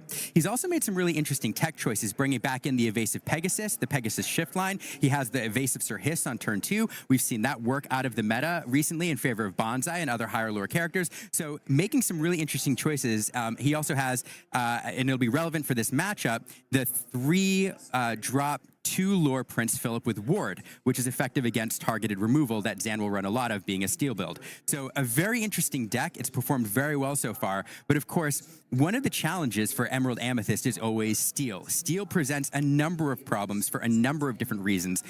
One of them is the removal, and Zan running an Emerald Steel deck is going to have plenty of that removal to deal with Mo. There's another card that I want to mention in Zan's deck, and that is the Muses. Zan bet heavily on this card. I talked to him before the tournament, and he said the Muses does work, especially into decks like Amber Steel Aggro and Emerald Amethyst. It's a card that can control the board once the card draw gets going, and Zan has plenty of songs to sing in order to get those Muses to do some work and control his opponent. So the last thing I'll say is the seeding here is very important. Mo Shamblin being on the play in the first game is so important for him. So that first seed could really pay off here. Yep, and 1-drops for both players here. Looks like we're going to be starting off with a Pegasus into a Diablo from Zan, answering the 1-drop here from Mo Shamblin. And we're going to take a look at Mo's hand. This is a pretty decent one here. We've got a Cursed Merfolk, Kit, Magic Broom, a Genie, and a Chernobog's Follower. So I almost did it again, Liam. Yeah, you almost did. Interesting choices. The beginning here of the day for me. I don't know what it is about the first matchup. There we go. So let's take a look at what he did here, because Mo had a number of different 1-drops he could have chosen to play on turn 1. The conventional wisdom, I think, when you're on the play and you're taking the aggro line, is to play those Cursed Merfolk early. And try to get the maximum lore. But instead, Mo going with the Evasive Pegasus. And that's because he knows Zan is going to likely play this 1-drop Diablo to get that shift set up on the board. And so that's a threat to remove the Pegasus. And he knows that it's going to be a trade that Zan is going to be happy to take, especially if he's going to be drawing extra cards with Diablo. So getting that evasive character on the board early will allow him to scoop up some lore quickly. Also, it sets up a possible crab here into the Pegasus, taking out, maybe if the shift Diablo comes out pretty early, he needs to be able to trade there as well. Very good looking forward, Mo. And this is a play that you can pick up at home. You see that First Mofolk generally a better play on 1. Like you said, it lures for twice as much. But also, this is something that Mo's deck does a lot of, is a 1-drop on 1, 2 1-drops on 2. That is his play every time. Yeah. I see the Chernobog's Followers and the Cursed Merfolk coming in behind here. Back over to Zan, already under a little pressure here. We can see this hand is pretty good from Zan here. See Hypnotize, a Dock. Do we have the Diablo shift? Yeah, I think we do. I think I see a Diablo in the back. Yes, they 2 do. Diablos in the back, along with an Ursula, the double singing Ursula as well. So very powerful hand that Zan can have here and set up for a really powerful mid game. He's going to have to slow Mo down just a little bit here to get there, though. That's true, but he is set up to do a bit of control here. He does have the multiple actions, and so he can set up the shift, and then by discarding an action, and then immediately sing Let the Storm Rage On to reduce the board by 1, draw another card, and get himself going. That's a line that this deck really loves to play. And I wonder if Zan's going to choose for the Let the Storm Rage On. Like, obviously, the best target is Cursed Mofolk, right? Like, you don't want to you don't want to challenge into it to lose a card. You would take out the highest lore character, but maybe the Pegasus is a better choice because it could challenge down your Diablo, and you're worried about playing around something like one of those crabs that we've been talking about. So we'll see if Zan follows that line. I think this is something that we might see here this turn.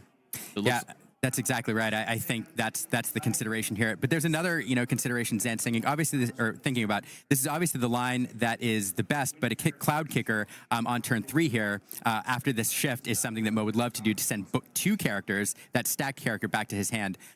So he's thinking about the plays that Mo could play in response here. Looks like he's going to go ahead and challenge down the Pegasus on the other side and go ahead and play a Dock here. Here's a play that you have to be willing to make in these decks. I've learned from testing that in Green Steel and Amber Steel, sometimes you just need to play a Dock on 2 just to get the other character in play, or to set up something like your 7 Dwarves Mine later if you have that card. Your deck list, obviously, Zan does not, but it's something that, you don't have to have this card draw 2 cards all the time. I mean, that's the best way to play it, obviously, but you'll see some of the better players just sometimes run it out there, and Zan wants to make sure that he uses all of his ink every turn curves out really well. There's that play you were talking about. That Kit's going to come in, return both those Diablos to Zan's hand. So a lot of development taking away from Zan here. 2 cards put back into his hand. He already used one of his actions to make that happen. Yeah, so this is an interesting play. I mean, I think this is the right call. Get that Diablo off the board. That card advantage is so huge that Diablo is threatening. But Mo is one of the things Mo's thinking about is he has limited Cloud Kickers, and in this deck, there's just not a lot of control and removal options. Kit is one of them. Now, Mo knows, he's looked at Zan's deck list, he's very familiar with it. He knows that Zan is running those Ursula Deceiver of Alls. That's another incredibly threatening card, and if left unchecked, that card can take over the game. So having used that Kit here, at the moment, it's not available to remove that Ursula should Zan play it here, which is something he may be looking to do. I love the phrase Mo knows. Any of us 40-year-olds, so you could harken back to a phrase from our childhood. It might remind you of it quite a bit there. Looks like that Doc is going to challenge into the Cursed Merfolk. Diablo is going to get discarded here, and now this is a very scary card for Mo Shamblin to play an Ursula, Deceiver of All. This is really, really scary if Zane gets to go back to his turn with this in play. I mean, one thing I want to note, there is another Diablo in hand. I want to make a note for the casual players out there. Zan has made a choice here to play with some signed cards, which is something that, you're allowed to do. Zan has another unsigned Diablo in hand, and so when Zan chose to discard a card to the Cursed Merfolk, he made a choice to discard the one that Mo knew he had. Okay, this other one is signed, but the signature does The loop add, is bigger. It is a little different. That is true. So. The signature adds some variety, which allows you to differentiate those cards. So when Zan chose to discard a card, he chose to discard the one that was in play. Therefore, Mo wouldn't have that information that there was a second one in hand. Yeah, really great play for Mo here. He's going to play with Ursula, just Deceiver, to take away a song from Zan, generally trying to keep away from having the Deceiver of All have too much value. Luckily for Zan, though, he's got an extra copy of Let the Storm Rage on his hand, so Mo knows that he's about to get hit twice. A lot of rage from Ursula there. Mo knows. Mo knows. But still, not a bad pick. I mean, it's an uninkable card, but it's a card that would have allowed him having one is better than him having two. So Mo timing that perfectly, but yeah, unlucky that there's a second one there. We see an Olaf added here from Mo. Cards that have kind of made their way in here. When you see a lot of decks playing Let the Storm Rage on, you think you're going to be playing against these cards quite a bit. You could see red, purple, and green, purple generally go to cards like Olaf as a small hedge against decks like that. Also, plays pretty well with some of these 1s and 2 drops that a lot of these decks are playing. A lot of 2-1s and 1-1s out there right now. That's very true. There's cards like Happy running around 2-1s, but I'm willing to bet that you're exactly right, Tannen. If I was a betting man, I would say that Olaf is in there as a hedge against the second turn Let the Storm Rage on with that 1-3 stat line. Speaking of that is 2 Let the Storm Rage on. It's going to take care of that Kit. Make sure 2 damage left over on Ursula. 2 cards drawn for Zan here. He is way ahead in resources this game, a little behind in lore, but this is manageable for him. It's only 5-0. He's got some characters that are going to be staying on the board here. His are a little bit more valuable in utility, while Mo's are a little bit generally more valuable in lore. So that's where the real race is going on between these two. But and look at we'll mention the 1-3 stat line again, because there are certain stat lines at certain points in the game at certain costs that really set cards apart. And in the early game on turns 1 and 2, having a 3 in the willpower line with cards like Let the Storm Rage on, Grab Your Sword, others out there that do 2 damage, it's so impactful. And it's the difference here between Mo having 1 and 2 characters on the board. So if Olaf was a slightly less statted character, then Mo would be sitting there with 1 character on the board instead of 2, which is actually a huge difference. Yeah, we see Zan a little bit Ursula flooded here. Plays the second one, uses the third one. Ink passes over to Mo. Mo uses Magic Broom to add to his ink, and that's going to put this amazing 4-drop that we've seen all weekend long, Genie, into play and draw an extra card for him as well. This is a nice card for Mo here. No evasive threats over on Zan's side just yet. No real clean ways to answer it. It's a way for him to get a lot of lore over the next couple turns and get an extra card for him this turn as well. Back over to Zan. Let's see how he wants to answer this. Is it a song? Oh, it's not a song. Good thing for Mo. Yeah, it's so intimidating staring at 2 Deceiver of Alls. There's so many things that could happen. Yeah, if like say Strength of a Raging Fire came off the top there for Zan, I think this game might have actually just ended this turn. Yeah, and Mo has to be thinking too about Zan drawing into a Sudden Chill or some sort of a song that can be double sung there, because practically any of them, right? They're all so scary. Yeah, they are. But so thinking about his hand now, drawing cards is nice, but if he leaves 1 or 2 cards in hand, a Sudden Chill being sung could be devastating. All right, so Zan gonna get a little bit of information. See these last 2 cards from him. Diablo is the play. First Merfolk and a Kit. One of the only ways that Mo can interact. Very few ways to interact, but this Kit is one of those. But having that extra Deceiver Ball as an insurance policy, I mean, if there's only one in play, the obvious play is to bounce that one, send it back. But with 2 in play, I mean, you still have one of those threats there. You can't deny that resource from Zan. And Zan's going to go ahead and pick off that Ursula, finishing it off there with the Doc.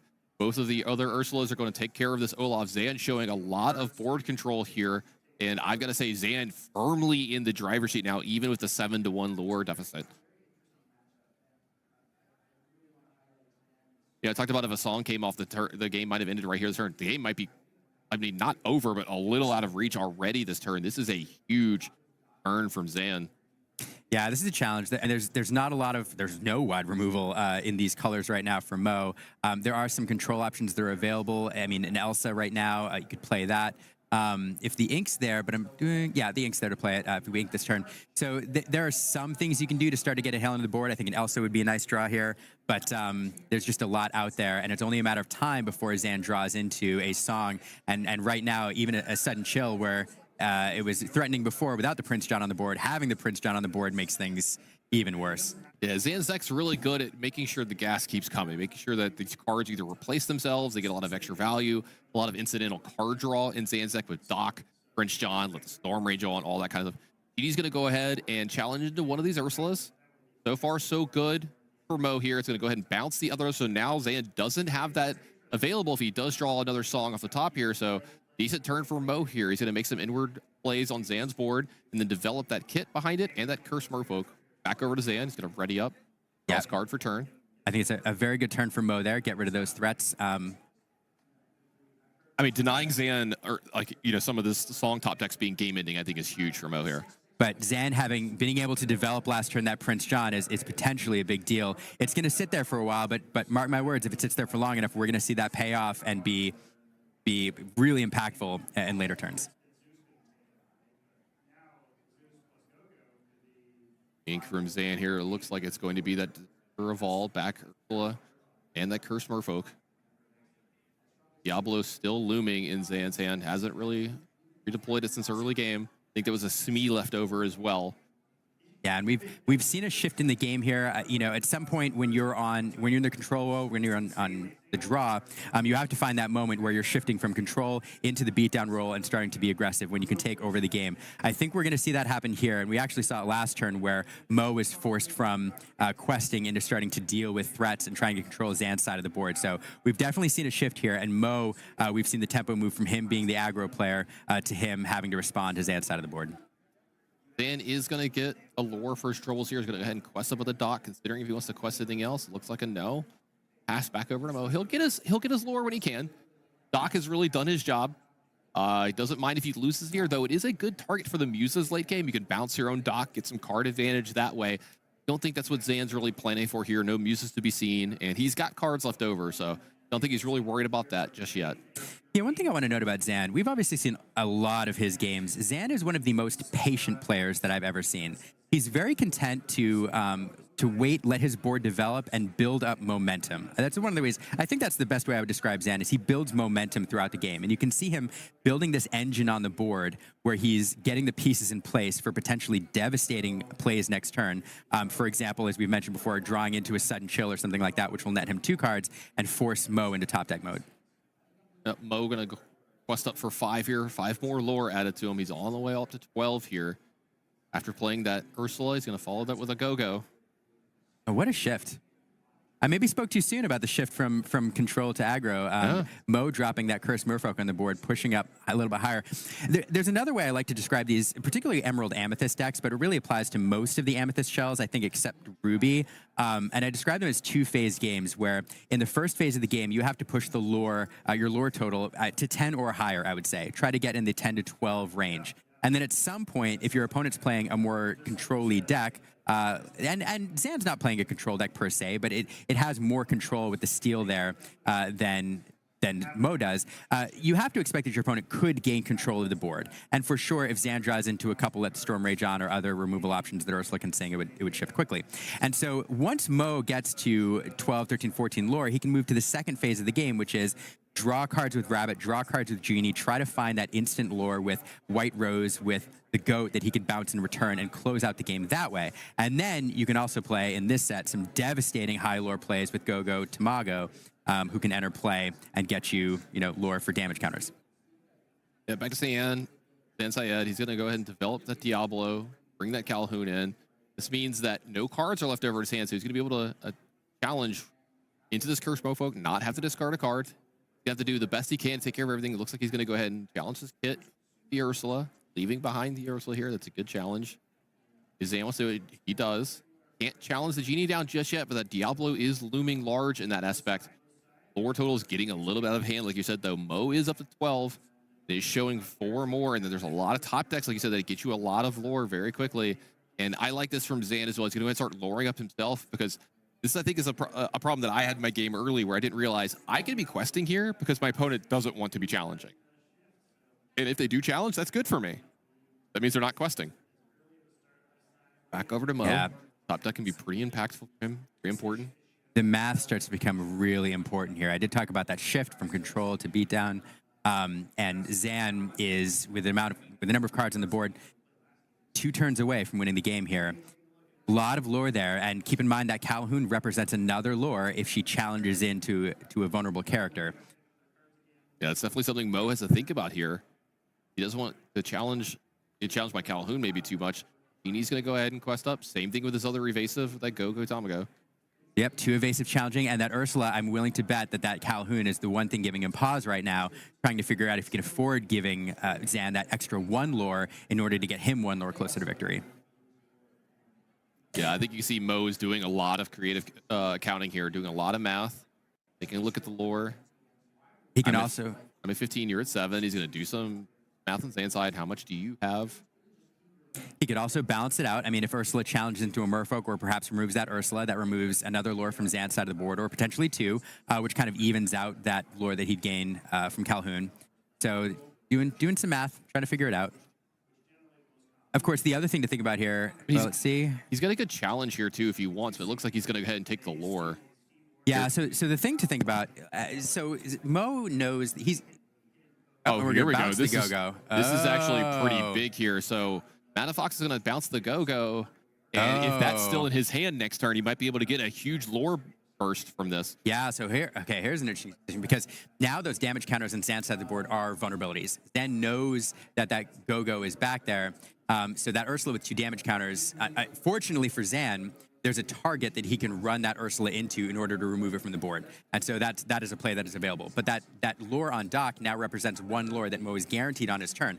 So Mo, with that Go-Go in hand, has the game with what he has on the board and in hand. Now, of course, there's multiple characters that there's at least 1 character that Zan can remove here, and actually 2, because the Diablo can challenge into the Genie. Zan rubbing his hands together here, looking for a good top deck. He realizes how close this game actually is. He's way up on characters right now, way up on quest on board, but way behind in the game.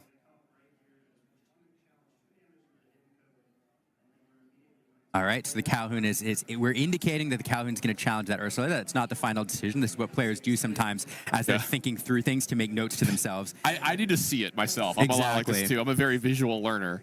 Exactly. So Zan indicating here that he's thinking about challenging it at Ursula with the Calhoun, get that 2 lore there, and then doing the math.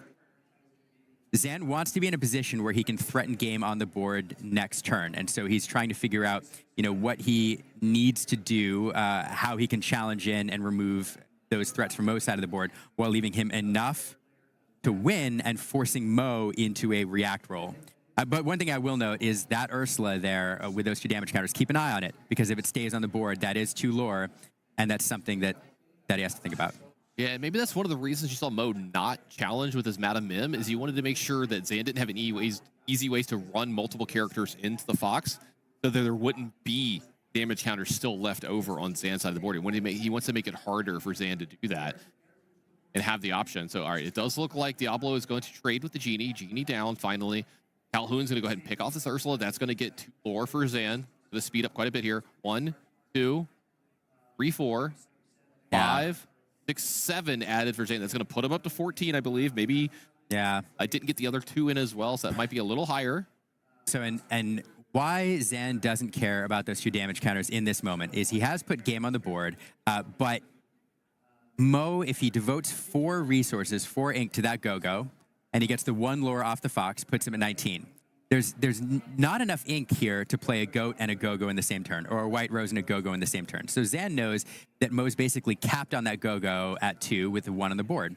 So it's really not much of a gamble because there aren't enough resources there. If Mo had 7 ink in play, it'd be a completely different story, and that decision would have been very different.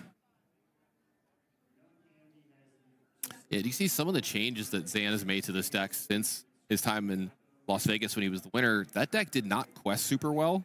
You only had maybe a couple characters that could quest for more than 1. Now you see the Curse Merfolks in here are a little bit more 1-drops, a little bit more of an aggressive tint to this deck. I like these changes that Zan has made, and it looks to be doing pretty well for him here this weekend in this spot, as it looks like he might have just locked up this game 1. See a little bit of the head shake from Mo there. In a really tough spot. He's like, yep, that's going to be it. We're going to go ahead into the next game.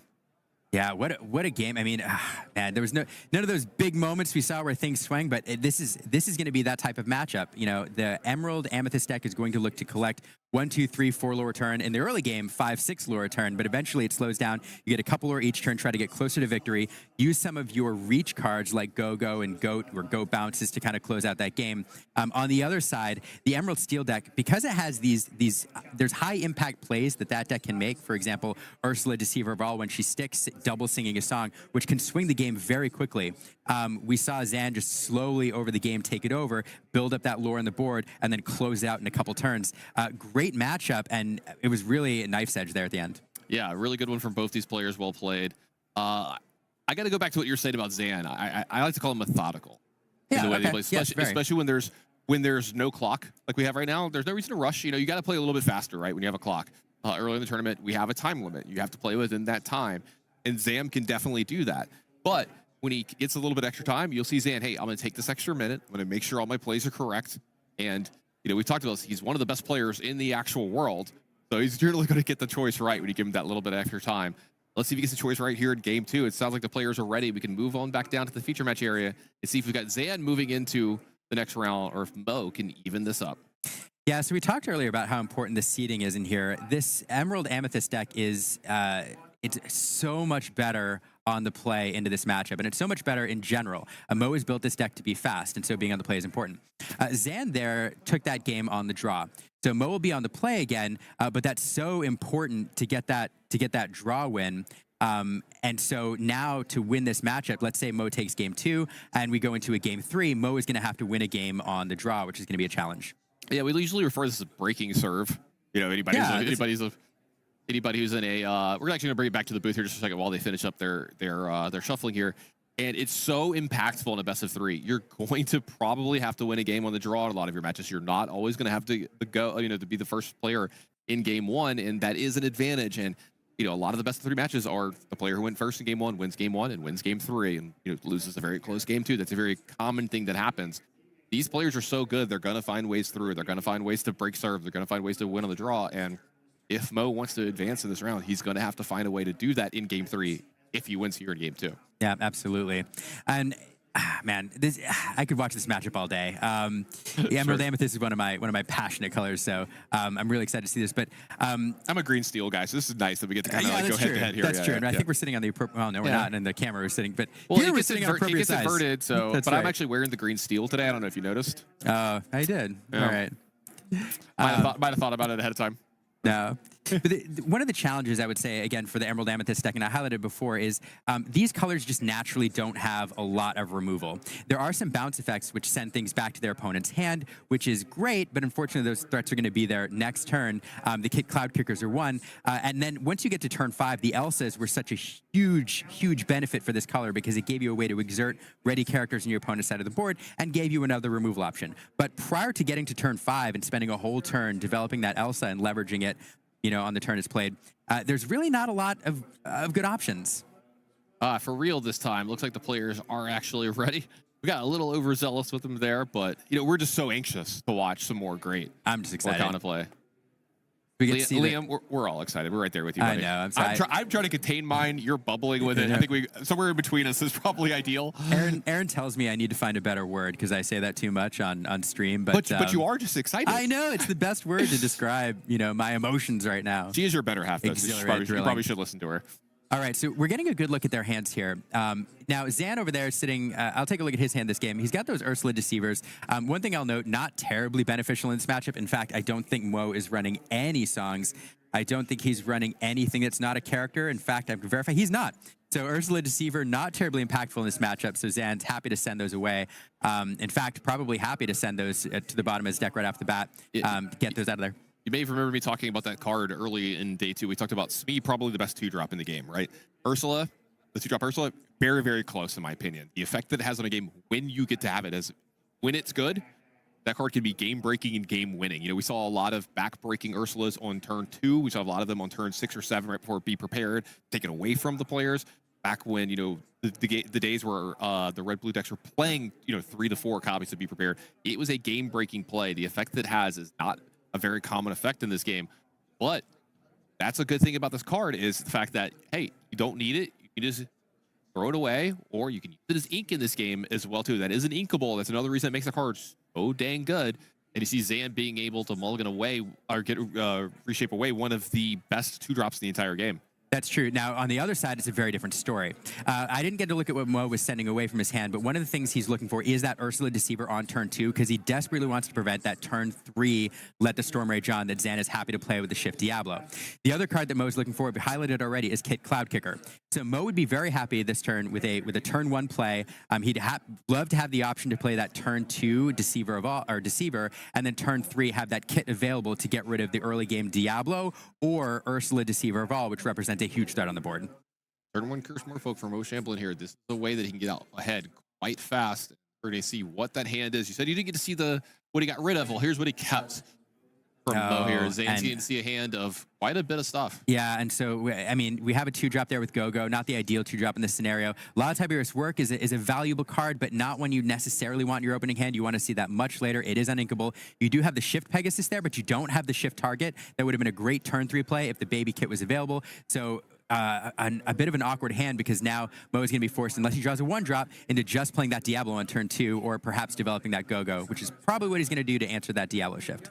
I was just about to say, I think a 1-drop off the top is really what Mo is looking for here, but not to be found. It does look like the Pegasus, the big one, is going to make its way into the Inkwell. It's probably going to be followed up with this Go-Go. The problem with the Go-Go, you'd love to play it, but to answer that Diablo, but if that Diablo is played and then sings Let the Storm Rage On, it's going to target that Go-Go and leave it there, ready to roll. So Zan has that. I don't think I see either one of those cards in Zan's hand, fortunately for Mo here. I don't either. I will talk about Hidden Cove there too. I do see a Hidden Cove in there. I talked about one of the removal options for Mo is that kit, which cares about the strength of your character. We've seen this already this tournament, and it's become pretty popular to put that Hidden Cove out there. You can slide over Diablo or Deceiver of All or any of those 2-strength characters and make them immune to that kit bounce. It does look like that's actually going to be what the play is here. Zan is going to play the Cove, move Diablo over to the Cove. And I kind of like this because this allows them not only to challenge into the Curse Merfolk, get rid of a card here from that trigger, but it doesn't give the free challenge back to Mo from the Go-Go Diablo. Now, if Mo wants to challenge into this Diablo, it's going to be a trade here instead of a straight pickoff. Right. Really fantastic card here. Zan's made maximum use of his resources, and let's say he does draw that Diablo off the top deck. Now again, it is not targetable by that Cloud Kicker. And locations can kind of be a problem sometimes for these green purple decks, right? You don't want to be utilizing your characters to challenge into them because it'll usually take you multiple turns, multiple attacks, multiple challenges from some of these cards, and that gives up so much lore in a matchup where you're in a lore race, right? I do see a Fox in Mo's hand, though. That is something that can do a lot of damage quickly to a Hidden Cove that can possibly take that down, though he would be having to give up some of his development here this game. Let's see how Mo wants to play this. It does look like it's going to, I will say, be a challenge into the Hidden Cove. There we go. Gets 2 damage on it. Now a Fox can pick this off. I don't know if he wants to do it this turn or next. White Rose in. It does look like it's just going to be the Fox now. Go Tamago added back to Mo's hand. Fox with 4 strength here. Going to be able to take out that Hidden Cove. Or he's just going to go ahead and take out the Diablo. I kind of like this too as well. Get rid of that shift target and make sure that we can't develop that this turn. Then left with this Hidden Cove. No lore from that. Oh, that's an interesting pickup from Zan here. Let the Storm Rage on. It's a nice card that Zan doesn't mind having available. Obviously, nothing on board to sing it right now, and you don't want to necessarily spend your whole turn. But that being said, Mo has the one character on board. You remove that, the board's clear. It's not a terrible position, but I think Zan would rather develop the board here. Yeah, I think he's got two real options. He's got to let it go, like you said, to keep that, or he could develop the Ursula Deceiver of All and set up to possibly have a big sing turn. He's also got Hypnotize here as well if he wants to go along those lines, but it looks like it's headed to the ink here. So let's see how Zan wants to play. So we've talked about how patient he can be, and it does look like he's going to go ahead and go the route of keeping around the Hidden Cove and keeping the board clean away from Mo. Zan kind of leaning into the inevitability of his deck being better in the late game, I think. Absolutely. This is his patience I talk about from Zan. I think there are a lot of players who would want to develop, who might be tempted to develop that Ursula and get maximum value out of that, let the Storm Rage on. But Zan is a methodical player, very cautious, and I think he tends to being on the more conservative side in some of these matchups, which serves him well because you watch him slowly over time take over the game. Zan is inevitable. Zan is inevitable.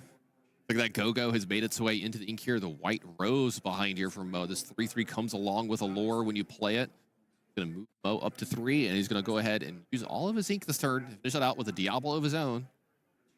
Back over to Zan. Haven't seen any crabs yet from Mo here, and that could be something that could be really impactful as this game goes on.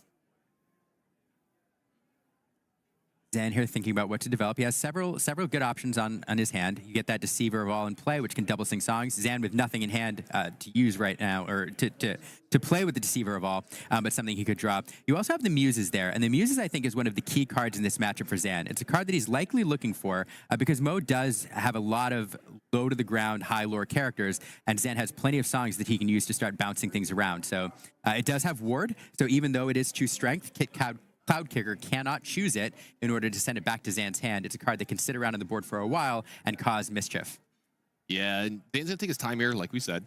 He's going to really think this out, but I like having a chance to develop the Muses. You're not super far behind here just yet. It's 3-0 on the lore. Muses is, I think, your highest priority card and one of your highest upside cards from here. Like you said, it's got Ward. It can't be interacted with from Mo. Can't be challenged down. And then Zan can kind of lock Mo out of a lot of spots as the game goes on from the spot. If you were to draw some songs from here, Muses could have a huge impact on this game and keeping Mo kind of having to make sure that he plays enough characters like the White Rose that can't be bounced, and that's going to put a lot of strain on his hand to be good against the Muses, which can be very difficult from his deck. As you see, I think it's like half his characters or more are definitely susceptible to Muses. Yeah, absolutely. Okay, Mo going wide here. I think he top-decked that Pegasus, which gave him, allowed him to make maximum use of his ink. Now 4 characters on the board. That Laltai Bork is an interesting card. It can give a character Reckless upon entering play or forcing it to challenge. Of course, he can't choose the Muses there, so no legal target for that Rourke, so it'll just come into play. But Rourke does have an ability that says whenever one of your characters is banished, then your opponent loses 1 lore.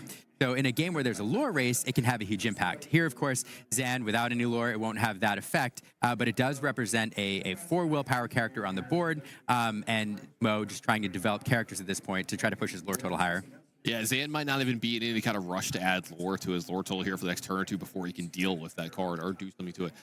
Luckily for him, though, need 2 strength on that Lyle. It does set up pretty well if he has a song here. See if Zan has one or not. How he wants to play out this turn. We're getting to the point where Zan's going to start playing multiple cards a turn a lot of the time in the game.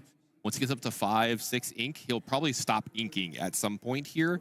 The fact that he's just going to be playing most of the cards that he draws because he doesn't really need much more ink from his deck. Yeah, I was going to say this could be maybe one of the last ones. That Ursula making it into the ink. There's a Pete from Zan. This is just a 3/3 in this matchup. He's going to back it up with Smee, 2 very powerful, very beefy characters. So Zan may be looking to get some good challenges in here on the next turn or 2. He's still got that Cove sitting around as well to possibly really make these beefy in this matchup. Yeah, Zan choosing to develop the board here. Pete is a card that will have no impact on Mo this game with there being no actions in Mo's deck. But Pete does 2 things. One, you do get a higher statted character on the board with 3 strength, able to deal with some of the things on Mo's side of the board. The other thing, though, is a 3-cost singer. So there's plenty of songs that Zan could draw into that he can use, leverage Pete to sing, to then activate the Muses. The last thing you want to do is make the Muses vulnerable to a challenge if you can avoid it, because that's going to be one of your key control cards from this moving forward. So with 3 costs, Let the Storm Rage On can be sung by Pete, and the Muses can leverage it, getting you maximum value out of that card. Not to mention getting a couple of these 3/3s in here. It's something that can challenge down the White Rose here.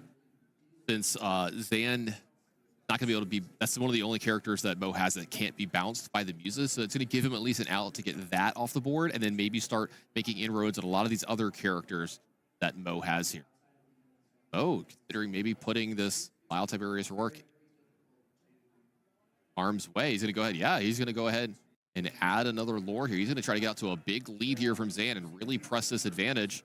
Going wide is a way that he can do this. That go Tamago right back into play. That's what he has to do. In this matchup, inevitability is with Zan. One thing I do want to mention with these Emerald Steel decks is, one thing I'll mention right up front is Zan has built this deck to be more aggressive. In fact, I think he's referred to this build as like a green steel aggro build. So it's not quite as controlly as the list that we saw him build in Vegas. But one of the ways that these decks win in the long game is overwhelming your opponent with resources. This deck has multiple ways, including Prince John, including unchecked Diablos, to draw a lot of cards. And in fact, anybody who watched that, I know Tan and you remember this, Zan's sitting with a hand that was bigger than his deck, or pretty close to it, because he had like 20 or 25 cards in there. He just locked his opponent out of the game. Yeah, right. It was so wild, yeah. And so that engine will happen eventually because Prince John has Ward. You know, there's only so many answers for Diablo. So the longer this game goes on, the more opportunities Zan's going to have to build that resource engine and to overwhelm Mo. So Mo has got to keep pushing the lore total higher by 1 or 2 or 3 a turn if he wants a chance to win this game. Zan using Hypnotize there to get the last card out of Mo's hand, add another one to his. I did not get a good look at it just yet, but Zan still has a few resources in his hand. Mo's going to be playing off the top of his deck here for the rest of the game. Zan's still at pro lore here, going up to 6. Zan's about to start making inroads on this board, I believe. So we'll see, how does he want to start challenging here? One card I'll talk about is Diablo. That 0-1 Diablo seems like a pretty innocuous card, but in a lot of these Amethyst decks, particularly the mid-range decks or the aggro decks, it is such an impactful card. It always replaces itself. It's very cheap. You know, Mo with an empty hand right now is going to be happy to draw a card off that, but it represents a lure every turn unless Zan deals with it. Here we have the Muses singing I'm Still Here. It's going to give one of his characters resist 2 until the start of the next turn. It's also going to draw a card for Zan here as well. Muses is still, trigger still in the stack. Going to return one of these characters. Looks like it's going to be the Lyle. Not only for the ability, but it's one of the more expensive characters that Mo can have. So it's going to take up a large portion of his turn. It is expensive. It's also uninkable, and so it reduces the options that Mo has available in his turn. So the resist went onto the Smee. The Smee went into the White Rose. Smee only takes 1 damage from that, and then will not take damage at the end of the turn because of that resist 2. So the Smee is going to get to sit around just a little bit.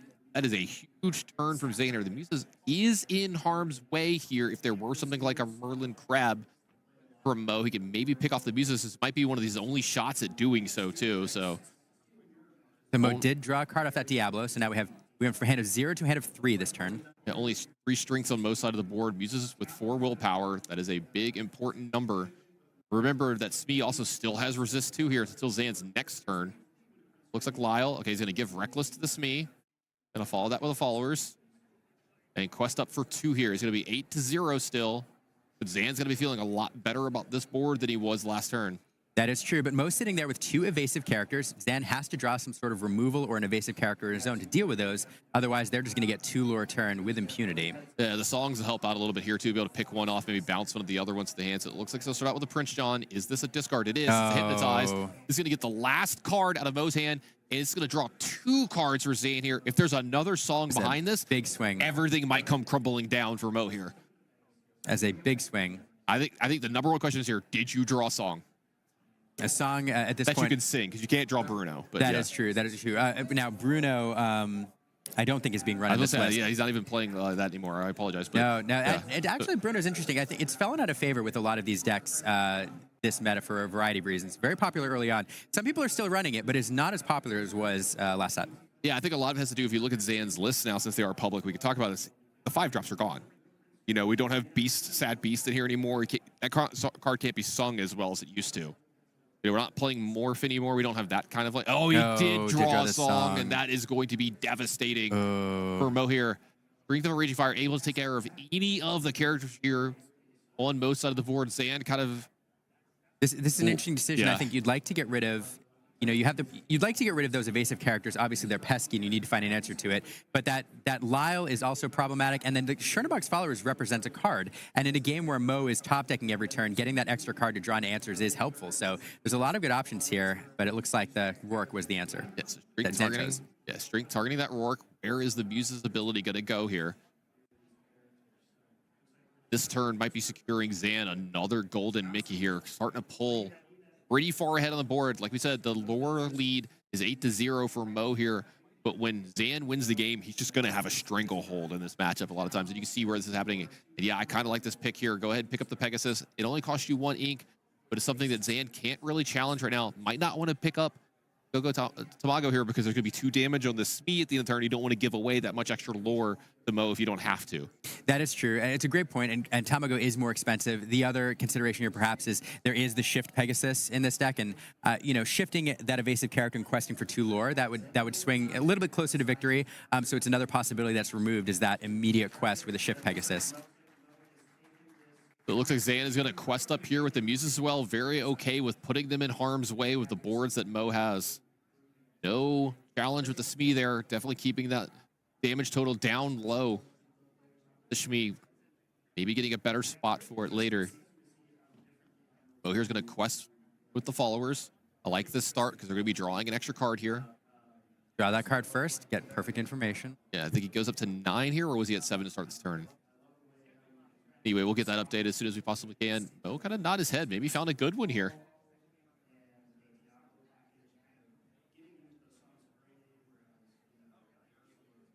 The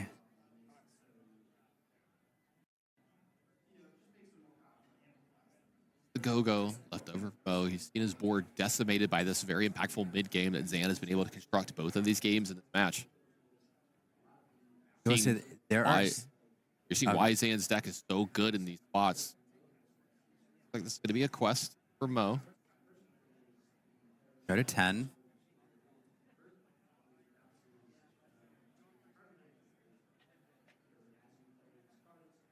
I saw the nod earlier, but this shake of the head makes me feel like Mo feels like he's in the hot seat now here.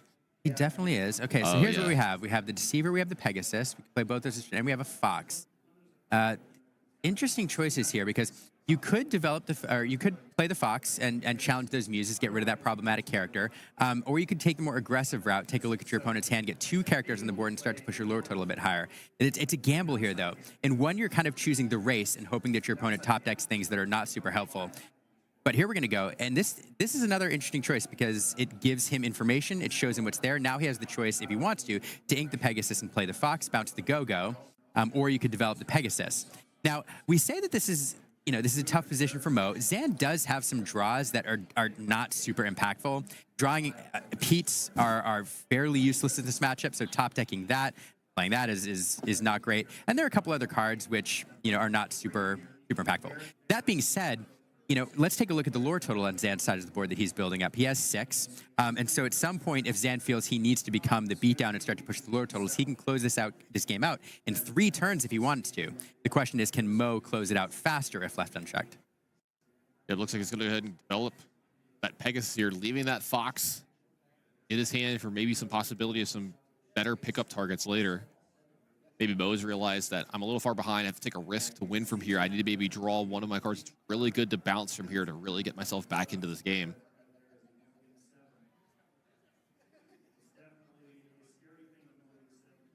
Yeah, so keeping that Fox. Mo's definitely playing more aggressive here, trying to get more lore, more characters on the board, forcing Zan to have the answers, rather than develop the Fox and removing the Muses. Is it a pass back over to Zan here? Zan was 6, if I believe. And we have a Cursed Merfolk left over in the hand. It looks like a Smee is left over as well here. It's not the worst card from Mo's perspective for Zan to draw. It does represent more lore on the board, but it's not removal. And Zan will be left with those 2 evasive characters, most likely. It's another song as well, which could be a problem here with the Muses. That's true. So not a terrible draw for Mo. It keeps him in it a little bit longer.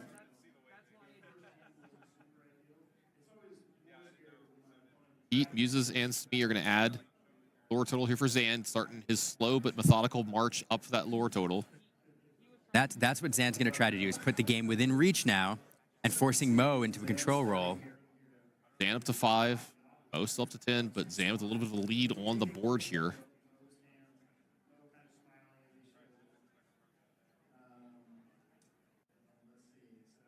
I think Zan's just going to develop his hand and probably pass over his opponent. Get all of that lore on the board. I don't think he can threaten game next turn, but definitely 2 turns. It's a definite clock on the board. One thing to note, Smee will take that damage at the end of this turn, leaving 2 damage counters there. That does make a go-go for 2 lore possible if Mo top decks that. 1, 2, 3, which would be 3 lore, 2 more lore, pushing him up to 15. So that would be probably a pretty good draw for him.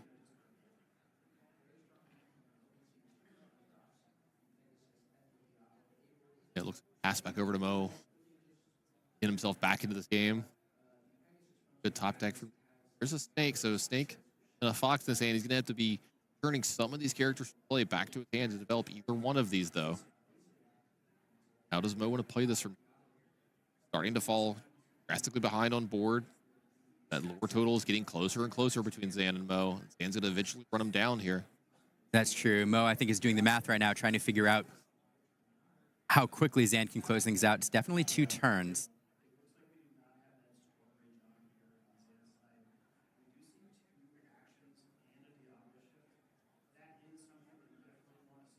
So let's do the math on Mo's side of the board a little bit. Mo can quest for 3 here, pushing him to 13.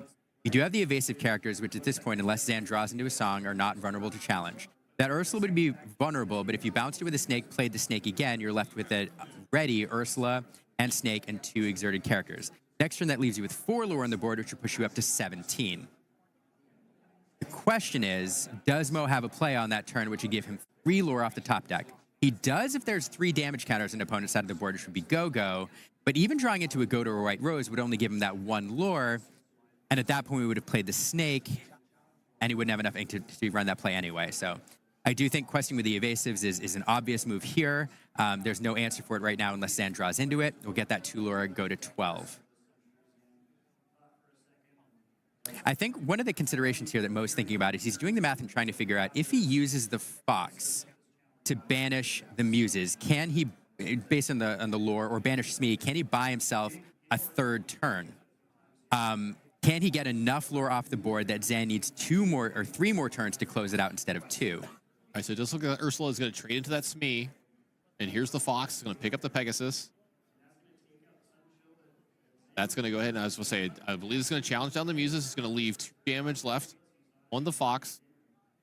1 ink left over. That Pegasus get back into play. Leave that snake maybe to reset something. Maybe that go to Mago later. Well, and try to get something out of that.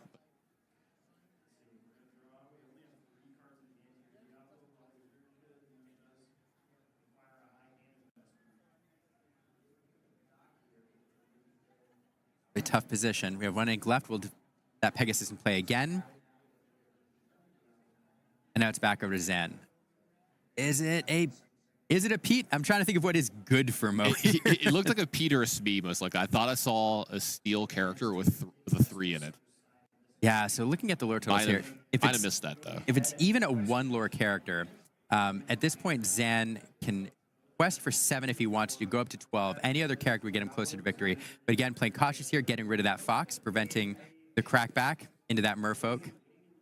Yep, he's going to go ahead. 4. Trade into that Madam Mim fox. Moves Zan up to 9 here, and it was a Pete off the top. Again, the ability, not relevant from Zan here, but that is another big body into play. This is a 3/3. It doesn't quest for 2, though, but it's another big thing for Mo to have to worry about. Zan going to go and pass over these lore totals a lot closer. 12 on Mo, 9 on Zan. Zan with a bigger board here. Over to Mo, picks up a cursed merfolk for the turn. Not a terrible draw. It doesn't give him much control. It does put 2 more lore on the board. I say not a terrible draw, but at this point, Mo is thinking a bit about control. 7 on the board. That's still 2 turns. 2 turns at this point for Zan. He's bought himself another turn. Does look like he's going to develop that first merfolk. Get some lore from one of his evasives. Pegasus going to lure up for 1. Does this. Mago 1, 2. Challenge. We'll have to see. It looks like the snake is going to get developed here. It's going to pick up the Pegasus. Pegasus will be able to I think blade. clearing the hand to challenge into that merfolk, perhaps, and that's the play. Now, no discard. Discard would not only get rid of a card in Mo's hand, but it would also draw a card for Zan. That's the last thing you want to do is give him more resources. And if this is a sudden chill, which I think it was, it's probably the worst card he could draw in this scenario. I'm looking at Zan's list and trying to figure out, what cards he does not want to see because everything is so good. Yeah, like what can Zan draw that gets Mo back into this game? Yeah, would be a brick. Barely saw it, but it might have been a sudden chill. And a Pete followed by a sudden chill are just two terrible top decks for Zan at this position. Zan's going to cost for 2 for 3. Game just got really, really close. It's going to put Zan up to 12. That's me now sitting with 2 damage. Don't forget, we can top deck the Go-Go Tamagos. That's actually a really good point. Go-Go just became a much better topic. Any of your bounces possibly pick that up to, we don't have enough to bounce with don't have enough. And do it. Now you can threaten it next turn, but of course Zan, will be able to see that coming and we'll be able to work around that. Our Curse Merfolk is going to put Mo up to 15 here. He's starting to get dangerously close to winning this game. Zan's still 2 turns away. The question is, can we threaten game next turn? So the Snake's just going to pick up this Merfolk. The Merfolk's going to come right back into play. And that is game on board next turn. 1, 2, 3, 4, 5, 6 lore. Zan has to deal with 2 characters, or perhaps the Merfolk. He's going to have to draw into some sort of removal or a way to interact with ready characters. Those muses are off the board. And all of a sudden, things have changed. And oh, here we go into the Smee. Mo buying himself another turn here. Now Zan with 3 lore on the board. That's going to be multiple turns to win the game. And wow, how things have changed. Yeah, the Pegasus going ahead and trading in here. Back over to Zan. He's at 12. His opponent's at 17. Needs to be able to remove so much stuff. Oh, my goodness. Zan's thinking it through. Again, Mo is ready to remove that. Zan indicating, no, I'm just thinking things through. I'm going to indicate how I want to do it. And he doesn't have the answers. Oh, my goodness. Woo! Okay. What a close game and a nice play for Mo there for the last few turns to play from behind and find a way to get the win here and force a game 3. This was masterful play by both players, in particular Mo in this matchup, feeling, I think, behind for a good portion of that game. I want to highlight a few things. Mo was on the play. Did not get his ideal draw either. I think we didn't see a lot of the control options that he wanted with the kit right away or the Ursula Deceiver, but also didn't have those 2 1-drops he likes to play on turn 2, forced into kind of an awkward turn 2. But also, Zan really not on his ideal draw. Didn't get to develop the Deceiver of All early and didn't have that Diablo shift line this game. And then we cannot highlight enough. There was about 3 turns there where I think 45 or the 2/3, 3/4, 5/6 of the cards in Zan's deck would have allowed him to win the game. I don't know, I'm just doing fractions. Would have allowed him to win the game. There's several cards in this deck, though, which were just not helpful at all. And he happened to draw into 2 of them. And I think 3 of them right in a row, with the Pete's and the sudden chill in that scenario with Mo's hand was empty and just didn't allow him to close it out. But it was on a knife's edge. I mean, there were multiple turns there where I think a song off the top just ends the game immediately. Yep, absolutely. So looks like the players are ready for this 3rd and deciding game. Let's head back down to the feature match area and find out who is going to be going on to the next round. Wow. Zan is going to be on the play here this round, though. Like you said, so important in this matchup. First Merfolk early in Zan's hand here. Eats a couple of songs. Prince John. Take a look over at Mo's hand. Things as well. Missed Mo's hand, but we do have. See, a couple Curse Merfolk there. Okay, we do have a couple Deceivers. We'll likely keep 1, especially since. Was this a full 7 from Zan? Yeah, it looks like maybe a full 7 from Zan here. Yeah, Zan. We saw this happen at the end of the tournament in Las Vegas. He famously took a full 7 that was unplayable into what was practically the nuts in Las Vegas, and one of the best draws I've ever seen and how it worked out. So Zan, known as an aggressive person early in the game and getting rid of all these cards, willing to take the risk, get a full 7. We'll have to see if that's going to put him into the next round here. I think Mo took quite a bit of cards here as well. I think 4 as well. Mm-hmm. Now, this is interesting because these are both kind of mid-range-y decks that are able to take a more aggressive or more control role depending on the matchup. But what is interesting here is I think conventionally the Emerald Steel deck leans more towards control, and Zan has built it as kind of an aggro build. And on Mo's side, he's built it a little more aggressive as well. But one of the things from that mulligan, even though, or that hand altar, even though Zan is on the play, sending away those Merfolk and a couple of other cards in that hand indicates to me that Zan is thinking more about taking on the control role in this game and trying to win in the long game and to slow Mo down from his aggressive posture than playing the aggressive role himself, which is a line available to him. Oh, interesting. Diablo turnaround from Zan. I get a look over at Mo Shamlin's hand. We see Ursula there. We see a crab, which can be really impactful in this match. We haven't seen many of them yet. But a Kit, a Pegasus, another big Pegasus, and a small Diablo for a Mo here.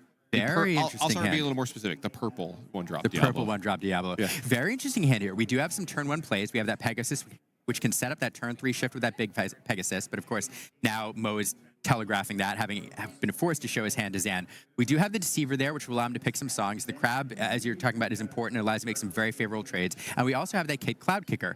So not a very aggressive hand for Mo here. We don't see those Cursed Merfolk, but a lot more controlling cards. But what I will say is, at the very beginning, I did highlight a couple cards that are kind of key for this matchup. And I did say the Deceiver and I did say the Kit. And those are 2 cards that Mo has in his hand. You should see what one-drop Mo is going to lead on with the game. And the Go-Go is going to make its way into the ink here. Looks like he's going to lead off with the Pegasus, possibly doing two one-drops next turn, maybe leading off with one of those Ursulas. We'll have to see. It does. Oh, here we go. You get an action, a sudden chill. We have multiple, I think, in Zan's hand here, and he has the Diablo shift line. This game could get real fast. But look at the importance of information here. I mean, Mo plays that Pegasus for a variety of reasons. One of them is, though, it does threaten the evasive Diablo, as you highlighted earlier, and that Crab is available to challenge into that Diablo if it's exerted. But Zan, having played that Diablo in turn 1, now knows that Crab is in there. Yeah, I like this line from Zan here. He's going to go ahead and put the Sudden Chill into his ink. He's going to go ahead and get rid of the other song as the action for the Diablo shift to make sure that none of these are left over in his hand in case that Diablo wants to come. I'm sorry, that Ursula wants to come from Mo here on turn 2. I wonder if Mo is still going to play it or not. When I see 2 songs make its way out of Zan's hand, I'd be a little worried about missing on my Ursula here. Absolutely. Zan inking that song. He knows it's vulnerable to the Deceiver. Yeah, followed up with the C there as well. I didn't get to see what the last card was that Zan picked up. Could have been a song, though, so who knows? Yeah, no, one thing. What action did we discard to the Diablo? 10, I missed it. 10, and I missed it. Did we discard the I'm Still Here? Yes. Okay, Yes. so there is a line of play where we play the I'm Still Here on the Diablo to make it, give it resist 2, so it is not vulnerable. Or at least it trades. Well, Well, we're going into the turn 2 for Mo here, so you're not scared Yeah, you're not scared of Crab here just yet. So you may see Zan play a little differently with this Diablo next turn. I was getting ahead of myself, you're trying just to think getting turns ahead. Well, it looked like there was two ink in the equal, so it does look like there was an Ursula. And look, he did draw Sudden Chills last time. See, I said I didn't get to see. I thought it might be a song. I couldn't tell because it was a foil version. But I was like, it might have been an unlucky draw for Zan there. So that's a little bit of a good spot for Mo there. It's a little bit of good luck here in the spot that he gets to pick off a song from Zan. Pick up a song, pick off an ink, I think. I think that's a dock as well. That's going to be really powerful as this game goes on. Yeah, Doc, not a card you like to see in the early game, but when you're in a situation where you have 2 cards in hand, that's going to be, you're going to get rid of those pretty quickly. So Zan, if he needs extra cards, now able to ink one of those cards, play the other 3 cost, and then he sets up the Doc play next turn. It puts that Ursula in his ink. This is only inkable here. Gets the second Diablo into play. He is actually going to quest with this Diablo here. It's going to get him another card as well. A few more pieces of lore as well for Zan. Puts him up to the 4-0 lead. Who's the aggro deck now in the matchup, Zan says. With the damage of this, passes back over. Another card picked up. I think that was a Let Storm Rage one as well. So another song picked up by Zan here. So Mo's turn might be a little bit scripted here. We'll have to see. There is that Crab. We'll see how he wants to use it. So it looks like Ursula's going to go ahead and quest. Mo gets on the board here for his first of the game. Wonder if this is going to be a Crab into the Pegasus. Let's see.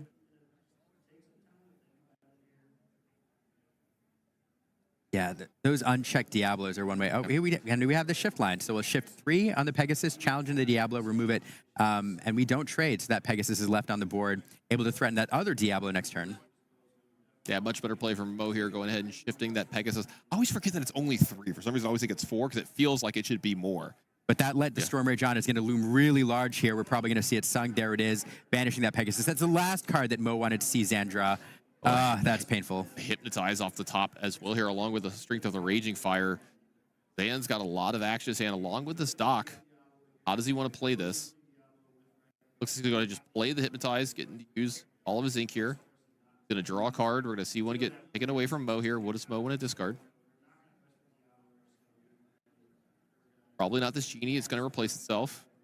Looks like it might be that Crab. Yep, the Merlin Crab into the discard. That Cloud Kicker will be very important to shut down that Diablo. He picked up from Zan here. That's a card that's going to get inked pretty well.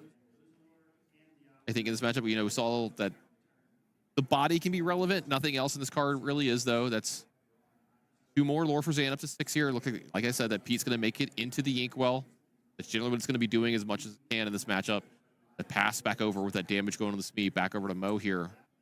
Mo, not much of a board left over here, but got some genies behind here. Picked up an Olaf.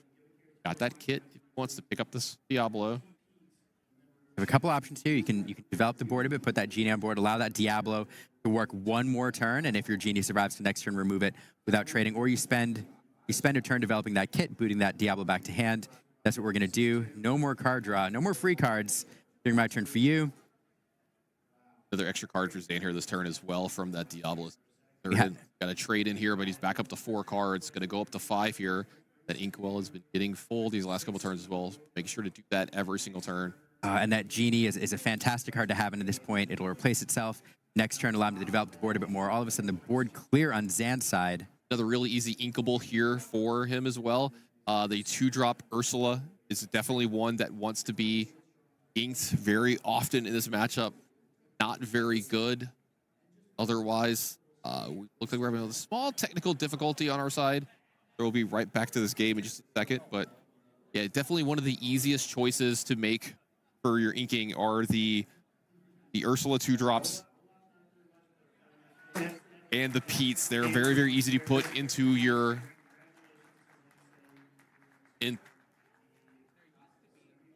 All right, we have the stream paused. We're going to go right back in. We're not missing any action for you at home. Sorry about that. We're getting just a little technical difficulty fixed.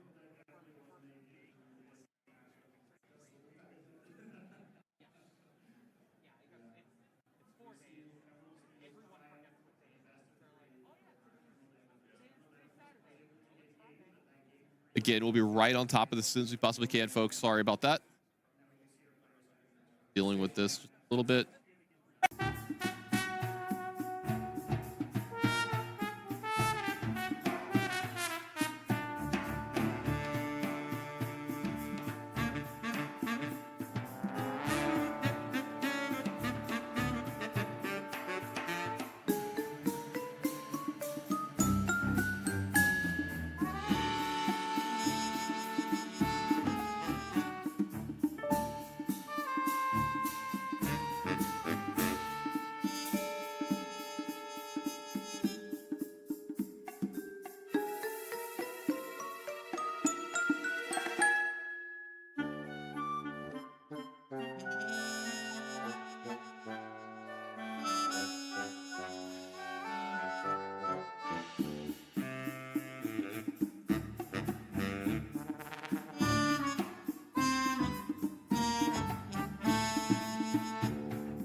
Hey guys, welcome back to the booth. We're having a little bit of a technical difficulty here. We'll have the feed back up in just a moment. We have the game paused at where it was, so we won't miss any of that action. Very close one here. Very close. Yeah, Zan. This is the game 3 you like to see. Yeah, absolutely. Zan looked to be possibly pulling ahead just a little bit in that turn that we were talking about. Drawing some cards that weren't super great in the matchup. You know, we got the Pete, we got the 2-drop Ursula, but those are easy to put into his inkwell. And since he's been getting extra resources every turn, he's been drawing extra cards off Diablo, drawing extra cards off the Hypnotize and stuff like that. That makes the decisions easier. He gets to keep playing the stuff. And then his opponent finally started to build a board up. It's kind of, he hasn't really gotten to do what he wants to do early in the game, where it's play a bunch of stuff. Sounds like we're ready to go back down to the feature match area, get this game started up right where we left off. And yep, there we go. Oh. You see that kit, you see that Diablo on Mo's side. Zan with a healthy Lord lead, though. It's usually a little bit the other way around, so it looks like we're going to develop a 3-drop Diablo and a Mr. Smee back here. Thanks for sticking with us, everybody at home. We apologize about that small technical difficulty. The wonders of live television. Absolutely. It makes it fun. It makes it fun. You never know what Keeps you're us going on to our see. toes. Right? Yeah. It makes it really fun on our end. So that Diablo is back. It was sent back to hand. It's back now on board. As you pointed out, Zans pushes lure total higher. And Mo being able to develop this Genie, though, is fantastic. Not only does it threaten that Diablo if it exerts next turn, but it draws a card. One thing I'll talk about here is the Amethyst decks Amethyst gets a lot of love because it has a lot of cards which replace themselves, like the Genie and the Rabbits, and there's Friends from the Other Side, cards that draw a lot of cards. And so Amethyst becomes known as the card draw color. But over on this Emerald side, there's a lot of cards that do the same. Hypnotize is a card which seems a little innocuous at first, but that allowing you to draw a card off of it is huge as you're making your opponent discard a card. You also have cards like Diablo, you have cards like Prince John, and so Zan is also somebody who can develop a healthy hand size as the game goes on. So it's really interesting because he's doing it in a different way, but that's one thing that both these colors are looking to do in the mid game is find cards that can replace themselves and to refill their hands in order to give them energy into the end game. Yeah, back over to Zan, we could see a pretty powerful turn from here. Pete in the hand that could easily go into the Inkwell. Strength of a Raging Fire could easily be sung by a Diablo here, and he's got a dock here as well to draw some extra cards. How does he want to sequence this here, though? I was going to say, maybe we're going to get to play the Pete just to get the third character into play. You'd love to be able to strength that Genie if possible. Yeah, I wonder and if you we're do gonna, have the dock. I wonder if we're going to play the dock and not discard here. That's my guess. We won't discard. That's put 4 characters on board. We'll sing the strength, target the Genie. That is a big play. That is a big play. Having just the ink and the 2 characters to do that, that's huge. That removes that threat from the board. That Diablo is going to be unchecked, and now Mo's going to have to find another answer to keep Zan from drawing multiple cards a turn. And for his good here, he's going to go ahead and get 2 more lore off that speed as well. Zan getting a nice, healthy lead on Mo here. Mo draws a kit. Did draw into an answer for that Diablo, but it's not as powerful as the Genie. You'd love to have that Genie back here. Zan did get that extra card here this turn. Zan is inevitable with this card advantage like we've talked about in this matchup. Yeah, and that's one of the things that makes Diablo so oppressing, particularly into these Amethyst decks, is that Amethyst decks' way to win is by card draw. Every single Amethyst shell in the mid-game is looking to leverage Genie, is looking to leverage Rabbit, wants to draw into those answers. And when you're giving your opponent answers as well every single time you draw, when your opponent's ahead, they stay ahead. And so Diablo is so oppressive if left unchecked. Yeah, Ursula played here. It looks like there was a Curse Merfolk that was drawn for the turn from Zan here. And I think that's something that we may have talked about a little bit more here is the sub game of Exerted Diablos against Amethyst as a color. Hey, like, want to play your Genie? I'm going to draw a card too. You want to play your Rabbit? You want to, get an extra card off of your Diablo? I'm okay with that. I've got an Exerted Diablo to play. I'll draw the card as well. So Zan putting a lot of pressure on the decks in maybe some innocuous ways that like you don't really see until you play it out here. A couple of trades coming in from Mo here. Going to clean up a little bit of Zan's side of the board. He's going to be left over with a Doc and a Pete. 3 characters left over for Mo here, though. But lore totals getting a little bit closer. Zan with 6, with 3. Zan now, though, with multiple cards left over in his hand. I think we've got about 3 of them now. Zan's going to have to take another turn setting up that Diablo. It only activates if it is exerted. I think Zan going to be questing for 2 here. This dock. Up to 10. Going to be followed up by that Curse Merfolk that we saw and that Diablo that we know about. So 1 card left over for Zan. That is a mystery card. We don't know what it is just yet. Not a 1-drop, though, I'd like to guess. Probably not. Back over to Mo. Mo looking for some good ones here. Maybe this would be a good turn if he can find another Genie, another way to draw a card here. This is one of the turns that he can do it. This is Diablo. Isn't exerted just yet. Definitely thinking about it. So there seem to be options. I'm really excited to know what that card is.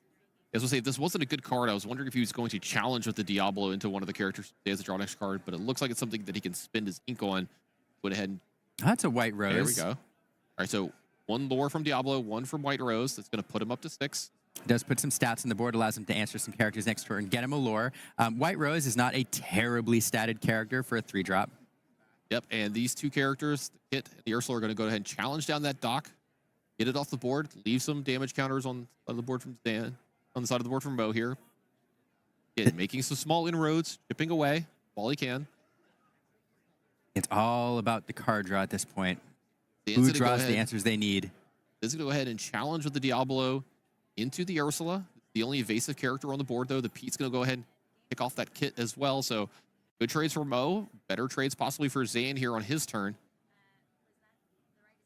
Ink is going to be another Pete here. Pete.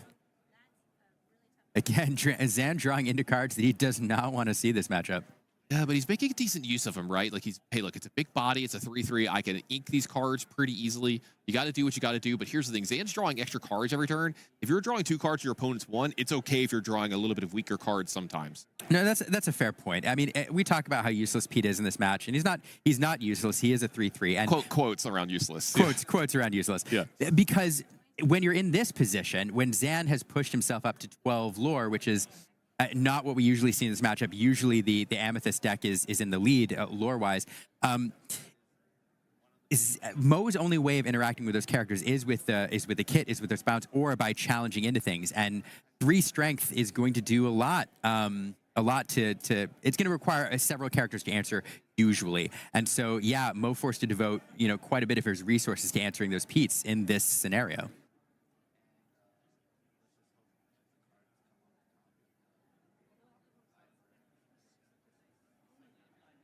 White Rose challenging into Pete.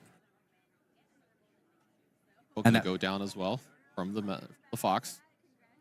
Mo just trying to keep that lore gain under control. The Diablo is still looming large over Zan. Still got multiple cards left over Zan. And this is where you see it really start to get away. Is the players are trading resources back and forth, back and forth, back and forth. But Zan has extra cards in his hand because he's been able to draw the extra cards this game. And then Mo has had to be careful with his because of this Diablo from Zan for so many turns. Yeah, it is so frustrating. If you're Mo, it's the Muses. It's going to be incredibly frustrating. Diablo there, which will look at Mo's hands. Mo indicating, you can see my hands. There's no cards in them. Look at my hand and see that it is barren. What I was saying, this is a frustrating position because one of the cards Mo is looking to draw into is a rabbit or a genie, which will allow him to develop the board while drawing another card. But those just feel bad when your opponent has a Diablo. All right, so going back to Mo's turn here, I'm wondering if we need to start the turn out with Diablo challenging into, because it's very possible that he's going to be challenging the Fox into the Pete. But since the Diablo can't challenge into the other Diablo, you want this extra card. I think that's what's giving Mo pause here. Do I want to draw a second card here? It depends on if the card he drew is good. How much of his ink is it going to utilize this turn? Is he likely to be able to double card here, play 2 cards this turn if he draws another one off the Diablo? Because he is down 14-7 on lore here. I think an extra card is way more impactful than 1 extra lore in this spot he's in. The problem is if you do that, you're giving Zan another card off the Diablo, so that is scary, but this is a risk you might have to take when you're this far behind, because if that card you drew isn't super impactful enough, you're just going to be losing over the next turn anyway. That's true. I think that's exactly the thought that's running through Mo's head here. I mean, there are cards in Zan's decks that we saw last game that are kind of dead draws. Sudden Chill when Mo has an empty hand, or even a Hypnotize if Mo has an empty hand, because yes, it gives you a card, but then it does. Well, Hypnotize doesn't activate the Muses. Sudden Chill would, so that's another consideration. But this is potentially a very impactful play, though. It is vulnerable to the Muses, but Rourke giving Reckless to the Diablo. Yeah, saying that it can't quest, it has to challenge. Unless Zan has a song to sing, the Diablo will not be able to be exerted. But more importantly, perhaps, is that Rourke, which says whenever one of Mo's characters is banished in a challenge, Zan loses 1 lore. So if it sticks around and Mo's continue to play characters on the board, it won't necessarily win him the game, but what it will do is buy a couple extra turns for Mo to find a way back in. Zan does have a song to sing in his hand here, and I wonder if he's just going to ignore Mo's board here. Did he draw a song? What did he draw? I missed it. I saw it. I didn't get a. I'm not sure. I'm pretty positive there's a song in his hands. Like, as you can see, it's kind of hiding. Yes. That would be big. I mean, being able to answer Might that be word. I'm still here. Oh, yes. I think that's an it I'm is. still Yes, here you're in the right. middle, It is yeah. an I'm still here. Yep, and that looks like that's what's going to happen. He's going to Diablo sing I'm still here. Very impactful. What's the target going to be? It's going to be on the Pete. Okay, that makes sense. You can trade into the Fox. He'll draw the card. The Muses will activate. Yeah, the Muses going to bounce the. Okay, there we go. Bounce the Lyle. Now we won't lose lore. So this trade's going to happen. Pete is going to stick around, and what an impactful turn. Zan might have just put himself into the semifinals with this turn. What an impactful turn. That is everything. We went from the Diablo possibly being forced to be ready, that work which would have lost lore for Zan. Now Mo can play that again, but he's going to have to spend a whole other turn developing that work. Having that song in hand, so impactful. And I'm still here. What a choice going into this tournament. We've seen it in a lot of other Steel decks. It's a card that wasn't played very much at all, and now working its way into the meta here and making a huge impact, not only being able to be sung here, but then allowing that Pete to trade with the Fox. Yeah, follows up Prince John, and Diablo is going to draw an extra card. This might be the last card that Mo draws in this tournament. I think you can see it on his face. What a run for Mo Shamblin here this tournament. Nothing to be ashamed of, but he ran into the steel wall that is Zan Syed. Dude, I did there. Right. There's the there handshake. it is. There's the handshake. Oh, what a game. What a match. What a story on both sides. This is what I love about Disney Lorcana. This is what I love about TCGs. What fantastic people, fantastic matches, great players. Both of them built incredible decks for this meta. Both of them play tested and built decks which are fairly unique. Now, Zan, there's a couple people replicating what Zan has done, but there's some tech choices made for this particular tournament, which we haven't seen in other tournaments before. I'm still here working in, being very popular, some other things. Diablo working its way back in because it actually been worked out of some builds, but fantastic player. And then on the other side, Mo with a brilliant build, running into each other here. Only one of them can make it through. And if we replayed that match multiple times, I bet it would come out differently, you know, every time. Sure. It's fantastic. So, like I said, great job from Mo here. Great run for him in this tournament. He does qualify for Worlds. It is something that is, when you lose this round, it takes the sting away just a little bit. I am qualified for Worlds. Here's the biggest thing to come out of this match for me, and I think it's something that we're going to start talking about a lot more today into the future. With this win going into the semifinals, he gets one more win. He's going to go into the finals here for Zan. It starts to make me ask the question: is Zan Syed the best player in the world? And right now, I'm having a really hard time saying no. The results that he's been putting up with these decks, the effects he's been having on metagames, the play that we've seen from him. I mean, we've got a ton of other really talented players. Zach Bivens is still in this tournament. Brandt will play this tournament. There's been a bunch of very impressive players overseas as well that we've seen that are great. But for my money right now, Zan Syed might be the best player in the world. It's hard to argue with the results he's putting up with in the last 6 months. I certainly won't argue with you. What I will say is that these tournaments, not only does it take a lot of skill, a lot of work, it does take a little bit of luck. Oh, sure. You have to have the matchups go your way. You have to have the draws go your way. So when you see players that consistently perform at the top level in any TCG, with the results, with the wins, and with the showings in month to month in different metas, then it does speak to the work ethic and the talent of these players. So I'm certainly impressed with Zan. And I'd have to rack my brain at this moment to think of a player that I would say is better. Yeah, we talked about how, Bivens had been the most consistent player, right? But you talk about Zan. He had a top 8 in Atlanta, right? Wins DLC Las Vegas. Now he's only a couple of rounds left, closer away from winning the NA championships. Like, what more do you want in your resume at this point? Like, I don't know if anyone can actually come up to those exact results. No one else can actually keep up with that. So that's going to do it for this round, but we've got a few things right after this. Before we get into the semifinals, we do have a dev interview with Shane Hartley. Can I just mention, I want to say that Lorcana is brilliant because of the gameplay, the mechanics. We love the game. We love playing it. But one of the things that makes Lorcana amazing is the artwork and the design of the game, from the packaging to the art to the card frames to how the enchanted looks. And the team responsible for that is not the game development team, it's the creative team. And the creative lead for Disney Lorcana, in charge of all of the artists, the art directors, etc., responsible for how the game looks, shines, everything, is Shane Hartley. He is here, and I'm really excited to hear this interview because it's just fantastic. So let's go ahead and make our way to that interview, and then right after that, we'll be right into the semifinals. Hello, Lumineers. I am here with Shane Hartley, the Global Creative Director for Ravensburger and Disney Lorcana. Welcome, Shane. Oh, thank you. And how excited are you to be here this weekend at the Disneyland Hotel at the Disney Resort in Anaheim for the North American Championships? It's surreal for sure. I mean, just to think about like where we've come from and how this all started, and just like, and I mean, again, like we've been excited for a long time, and then it just, to see it grow and get to this point, it's amazing. Yeah, we've gone through the first whole year. We have 6 sets out. Is there anything in this first year of the game that's really stood out to you as like a special moment or a surprising moment for you in the first year of the game? I think for me, it's the relationships that have happened between the people, the players. I mean, I just heard about somebody that they met just recently. Hopefully this is okay to share. I think it's okay to share.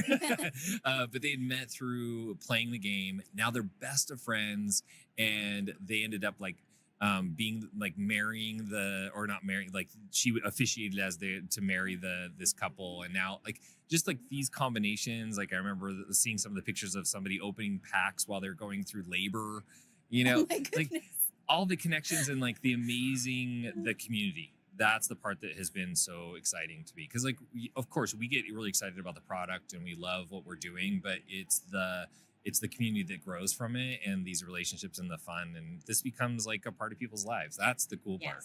And in so it's little of time. I mean, it's been a year. For us it feels longer because we've been working on it for a long time, but the idea of like it being so important for so many people, and it's only been out for more or less a year. Yeah, so many new stories being created through this game in the community. And I agree, this community is I mean, you're a story amazing. in itself. Oh, thank you, Shane. Thank you. I mean, I think one of the things that draws people to Disney Arcana, though, is, and Disney in general, is the storytelling. And I think that that's something that, of course, you as a creative director and your team really has handled so wonderfully with telling stories through these cards, through the stories that you share on the website. And even for Azurite Sea, we had a story with Alice, we had a story with Smee. And can you talk a little bit about Azurite Sea and the storytelling that your team did through the most recent set? Yeah, so for us, like story has always been really important. It's always been at the core of the game. You've always heard Ryan talking about that. He's always about story. And for us, it was really important that, I mean, Disney in general, like it's all about the story. And so we wanted to carry that into our game. And so we built the game around story. Of course, starting with the original Disney stories that we all know and love.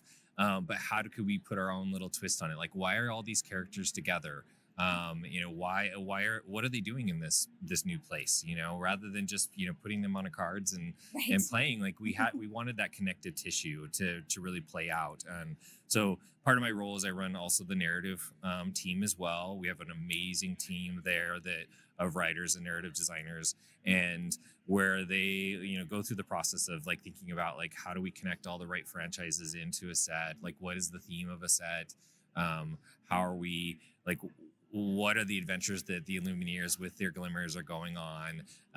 And early on, we're like, we have to do eventually like a set that's all about the high seas, you know? And I mean, everybody loves pirates, and who doesn't love pirates?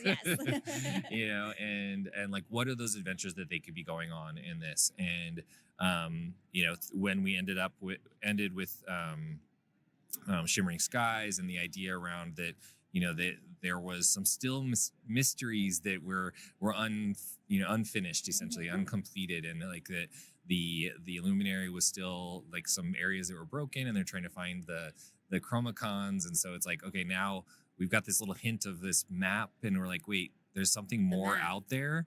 Yes. And so jumping into then, okay, let's go on this big high seas adventure and find this place. Yes, and that map, there are lots of players in the community who have noticed a small little detail on the map that we've seen in some of the different art, which actually leads us into the next set that's coming, Arcasia's Island. There's that little owl symbol that we keep seeing, and it's part of the artwork for Arcasia's Island.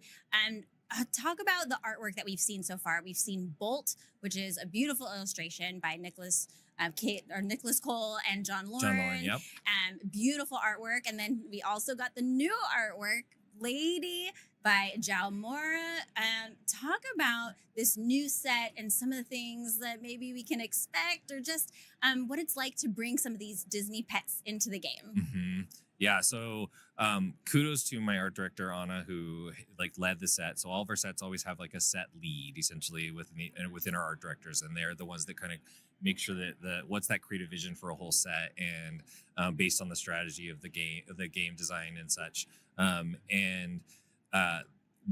When we brought in these new, Bolt and Lady, and like it's like it was definitely a challenge. Is like, how do we bring them into their ink type, and how do we develop their design? Because we don't want to just put like human clothes on an animal, like it would just feel odd. Like we want them to feel natural, that this is something that that would actually they would either wear, or this is how they would appear with this new realm. And so working closely with Disney on the designs and what would be appropriate for their characters, and Bolt, I mean, like, I love Bolt. Bolt is great. Such a great movie. And I think some fans have already kind of like, looked at and seen some like little Easter eggs there. And I'm super excited to be able to reveal the full, the full card and full the game mechanics with him and what that actually means and everything. But really exciting. Yeah. I mean, it's one of those, like, Bolt's like a character that in my opinion, of course, he's not super popular, but he's like a cult, fan Very favorite. much, yeah. Oh, I love it. And then Lady, of course, is a much more classic Disney character. And I wonder if you could talk a little bit about what it's like to bring some of these classic Disney characters that there's, people know and love these characters. Their stories have been around for decades, and bringing them into the realm of Lorcana. And then you have the layers of the inks and this, modern storybook art style and all of that. So there's so many layers. How do you bring a character that's so known and loved into the game in a new way? Yeah. So when we look at it, we always look at, okay, what is the theme of the set? And then we say, okay, how does the theme affect the characters that are appearing in the set? And then we dive into each individual character. What are their motivations within their original stories? Like, how would they act? I always make the comparison, and it's an easy one, is that, Tigger, for example, Tigger is always going to bounce. Yes. You know what I mean? Like, that's just him. Like, it doesn't matter where he's at. Like, if we put Tigger on the moon, like, he's going to bounce on the moon. Like, he's just who he is. And so the same thing with these with all the characters. You're going to see that kind of that pattern with them. They still have their same personalities, but now they're just in a new place. And so how do we bring that? It's like having a sequel to a film. It's like you still have the same character, but it's like you're in a new place. What's the new story that we're going to tell? And so we look at that when we're doing the character design and the costumes that they're wearing, what we call internally the costumes that they're wearing. And figuring out like what fits nicely with them as a character, and also the thematic part of it, because we want to tell the story. We have only a little space on a card to tell a story. They're so tiny. Yeah, and so for us, it's like how can we tell the story and the theme of the set through that little piece of art. And then that way, eventually, that we could have people cosplaying those, and which we do. Which we do. We have some amazing cosplayers here today, so which is amazing, and our artists that have drawn some of those characters that are here. Oh, that's great. They're just like, oh my gosh, this isn't like I can't believe this. I couldn't imagine as an artist what it must feel like to see a piece of illustration that you've done come to life with the Disney Lorcana players in the community. That must be so amazing for you and your team. Sometimes cards come in and like art pieces of art, and we're like, oh my gosh, this cosplay is going to be amazing. Yes. Speaking of costumes, that actually leads we got off the main subject. But that's okay. But that leads me into one of my last questions that I wanted to ask you. Of course, we're here right next to Disneyland, and one of my favorite things in the parks is meeting the characters. And so I was wondering if there was any characters like Dreamborn or Floodborn version that if you could actually see the character in the park in their Disney Lorcana costume, who would you love to see? I would, number one, have to be Bravest Little Tailor. Ah, yes. I would love to see, Bravest Little Tailor walking around the park. That would be incredible. And I mean, that's something that we've talked about a ton ourselves, is like, what would that be? How would that feel? And Mickey's going to be here, so you should go ask him about that. Yeah. See if we can get that together. Yeah, exactly. Well, thanks so much for talking with me, Shane. It's a pleasure, and I'm so excited for the next set and for what's to come with Lorcana. I'm always excited for the next set. Thank you so much. Thank you.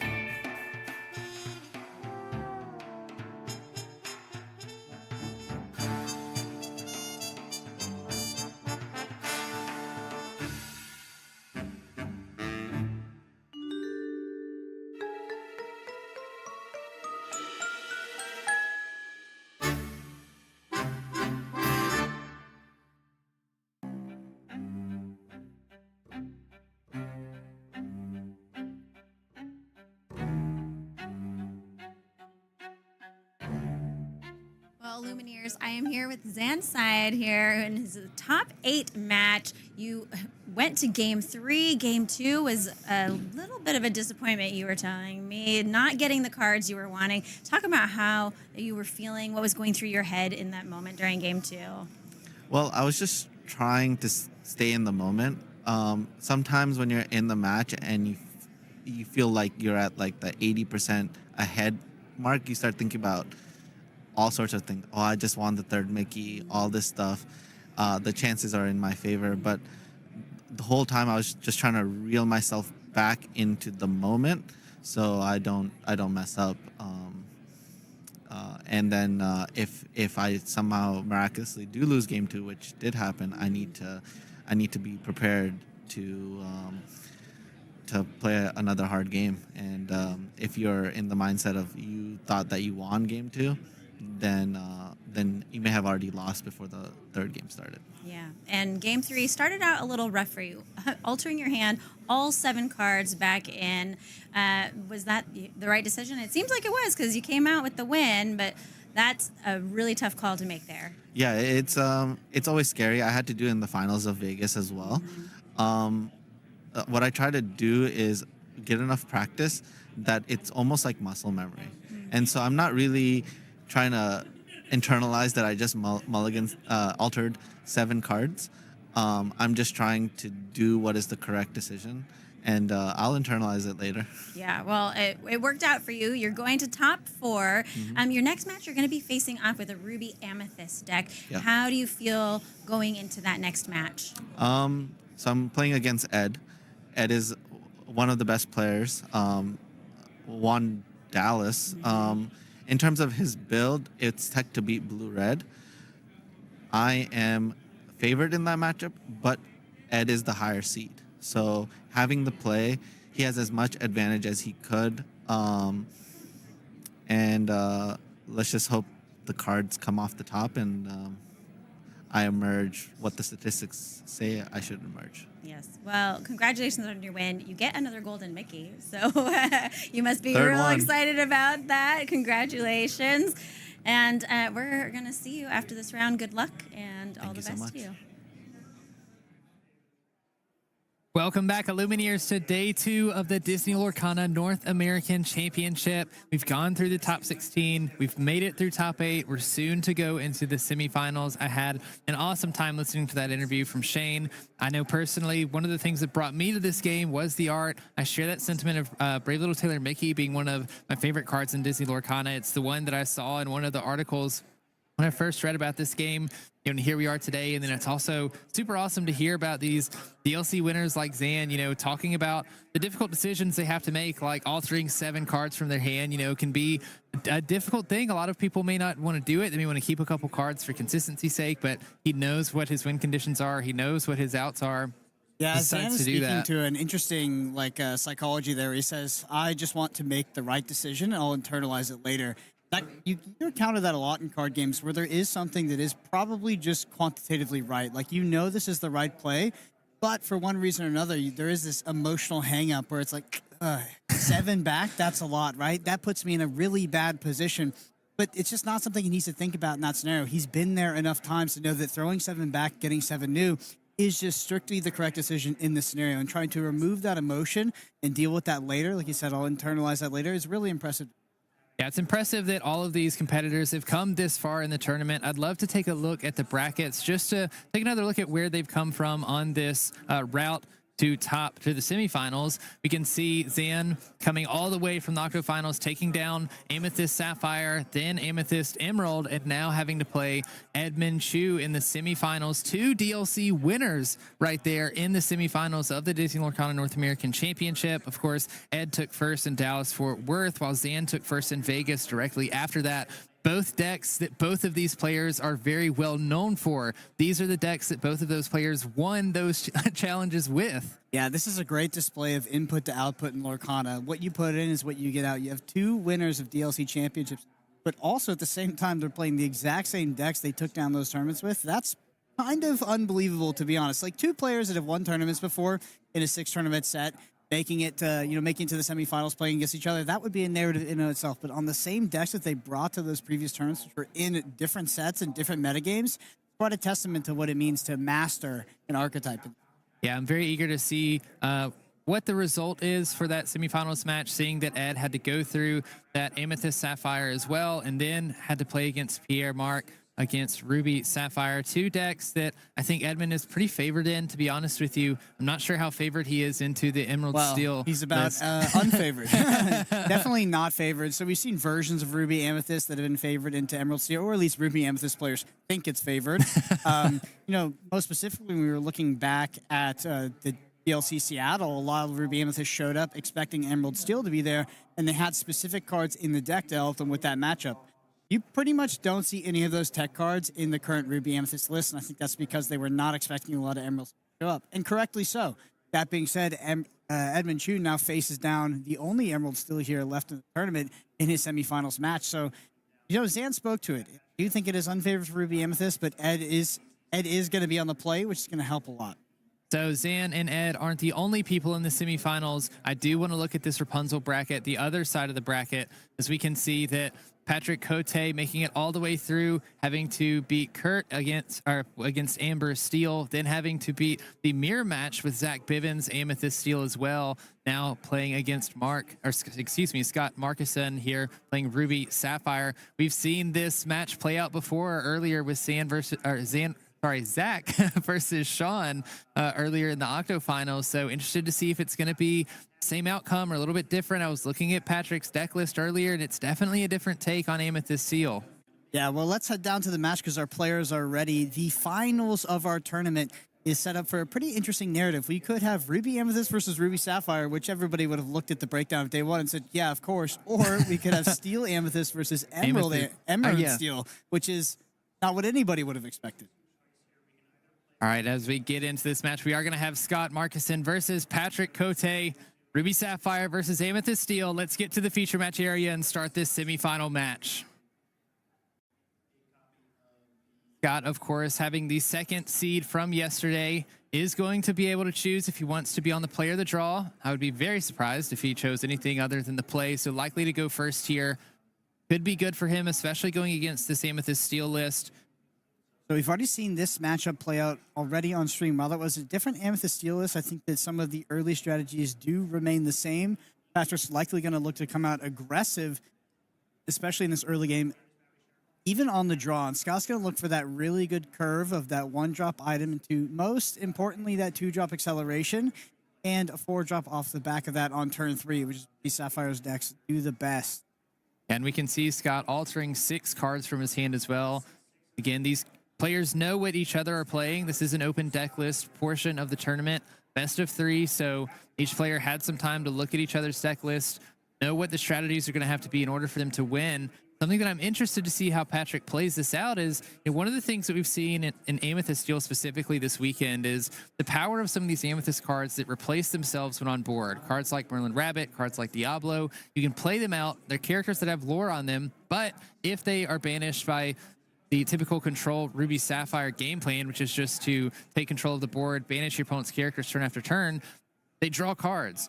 Something interesting about Patrick's list is he went for the full Genie line here, not having any Merlin Rabbits in play either.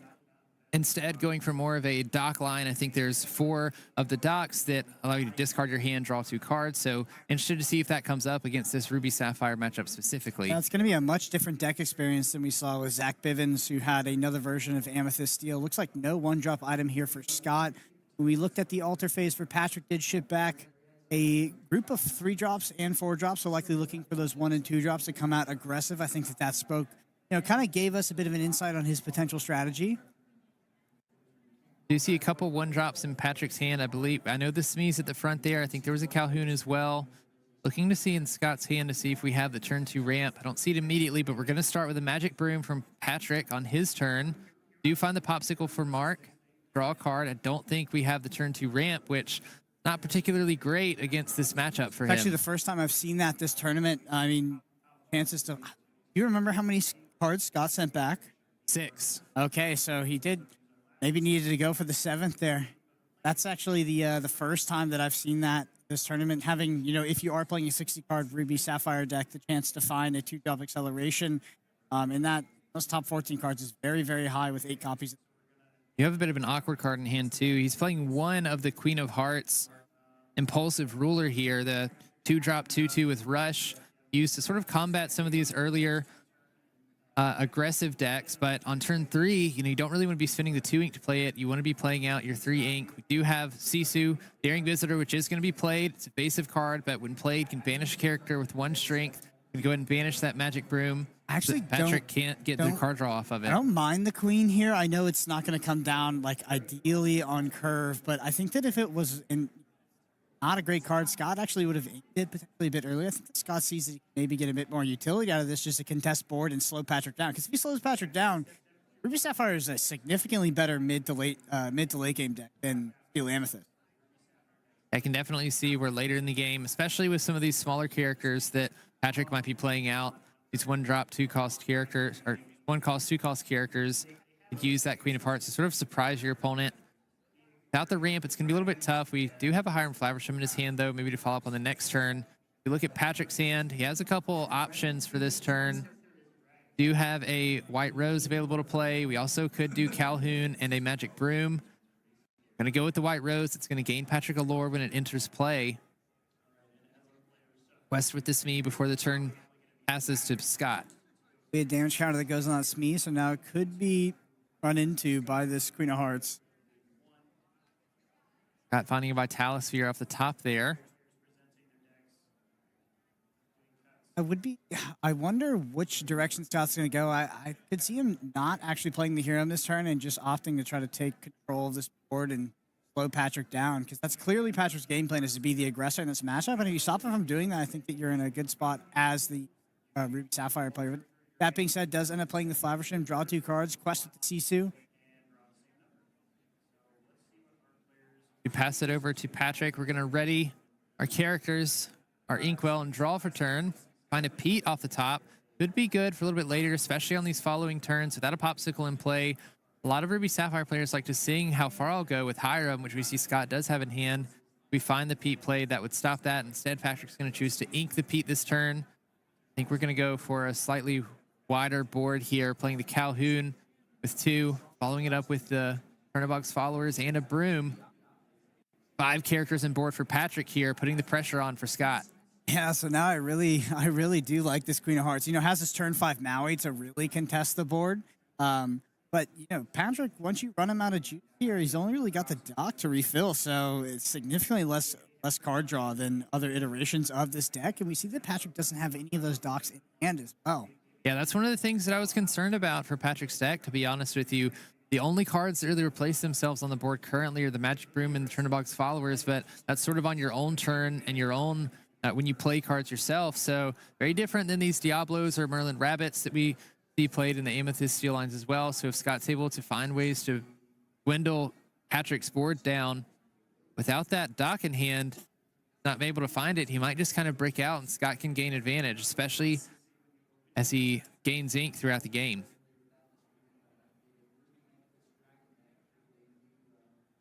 Scott taking a second to decide what he wants to play. I think we drew Grimmatala off of the top there, have a couple options. We ink this turn, we'll have 5 ink to work with total. So maybe just worried about that Calhoun and opponent getting value out of that. So go ahead. Calhoun, a very strong card from Azurite C with resist +1. When she challenges and banishes a character, you do gain 2 lore, very similar to the Robin Hood that we've seen in other steel decks from the past. So definitely something to look out for here. Could have bringing the Grammatala to the front. I was wondering if you're going to see potentially like a Brawl plus a Queen of Hearts here. Exactly what I was wondering. With 5 ink available, could get rid of 2 characters in that way. Once you take control of the board, you can play out that Vitalis Sphere, quest with the Hiram. Kind of cruising as long as your opponent doesn't find a dock. Like it is going to sing the How Far I'll Go. Look at the top 2. One will go to the one the hand. The prep was the one taking the hand, while the 3 costs. But well, there we're going to go ahead and take out this Brawl. Like that Turnabox Followers. Like we're going to use the last 2 ink for that Queen of Hearts, as you mentioned earlier, Brendan, using it to sort of crash out and banish a character by surprise. Taking out the Smees, we move over to Patrick, drawing a Merlin Crab. I mean, that's not a terrible draw. We can use this with the Calhoun to banish the Hiram on this turn. Gonna quest with the magic broom, play out this crab. Not terrible, but really not great here. Honestly, Patrick has got to find one of the now to run out of gas. Are gonna banish the broom, draw a card. It is another Chernobog's followers, so we're just gonna quest with the white rose here. And as we see on screen, this Be Prepared could be coming down. Scott has 6 ink in the inkwell, which means we can ink, go up to 7, play Be Prepared on an empty board for us, but a full board for Patrick. Yeah, absolutely going to slam that Be Prepared here. I think a nice 4 for 1 with your opponent having 0 cards in hand doesn't really get much better. Just thinking about what to ink here. Looks like it is going to be the Maui 5 cost. You know, keeping that item potentially for a future hero. It does look like it is the debate. Are we going to ink the Maui? Going to ink the Vitalosphere? Vitalosphere could also be useful with this Maui Half Shark. If we can get the Half Shark and the Vitalosphere in play, you can sort of have a surprise Maui Shark played, challenge, bring back an action. But it looks like we are going to ink the Vitalosphere, play that Be Prepared down, and Patrick's board is wiped. The board state is reset. Yeah, Patrick does have 5 drops in the deck as well in the form of Belle and Elsa. So there were some potential very bad draws there, having only access to 4 ink. There's the Maui Half Shark we've seen so many times, giving these Amethyst Steel players a little bit of trouble. One thing to note, the only removal that Patrick is playing as well is Strength of a Raging Fire. No along came Zeus's, and with an empty board, that's definitely going to be difficult. Yeah, it feels like Patrick is in a really, really bad spot right now. Only finding the Chernobog's followers off the top, playing that, of course. He's got the Ice Block in play. We're going to go ahead and quest with the Maui here. Sisu is going to come down, banishing that Chernobog's followers. The goat's going to be safe because it has 4 lore. But right now, Scott is in a great position. Madam and Fox, which is playable on this board state. At least allows you to gain some lore, bouncing the goat back to hand. Yeah, goat and Pounce, very powerful combination, but this early in the game is going to be significantly less impactful. It seems like Patrick really can't turn anything sideways because that Maui Half Shark is going to threaten way too much value. Yeah, there's a How Far I'll Go and Be Prepared in Scott's discard, both of which could be pulled back from that Maui Half Shark ability. I think this is a very critical turning point for Patrick here. If he can't find a way to stabilize, this is where Ruby Sapphire likes to take control. We already see the Sisu, the Maui in play. That's 4 lore every turn. The Half Shark has evasive. Sisu, of course, could be banished by the Madam M Fox next turn, but burst of 3 lore, welcome. He's able to ink up to 9 here and then play the Maleficent Monstrous Dragon on that Madam M Fox. Exactly what he decides to do. So the Sisu is going to be around for another turn, it looks like. Back over to Patrick. Does find a white rose. So I mean, has found his like faster lore gain cards in the sort of end game here, but Scott threatening so much lore here. Yeah, not quite close enough for Patrick to close out the game through these cards like Goat and White Rose. We need to be a little bit closer to 20 here. And as every turn goes by, Scott's just going to play those large characters, all those dragons, and Half Shark. I guess he's kind of a dragon. So up to 12 for Scott, only threatening 19 on the next turn. Obviously he has top decks that can win him the game on the following turn. This Goat's going to go ahead and trade here. And that is a dock in the hand, by the way. Unfortunately, it was only on 4 ink for Patrick, so isn't able to utilize it. But did find the dock eventually. Like we're going Three to costs. It's just going to be Hiram. use the Ice Block before we banish it with Hiram. Draw 2 cards. The White Rose now has 2 strength. A Tipo and a How Far I'll Go. Yeah, opting to pay 4 ink for this How Far I'll Go, I assume. Yeah, 4 lore on board. When we play this How Far I'll Go, we'll gain a lore from the Maui Half Shark for his second ability, pushing us up to 13. Means if we quest all the way out here, we could go up to 17 for Scott. Yeah, unfortunately, with the amount of ink that Patrick has, it just feels like there's no way. Yeah, only 4 ink for Patrick here. Trying to see how the odds are. Right, see, that's another lore gain from the Maui Half Shark going to 14. Gonna let Scott draw a card and ink an extra card for turn if you want to. We're just gonna exert everything. They're all going on a quest. Gonna go up to 18 lore. Patrick has to win this turn or somehow delay the game. I do think it is impossible for Patrick to win. Gonna play out the dock, discard his hand, which has 0 cards, draw 2 cards. Try to find answers. He doesn't have it. We see the fist bump. Scott's gonna take game 1 in this best of 3. All right, that was it was close-ish, right? I would say Patrick had a significantly better draw. Also was on the play. Sorry, I mean Scott. But Patrick now being on the play with a similar draw could have ended up closing out that game. If you think he was a full turn ahead, might have gone his way, actually. Yeah, I mean, Patrick was like, we saw he was drawing those cards you needed if you were just slightly closer, right? We saw a couple goats, a couple white roses. We even had a couple min bounces there as well, which is exactly what you want to do in this amethyst line, especially with Merlin Goat to gain that extra lore. Had he, like you said, had an extra turn, maybe of a full board of quests, he could have been there. But on this next game, he will be on the play, so or has the option to be on the play. I assume he's going to take that. So eager to see if he can squeak this one out for Ruby Sapphire. Pretty typical game, to be honest. Yeah, I mean, Patrick definitely could have found the dock earlier, was also sitting at 4 ink, so had some pretty good draws, didn't end up drawing his top end, so he has like 5 cards in the deck that cost 5 ink, which would have been a disaster. So ended up drawing like okay towards the end there, but I think did need the dock to sort of refuel and keep going, so he just doesn't have that bounce package for the draw engine. Yeah, so with that said, let's get on into this game 2 of the semifinals.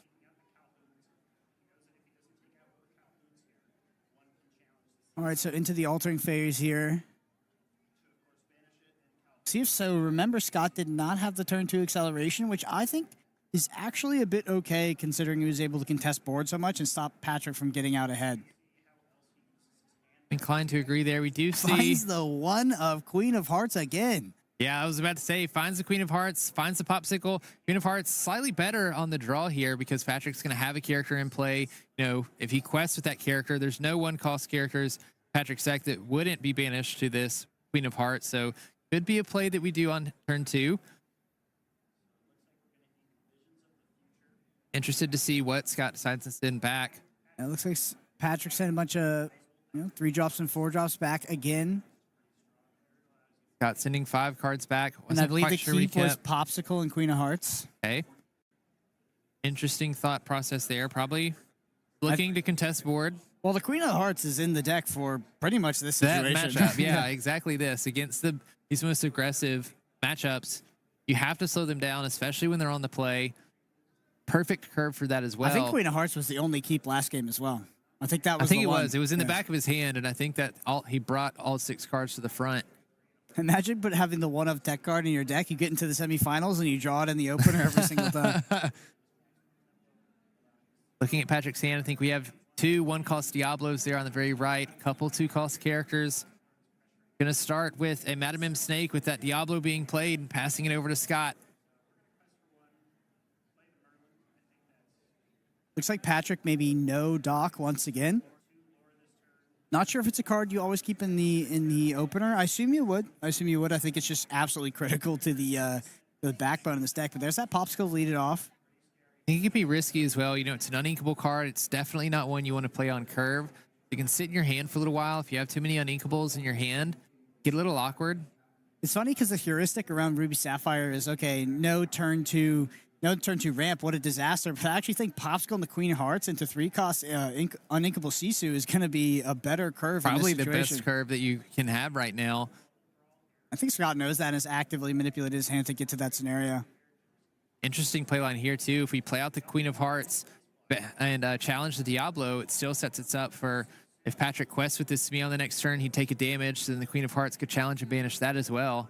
Yeah, which I think is a big play, not letting that Smee get 4 quest value. We saw that happen in the previous game, and it progressed Patrick quite a bit. Also have an ice block available for that daring visitor Sisu that we might be able to use later. We do see the Queen of Hearts come down and challenge and banish this Diablo. Diablo will draw a card when it's banished, or Patrick will draw a card when Diablo's banished. And it's Strength of a Raging Fire, which is not great here. Notably, Patrick, unlike Zach Bivens, who we saw on stream earlier, does not have access to the Inland Along Came Zeus. But that being said, the 2 Steel Amethyst decks are almost diametrically opposed. They're very, very different deck lists. Yeah, Patrick relying much more on that dock for your draw in the game, trying to just empty your hand as quickly as possible. We are going to see Patrick ink that Strength, playing out the Calhoun and the Diablo. So Scott leaves any of his characters exerted. This Calhoun can challenge back, gaining him a little bit of extra lore. We see Patrick not questing with the Smee here, not wanting to offer the trade to the Queen of Hearts. I know Scott does have that Daring Visitor Sisu in hand we could use to banish the Diablo.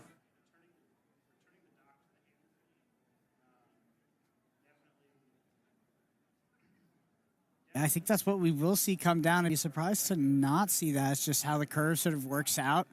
And then our turn 4 is looking very nice with that Hiram. Yeah, with the popsicle already in play. Inking both of these Maleficent Monstrous Dragons. I think that Scott's setting up to be in a really nice position in this game. Patrick really needs to find something like the dock to refuel after this. Even that, I don't know if it would be enough. It's especially difficult because you know that the Queen of Hearts likely isn't going to be exerted unless it's going to be banished in a challenge. So the Calhoun likely is not going to be able to challenge back on that. The Sisu Daring Visitor is going to have evasive, so it can sort of quest or sing, do whatever it needs to do without fearing that Calhoun as well. Has an option to deal with the Queen of Hearts. It's just a really bad option in terms of the strength of a Raging Fire. Do have access to a Merlin Goat here. Like that's what we're going to play. Goat will gain a lore when it enters play. Decently statted character as well with the 4 strength. 3 willpower, can challenge into some of the larger characters that Scott might be playing. Paired with something like a Merlin Crab, can take out a Hiram or bounce through the Madam M Fox, which you do have in hand. How far I'll go off the top. It's going to be nice for that Hiram if you don't find another item. Getting you more card selection, more ramp. Of course, you do see that 8-cost Sisu in hand as well. You have a lot of unequal cards in Scott's hand. We'll be okay. We got Hiram.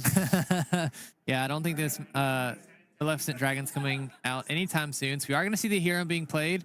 Immediately drawn to 2 inkable cards, another Hiram Flaversham, and I think that was a Vision of the Future. Gonna take the trade with the Queen of Hearts in the Smee here. If I'm Scott, I'm feeling so comfortable in this game right now. I really, since the very start of the game, Scott has not let Patrick basically keep his characters around for very long. And Patrick's deck is so much worse than Zach's in extending to the mid to the late game because it just does not have this attrition card draw engine. It just doesn't have the ability to continue to put threats out on the board. You know, I feel like Patrick's version of the deck just sort of relies on being super explosive in your opening, trying to gain a very early lead, sort of finish the game out with the Merlin Goats, White Roses, sort of extending the mid game while you can with your cards like Elsa the Fifth Spirit, and then relying on those docks with an empty hand to refill you and get you there. But when you're playing against Ruby Sapphire and they just have so many resources to remove your characters efficiently, makes it a little bit easier for the Ruby Sapphire matchup for sure. All right, back over to Scott here, going into turn 5. Does find the Brawl off the top. How far ago available to sing for Hiram. Gonna give us a lot more card selection. Backup Hiram in hand as well. Like we're considering it. We are going to sing How Far I'll Go with Hiram. Maui, Half Shark, plus 3-cost Sisu are off the top. Only have 1 Ice Block in hand, it looks like. I think the Sisu can't target anything on the board yet with comboed with the Ice Block. Looks like we're going to take the Maui Half Shark, put the Sisu in the Inkwell Exerted. Still have 4 ink to work with. 5 if we ink for the turn. What are we going to see here? Another How Far I'll Go. Looks like it. We'll look at the top 2. It's Sail the Azurite Seed, another Ice Block. That Ice Block is not bad here. No, not bad at all. We do have a Sisu Empowered Sibling, so we can get both of these Ice Blocks in play. Set up for a huge board swing. But can we stop Patrick from getting too much lore before then? Are going to go ahead and ink for turn, get one of those Ice Blocks down. Patrick does have a decent lead. Already 8 lore ahead. 4 lore on board, but the Goat counts as another. It leaves play. Also opening up an opportunity for these Calhouns to challenge and banish the Hiram potentially. Do something like quest with the Merlin Goat, bounce it with Fox, use the Fox to crash into the Hiram, and then finish it off with Calhoun to ensure we get that extra lore. Patrick is definitely going to progress his win condition quite a bit here. Then we're just going to use both of the Calhouns to challenge the Hiram. Neither will take a damage because they have resist +1. Gonna quest with the White Rose here. Potentially play out the rest of the hand. Like we're gonna play the broom, play the fox, bounce the goat. We're gonna banish the broom. We are gonna banish the broom, digging a little bit deeper. We find the Elsa, the 5th spirit. Got having a little bit more ink in his inkwell than last game, so card we can use, not this turn, but maybe in the next couple. Then he passes it back over to Scott. Scott's got to answer this board, though. We can get the ice block down and shift the Sisu this turn if we want to. So could banish 2 characters. That does look The like third if we want to challenge with it. Yeah, that does look like it's going to be the play. See him holding the ice block, committing to the play. 6 ink available is exactly enough. Shift onto the Sisu during Visity. We're going to choose to use the strength of both Calhouns. And there's the Sisu coming down, banishing both Calhouns because they have 2 strength or less at this point. And we see the Sisu challenging the White Rose, taking care of the majority of Patrick's board here.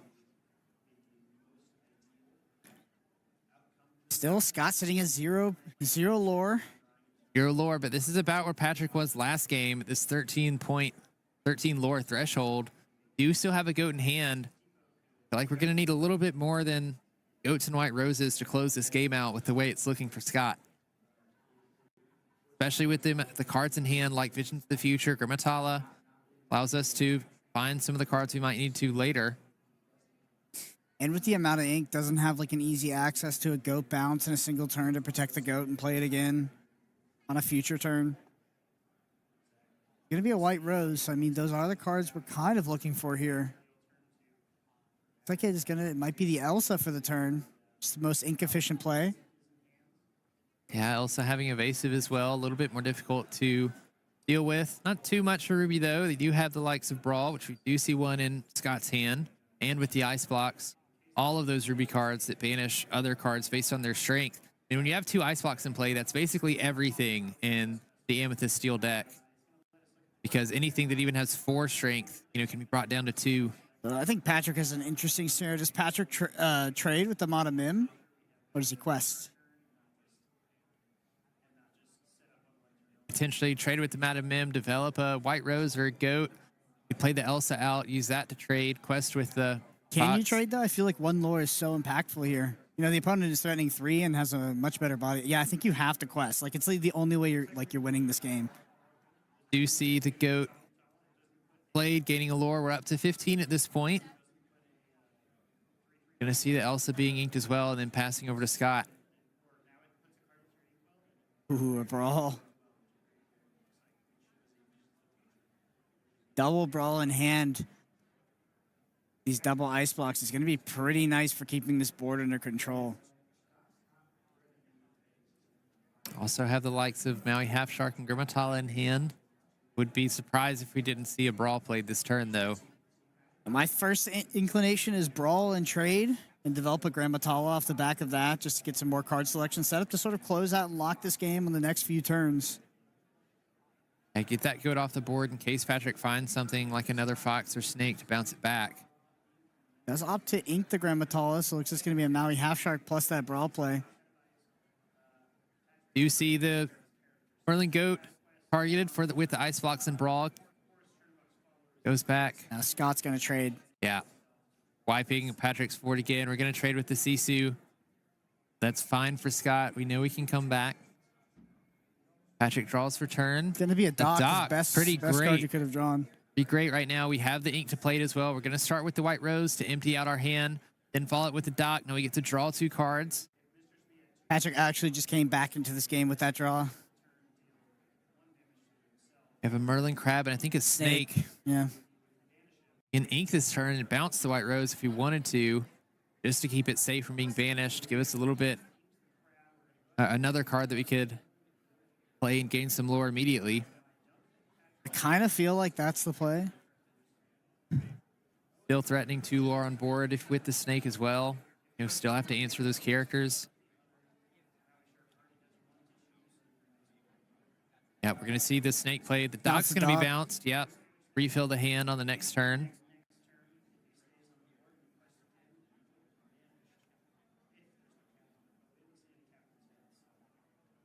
Find that second brawl with using the ice block to banish the White Rose. getting rid of all of those cards on Patrick's side that gives him lore when they're played. Patrick is dangerously close to 20, so Scott understands the relevance of getting those cards out of play. You got to remember, like, cards like a Pirate's Life exist, so while Scott might look close to 20, sorry, Patrick might look close to 20, Scott can find cards that can really slow that down. Looks like it's going to be a Merlin Crab here, and of course the Doctor draw 2 cards. That's a Diablo he played. Is that another goat? Yeah, that is another goat.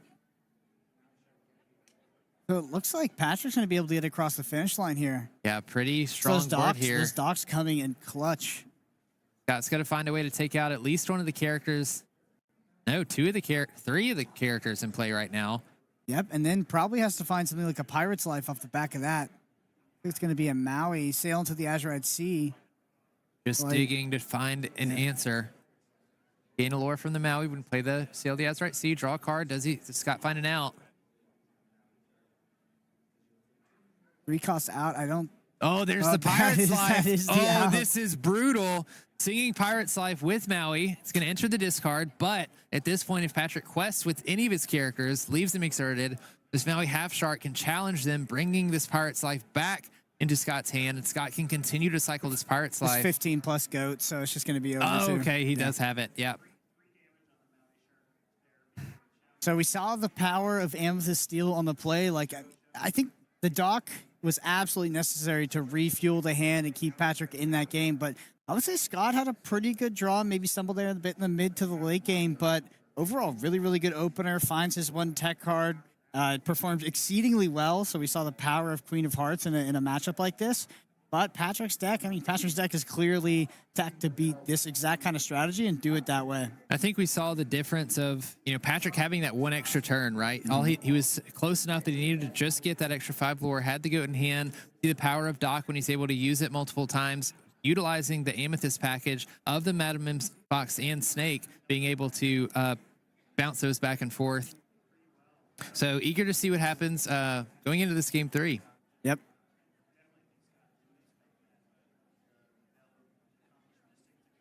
Well, before we get down to the match for the game 3, yeah, it's going to be interesting with Scott in particular on the play. Like we mentioned, I do think that Ruby Sapphire is going to be significantly more advantaged on the play versus draw, because those aggressive decks, they really exploit being able to go first and put you a turn behind. And then because that the win condition of this game is 20 lore, you just can't catch up fast enough. They just progress the win condition too much, and they're able to do things like, even though Scott sort of found the card, it still wasn't enough. Just quest with my characters and then play the goat. So that was it. Anyway, let's get down to the feature match for game 3. All right, so we have Scott on the play. See if he finds the Queen of Hearts once again. Brief. Does he have it? No, not in the opening hand. The odds aren't in his favor. He has already found it twice. He's going to send back 5 cards. Probably looking for it. Looking at Patrick's hand as well. I don't think we have... Patrick's hand looks really bad. Yeah, we don't have a lot of early game here. Just a lot of 2 and 3 drops. Not sure what the card on the table is. That might be a 1 drop. Most likely is a 1 drop as the only keep here, sending 6 back. No, It's it's actually a Smee. So no 1 drops in the hand. Going to send 6 back. Searching for something. Get on the board early. Very likely, and try to keep some tempo.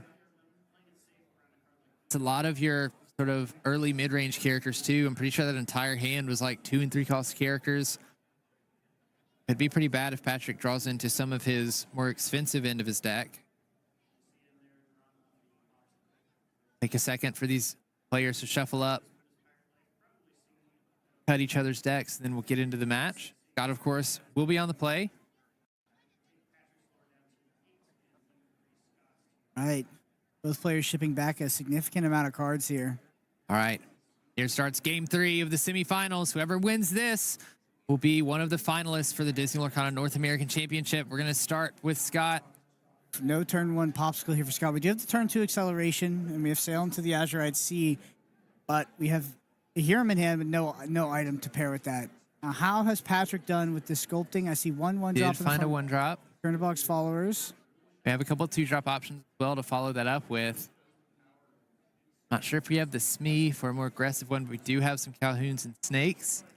Madam Fox is going to enter the Inkwell. Is it going to be Chernobog's followers being played? Looks like it. You think that is actually the only option potentially? Nope, 2 Chernobog's followers. So You see the Smee in there now as well. We go back to Scott. We know he has that turn 2 ramp. Depot or Sail he has right C. I mean, Patrick does have turn 3 2 drop plus 1 drop available. Might be inclined to play the Tipo in this scenario just to ensure that Patrick doesn't get an extra quest out of the Chernobog's followers, kind of forcing He's him almost to forced use to play the Tipo here. Like, you just can't let him get any sort of additional quest. Thinking about the ink here, looks like it'll be Visions of the Future. A tight pick. Consider the hero. Going to see the Sail enter the Inkwell. Depot. Yep. It's going to be Vision of the Future, which was inked with the Tipo. Do you see the dock as well? I think Patrick just pulled a dock off the top. He did just pull a dock off the top. Find him out of him, Snake. Are we going to... Patrick sent 6 back, and his hand is looking pretty nice right now. Yeah, it's looking pretty good. If he can empty it relatively quickly, which he has the hand to do so, as we move into turn 3, turn 4, he's able to play more than one characters at once. Start to utilize this dock. We do see Mr. Smee being played. Gonna go ahead and quest with the Chernobog's followers, choosing not to banish it and draw a card, sort of forcing Scott to make this Tipo trade. We see Scott doing is the first thing for his turn. Scott, of course, having a little bit of extra ink, but we do have access to a Grimmatala that we could play this turn to challenge the Smee. We are probably forced into playing that Grimmatala. Would rather trade the Grimmatala with something like a Queen of Hearts, but obviously not available. We got lucky enough to get that in game 1 and game 2. But no item for this hero, so it's got to be a Grimmatala. We're just thinking about the ink here. Like we might be considering the Hiram for ink. Yeah, not a lot of great options in the hand to actually ink with. Yeah, no reason in holding it. It's not going to help you test the board. Looks like has a follow-up how far I'll go for that. It's actually gonna just how far I'll go off the rip here. Trying to ramp, get a little even further ahead in ink. Scott with 5 right now. Patrick can go up to 3. Essentially 2 turns ahead for Scott here. So potentially trying to accelerate to that Maui half shark. Yeah, maybe the Maui half shark, even just insulating to an early Be Prepared or Sisu to come out. You know, Patrick hasn't put on a ton of pressure here. He only has the 1 lore from the Chernobogs and the 2 from the Smee. Going a little bit wide. I think Scott recognizes that, you know, Patrick playing a dock deck, he's going to try to empty his hand. We need a way to deal with a wide board. I mean, Maui Half Shark effectively says, like, you can't quest. Obviously, you still can, but it just threatens to gain a lot of value. So, yeah, I was just trying to accelerate to this Maui Half Shark by playing that how far I'll go on turn 4. You see the Half Shark being played. Passing it right back to Patrick here. Has some kind of expensive cards in hand for what he's trying to do. 2 crabs and a goat. Really wants to empty his hand with this dock sitting there. True. He's going to decide to draw off this Chernobog's followers. Finding a bell. Ancient Mystic can move a damage counter off of one of your characters onto an opposing character. It's actually, I mean, I don't see the Smee getting there, but could be nice with the Smee. I think the Smee would get dealt with. Yeah, I mean, I feel like you have to... I mean, if you exert Smee and Calhoun, the Maui Half Shark deals with the Calhoun, not the Smee. I think so. So then, turn 5, you play Bell and move those damage counters. Still need to combo something to banish the Maui Shark, though. Or you just let it grab how far I'll go again. Yeah, so I think Maui runs into Calhoun here, gets back how far I'll go. The Smee gets 2 damage counters, then you play Bell. And I guess you get value out of that on turn 5. Yeah, that's what I'm saying. It's only 2 damage counters on the Maui Half Shark. Still going to need something. Yeah. I guess it's just like the idea of value, right? Being able to sort of refresh your Mr. Smee. Yeah, getting something out of the Bell instead of just playing it straight, healing that Smee back up. That being said, we do find a 5-cost Maui off the top here, which could stop that scenario from being possible. Yeah, Maui Hero to all being played means we could banish both Calhoun and Smee. And could be done in combination with this Vision of the Future as well.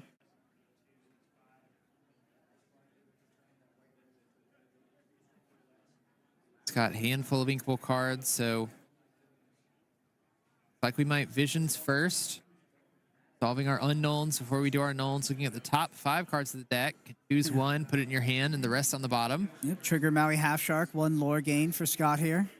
And to be prepared to brawl. I think a Pirate's Life is in there as well. Maleficent Dragon, the Sail, I believe, are the 5.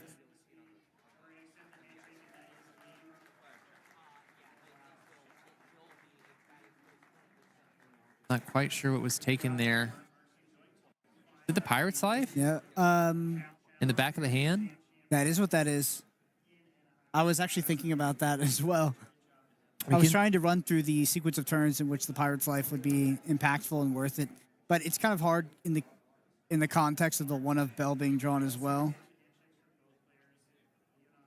We can always sing Pirate's Life with Maui Shark. We are going to choose a challenge and banish the Smee here with the Maui Shark, getting back that Visions of the Future from our discard. And then we're going to ink that and play the Maui. Exactly what happens. Yeah. Good sequencing there, using the card as ink and as filtering. You see the power of Maui Half Shark. Again, the only removal that Patrick is playing is Strength of a Raging Fire, which of course requires you to have characters in play. Yeah, that card is just so bad in this matchup. Yeah, it's not doing good. We are going to use Bell Mystic, though. We're going to move 2 damage counters off of Maui onto Maui Half Shark, cleaning up the Maui Half Shark. Great play there. Yeah, chosen character to chosen character. Huge play from Bell Accomplished Mystic here, cleaning up that Half Shark so that Scott can't continue to cycle these actions.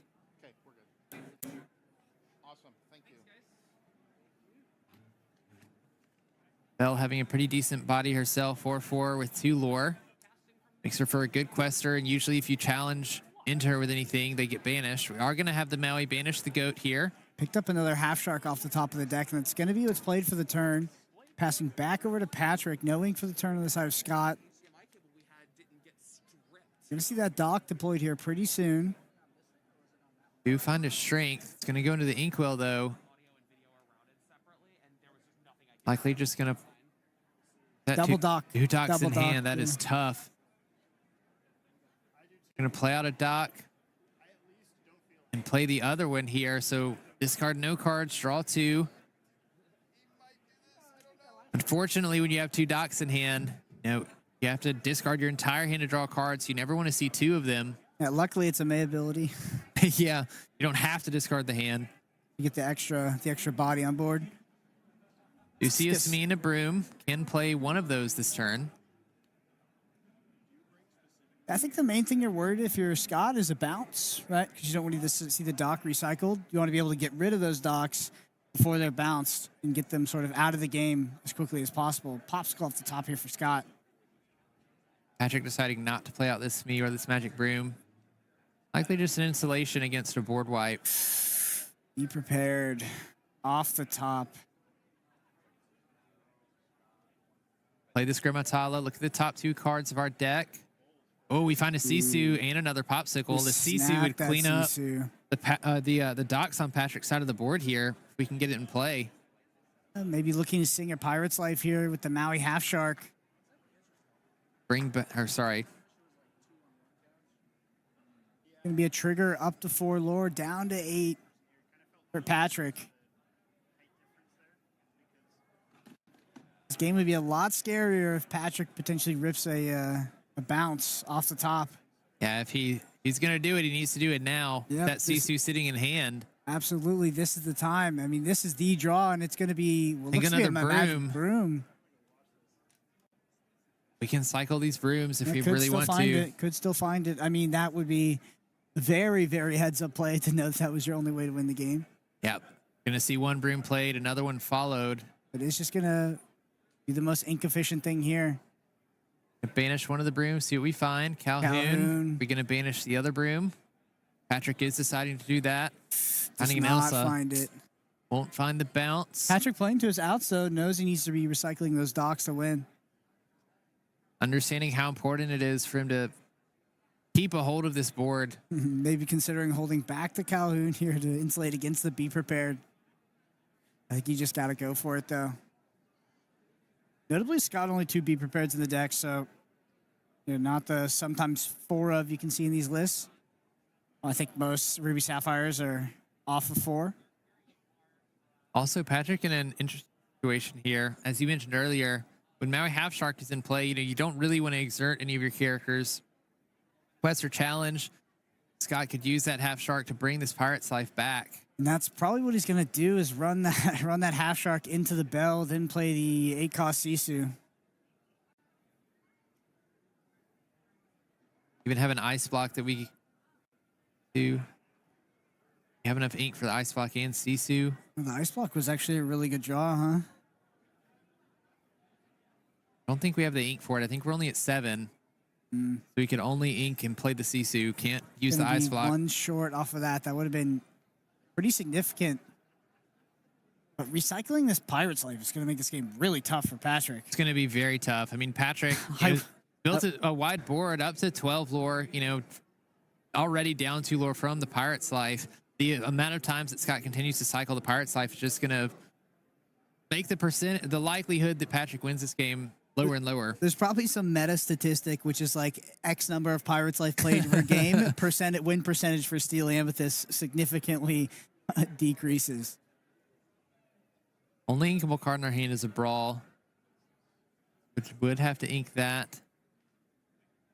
I feel okay inking the Brawl. I mean, you could also play it. You're right. But yeah, I'm not too concerned about it. Yeah, so we're going to run into this bell, right?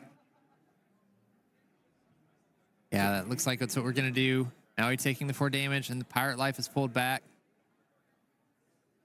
So ink the Brawl. There we go. Oh. Or are we waiting a turn? Just B-prep the board. Okay. B-prep the board. We're going to gain a lore from the Maui when that's played. Banish our Maui Half Shark and Grimmatala, wiping the board entirely. Yeah, that is like a much safer play in the end, right? Setting ourselves up to Sisu on the following turn for whatever he plays. Oh, he finds the dock off the top. It's huge. Great play for Patrick Scott here. knows that's the 3rd dock that was just absolutely ripped off the top. Kind of friends, too. Only 1 of in the deck for Patrick.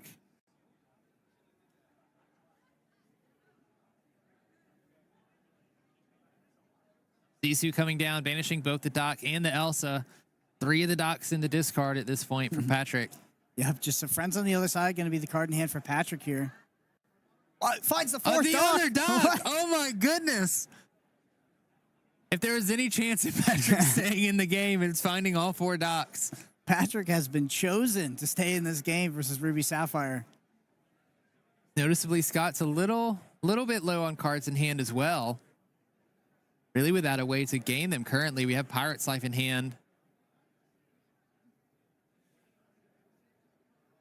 Wow. Patrick going to play out the goat and then just pass the turn with a dock and Churnabox followers in hand. Find a Maleficent Dragon. Also have another Sisu, I believe. Yep. Quest with the Sisu for 3 lore. Starting to close that gap that Patrick has held for quite some time. So I wonder if Scott might need a little bit of card draw. I mean, this is going to be the last dock for sure. I mean, at some point, if Scott can't find a way to start putting cards in his hand, he's just going to run out of removal. I mean, Scott is threatening 5 lore turn. Has Pirate's Life. This is a 2-turn clock. Oh, wait. Did he ink Pirate's Life? He might have inked Pirate's Life. Going to find the followers. And the broom. Scott's asking if you have the buck. There it is. Come on. Still don't find a bounce card, though. Are going to play the White Rose, so Patrick's going to gain a lore in that interest play. I feel like Patrick really needs... This is a really tight match. Patrick really needs to find a Madam M Snake or Fox here to get this dock back in hand. I don't even know if he's bouncing the dock in some of those scenarios. Might be bouncing the... It's the Rose. Yeah. Close it out. It's Scott. Do we have the other Sisu in hand? Scott, though? Because if so, the dock is just wiped. I don't know. On the next turn. I think so. Yeah, the other Sisu comes down. There we go. That's 4 docks, entire board wiped for Patrick. This is looking rough for Patrick. 3 dragons on the board, both of them questing for 2. The other one questing, or sorry, for 3. The other one questing for 2. Does look like Scott is going to go to the finals here, the North American Championships. Ruby Sapphire, our most played deck, showing out, making it all the way to the... And Scott finds the snake too, just a little too late. Or Patrick finds the snake. He's going to give out the handshake, and Scott is going to be one of our finalists for the Disney Lorcana North American Championship. Yeah, too much too late for sure. But 4 docks, I mean, Patrick drew incredibly well. Yeah, I mean, Patrick was in that game for honestly a lot longer than I was every single expecting time I him to thought be. he was out of that game. It was just another dock off the top. Yeah. Wow. That's actually a very tight, incredible match. Super tight match. Kudos to both players. You know, to make it this far in the North American Championship, you have to respect it, right? These players are going home with a golden Mickey. They're going home with a world's invite, but they've been playing top of their game. You know, impressed all around. Mm-hmm. And we have another game for everybody. We have game 3 of Zan Syed versus Edmund Chiu. And versus Ed, 2 DLC winners coming up for this next match. Interested to see what's going to happen here. So we know that, we know that Scott is going through. He's going to be our finalist. Ruby Sapphire. Yeah, so it's either going to be Zan or Ed on the other end. Could be Ruby Amethyst, could be Emerald Steel. Emerald Steel. Anyway, we're going to go to a quick break. We'll be back for that game 3, Zan Syed versus Edmund Chiu, Ruby Amethyst versus Emerald Steel.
Welcome back, Illumineers, to day 2 of the Disney Lorcana Championship, North American Championship. I am very, very excited for this next match. We saw that Scott Markeson has made it. He's going to be one of the finalists going into this championship. We have Zan Syed and Edmund Chiu in their last game of the semifinals. Ruby Amethyst versus Emerald Steel, 2 DLC winners.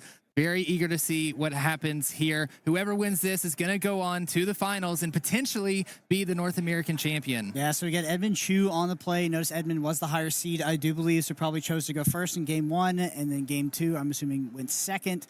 And now we're going to take it to a game 3 for 2 Disney Lorcana Championship champions to face against each other, also on the same decks that they won those tournaments with, which is absolutely incredible. Yeah, what a story. Zan coming into Vegas, surprising everybody with Emerald Steel, a deck that people didn't really expect coming into the tournament, sort of blew everybody away in Vegas. Kind of said the same thing with Edmund Chiu. When he was in Dallas-Fort Worth. Emerald Steel was actually the thing that was going crazy with the Bucky Diablo shenanigans that were happening. Edmund decided to bring Ruby Amethyst, and so let's go on to the feature match table and see how this game 3 is going. If you could beat the Bucky version of Emerald Steel's Ruby Amethyst, you could beat anything. Yeah, so Ed could be favored here. Fighting against Emerald Steel, he's beat it before in super high stakes. Yeah, to be fair, it's less of a, I think at this level, it's less of a play skill thing and more, the deck building. When Ed brought Ruby Amethyst to that tournament, he brought it for Emerald Steel, right? And when Ed brought Ruby Amethyst to this tournament, Emerald Steel was probably pretty low on the list of things that he was thinking about beating. One thing that I will be interested to see is if Ed finds that Flynn line that we've talked about throughout this weekend. Notably, Emerald Steel has been known for having characters that don't have a ton of strength. And so if he can find a way to get this Flynn down, maybe a Sisu the one that gains strength based on cards in hand of your opponent, you know, the Flynn could do some work, help Edmund gain a sizable advantage early on. 5 back here for Edmund. Did not catch how many Zan sent back. And neither. Looks like Zan sent back 6. So once again, you know, he just came out of his interview talking about the 7. Yeah. And now he's got to do 6 in his game 3 of a semifinals match. Hoping to find what he needs to. Do you see Calhoun in hand? Could be pretty good. He's on the draw here. Like he's going to be going first. And King of Strength, the Raging Fire. Opening with that Diablo. We're going to get a good look at Ed's hand. He's working with that. Do see the Flynn and the Sisu in there, along with a 1-drop. Ed in this deck, having brought Ruby Amethyst with no Genies, no Mauis. Only Ruby, both of these players, the only players to have these decks in the top 16 in day 2, bringing them to the semifinals. Zan going first, that means that Ed lost game 1 on the play. Yeah. Very interesting. Means Ed had to win on the draw. No shift Diablo here for Zan. See Diablo and Diablo. Yeah. This dang bird. Dang bird is everywhere. Maleficent Spy, Obedient Raven. Gonna pass it on over to Zan. He's gonna take some time. One thing that I've noticed about Zan, having commentated over multiple of his matches, is he does not play fast. He doesn't feel rushed. He considers every line. Zan's hand looks really bad. Unless I'm missing something there on the left side, this looks like a very suboptimal start to an Emerald Steel list. He doesn't have that Diablo shift line. Instead, plays the Calhoun on Does 2. find the Flynn off the top if that's the turn 2 we're looking for as Edmund. Ed has access to that Flynn. We're going to see one enter. Hand, yeah. Yep, and there it is. Sisu on the backup. You mentioned that it's going to be on the draw, but still Could be enough. It could be potent against Emerald Steel here. Pete off the top here for Zan. Of course, Ed not exerting this Diablo because of the Calhoun that's in play. Don't want to give that Calhoun an opportunity to challenge and gain lore. Going to see a Pete inked and a Pete played, so Ed can't play any actions on this turn. I think that tells you that Zan's hand might be a little weak. Yeah, I think this Pete's more of just getting a body on board than its ability this turn. We see Ed immediately play out this Sisu. Yep. Pete as a 3/3 is relatively impactful, though, as we reduce the strength of the Sisu potentially on the coming turn. Sudden Chill in hand for Zan, as well as strength of a Raging Fire. So we are going to be able to deal with that Flynn by singing that strength of a Raging Fire. Go ahead and draw a card off of that as well. Looks like we are going to target that.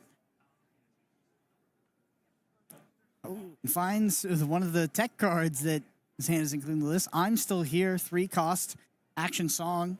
Chosen character gains resist +2 until the start of your next turn. Draw a card. Be a particularly powerful card, trying to keep your Diablos from being banished. Or if you need to sing with your muses or Prince Johns in a desperate attempt to find something. Yeah, Ed also having access to no Madame Medusa, just remains. I feel like it's not going to be, that's not a great situation to be in against Emerald Steel in terms of your top end. I think it's going to be a Hypnotize. It could help. Those Lady Tremaines could help get around the ward characters that we've seen Emerald Steel use so efficiently. Is going to decide to discard the Lady Tremaine from the Hypnotize. Off the top, it is going to be a 1-cost Diablo. So Zan's hand still looking very clunky. Does find the Ursula 2-drop. Didn't see Ursula Deceiver in there before. Could be pretty impactful. Is Ed's made some interesting changes to this Amethyst Ruby deck, but Be Prepareds are still there. Got the 4 of too, right? Running 4 Be Prepareds. That Ursula on a vital turn could make or break the game. Being said, if I'm Ed, I'm feeling pretty comfortable in this moment. Does trade out the Diablo draw card. Love the Smiling Crab, yeah. Boosting the 0 strength Diablo. Finds a 1-cost Diablo off the top as well, which is quite nice. Means when Ed trades the Diablo, gets to draw a card. It does have the 8-cost Uninkable Sisu, Merlin Rabbit, plus what looks to be... I didn't catch the 3rd card, but Ed is in a great position right now. Dan's still playing off the top of the deck for value. Does find a Prince John, as well as... doesn't have the Sudden Chill or anything like that anymore in hand, but has the Prince John, has the Ursula Deceiver. Ursula Deceiver would, of course, be a whiff. Prince John, one of the better draw engines in the Emerald Steel deck as well, if you can combo it with those discard cards. Dan historically builds his deck around it. Yeah, interestingly, doesn't match up too well to our Sisu. You're going to see it is going to be a Lady Tremaine plus the Diablo and the Flynn Rider.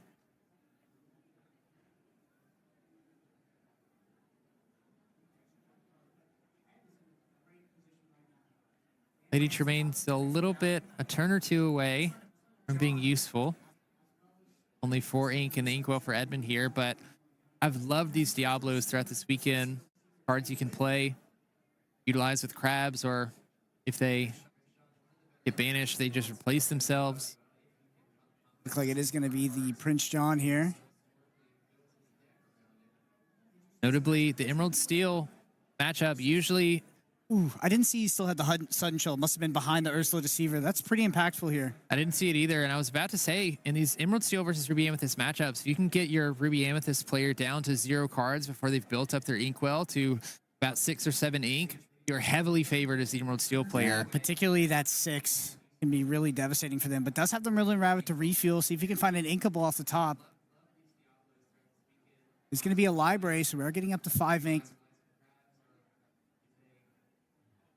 Passing it on over to Zan. He'll ready his cards. Ed doesn't want to quest with anything. Doesn't want the smoke from the Calhoun. See what Zan plays. A C2 exerted. Are we going to see an Ursula?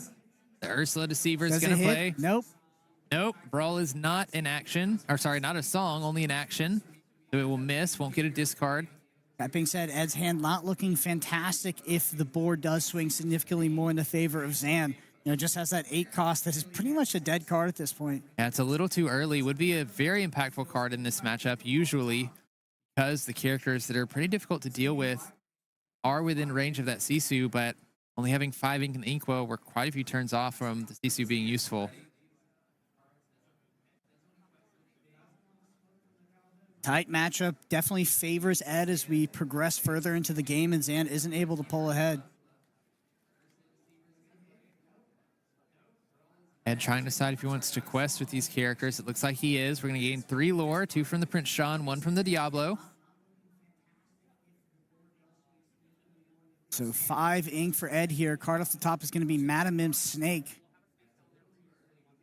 We are going to shift the Sisu. Very nice. So used to seeing the Sisu shifted on the Daring Visitor from Yeah. Ruby Sapphire. I completely missed the this other one. Yeah, really unpopular interaction due to this, this 8 cost Sisu not making it into many Ruby Amethyst lists. Double Calhoun on the board here for Zan. Ed, I think we could say significantly ahead at this point. Yeah, getting rid of the Prince Sean, all the other cards as well. The 2 Calhouns on board. If they want to challenge and banish the Sisu, they both have to go into it. Instead, Zan's thinking about challenging and banishing the crab. He's thinking about doubling. Yeah. You have to double trade into the Sisu here. Sisu represents a lot of lore. Also, if there's any bounce cards in hand, we know that there's a snake. Could pull the Sisu back and sort of set up having it in case Zan plays out those cards that'll hit it. He is going to double trade with the Calhoun. He'll gain 2 lore, but both Calhouns are going to be banished. Ooh, Cursed Merfolk plus Diablo. That's a pretty good refill. And not too bad, especially since Zan is still pretty low on cards in hand. Again, we do have that snake, though. And bounce this rabbit. Yeah, before that Diablo does get activated, we're going to go ahead and bounce this rabbit back, draw another card. It's going to be a library. Another Merlin Rabbit here. Are we going to find an answer to the Diablo? We don't. Drawing as many cards as you can before this Diablo gets exerted. Ed does have access to brawls that he can find. Potentially get rid of this Diablo unless Zan finds a hidden cove. Yeah, also has access to things like Be Prepared, which I think might even be reasonable on a board like this. Like Zan's refill there was significantly better than I thought it was going to be. I thought that Zan was getting close to being out of this game as we lost both those Calhouns and Edmund was so far ahead on cards. But Diablo plus Cursed Merfolk is a good 2 card to deploy onto this board. Pass it over to Zan. He draws for turn. How many cards does Zan have in hand? Is it just the 1? Zan just has 1 card in hand. Playing off the top of the deck. Okay. We have 3 costs. So it's Oh, a he does hidden find the cove. hidden cove. So now cards like Sisu, Empowered Sibling, and Brawl are not going to be useful to get rid of this Diablo.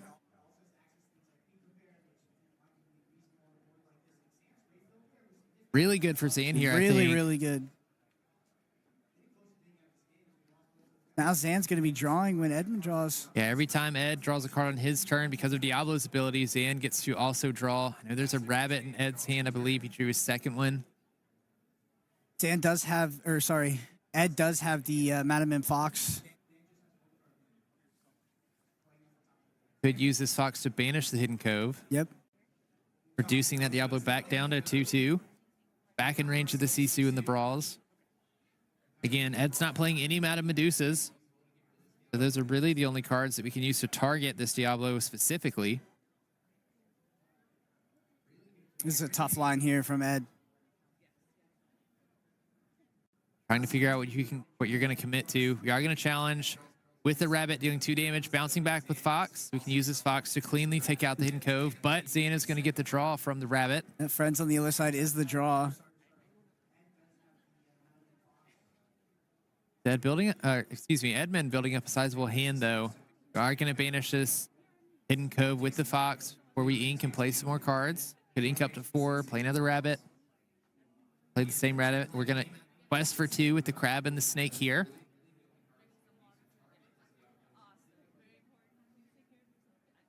Oh, this Diablo is just so strong in this scenario. Like any other card that Zan had deployed off the back of that. But this is keeping him significantly in this game. Yeah, such a punishing card. Looks like Ed is going to play a library and follow it up with a magic broom. We've seen how much work the library can do in previous matches for Edmund. That one lore just allowing it to tick up and up and up. Of course, if you move a character there and it's banished, you get to draw a card for turn as well. But I wonder if Ed has sort of pivoted to commit to the race at this point. That's kind of what I'm wondering as well with the location. Historically, Emerald Steel struggles with locations. Zan doesn't. I don't think Zan's running anything like a Long Came Zeus. Not, so he'd have to purely rely on his characters to banish it. Ursula does it hit, it does not. It's 2 rabbits in hand. Diablo is going to go ahead and sing, moving that broom. Let Storm Rage on, banishing the broom. Letting Zan draw a card. Diablo is just such a punishing card. I mean, Ed digging, trying to get back into this game. It's just fueling Zan's hand and his ability to get back as well. Yeah, Ed's just got to find an answer to this Diablo soon, it feels like.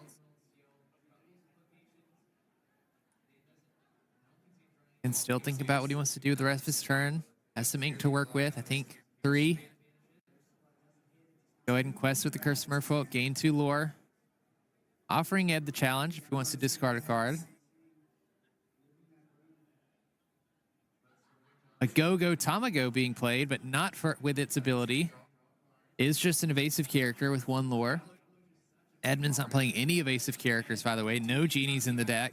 That trigger on that library here. Tied game, 9 lore and 9 lore. Finds a Madam and Fox off the top. So he's just going to have Rabbit. to draw into this. And is just getting a card every time Edmund is. Ed can't find the answer to this Diablo.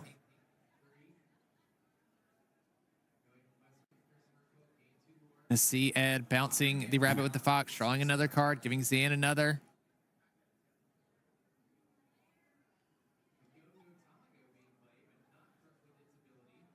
Go ahead and challenge this Cursed Merfolk with the Madam M Fox. Now Discard Ed, trigger. Yep. We decided to discard a rabbit. We're going to quest all out, gaining 3 lore, going up to 12. This is a really interesting race. Like Zan's hand is a bit unknown at this point, so it's hard to kind of tell who comes out. Looks like Zan's hand is not. I do see a Muses plus a Hypnotize. Muses, it just doesn't do much against this matchup right now. Everything in play, except for the Chernobyls that was just played, outside of the Muses range. Also with this library ticking away, you got to answer it at some point. That 8 willpower, it's going to be tough for Zan to do. Another discards. We see Cursed Merfolk in hand as well as I'm Still Here.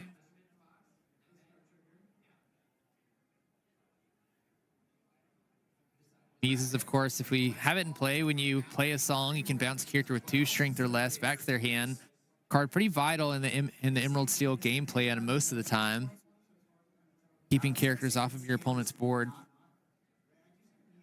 Not too great against this board, though.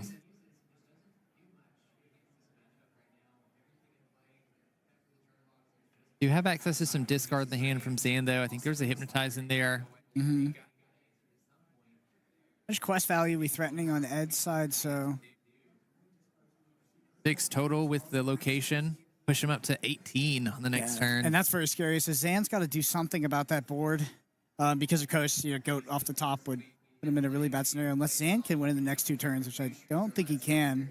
Just a reminder, this is game 3, so Ed takes this. He will go into the finals against Scott. Whoever wins this game could potentially be the North American champion. I mean, if Ed wins this game, it's a perfect masterclass of how to play Ruby Amethyst and pivot to being the more aggressive and beatdown deck. Because this is a very, very thin margin where I could see Ed losing this game at 18 to 19 lore or potentially winning it. We are going to see Zan play the Muses out. Muses has wards, so can't be targeted by Ed. We play a song. We can bounce his Trunderbox followers back to hand due to the Muses ability. We do have access to songs in hand through Sudden Chill, as well as I'm Still Here. All right, let's see what Zan's going to do in terms of challenging on this board.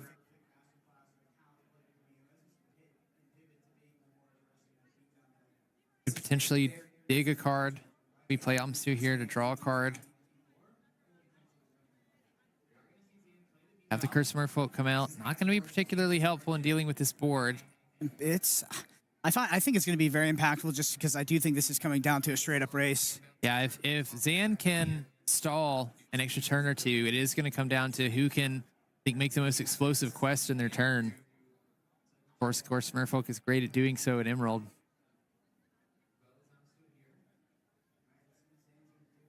Zan taking a lot of time to think out this turn. Hypnotize looks like it's going to be the ink for the turn. Getting ready to challenge with the Go-Go and Diablo. It's just going to And we're going to quest. quest. Going up to 11.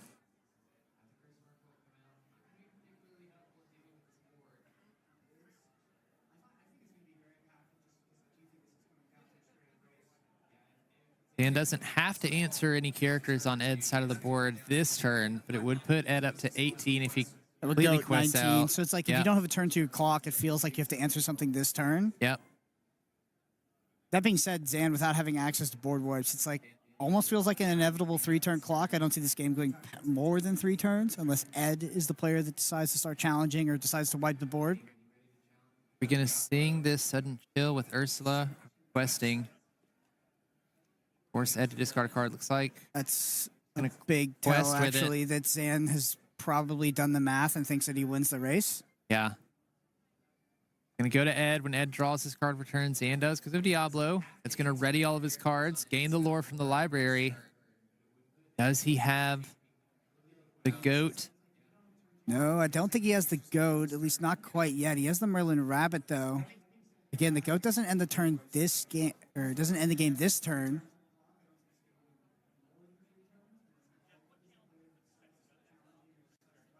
Okay, we're going to start with Lady Tremaine, forcing Zan to choose and banish one of his cards. Which is... That card feels very significant right now because you don't eat the opportunity cost of challenging anything, and every single quest value counts here.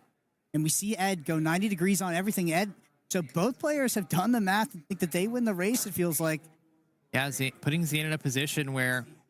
I do think that Tremaine is probably one of the most impactful things that could have happened right now, though, because now Ed is able to remove a character, slow down Zan's clock, which might have also been a 2-turn clock, while not eating the opportunity cost of challenging, so while being able to progress his win condition by 1 more lore than he would have if he had to remove things via challenging. Zan has to remove everything on Ed's board this turn, except for Yes, one card with 1 lore. Yeah, actually everything, because if the library sits around, that is top deck goat to win. Yep. Dan's going to do everything he can to find an out, though. I think there's a dock in hand, Sudden Chill. I'm Still Here. Sure what's on the back. I feel like Ed wins this race. I do too. I think it's going to be tough for Zan to find a line here. Look at Ed staring. Ed is looking straight at Zan. Ed just waiting to see if Zan has an out. the stress. You can see Ed kind of taking a breath.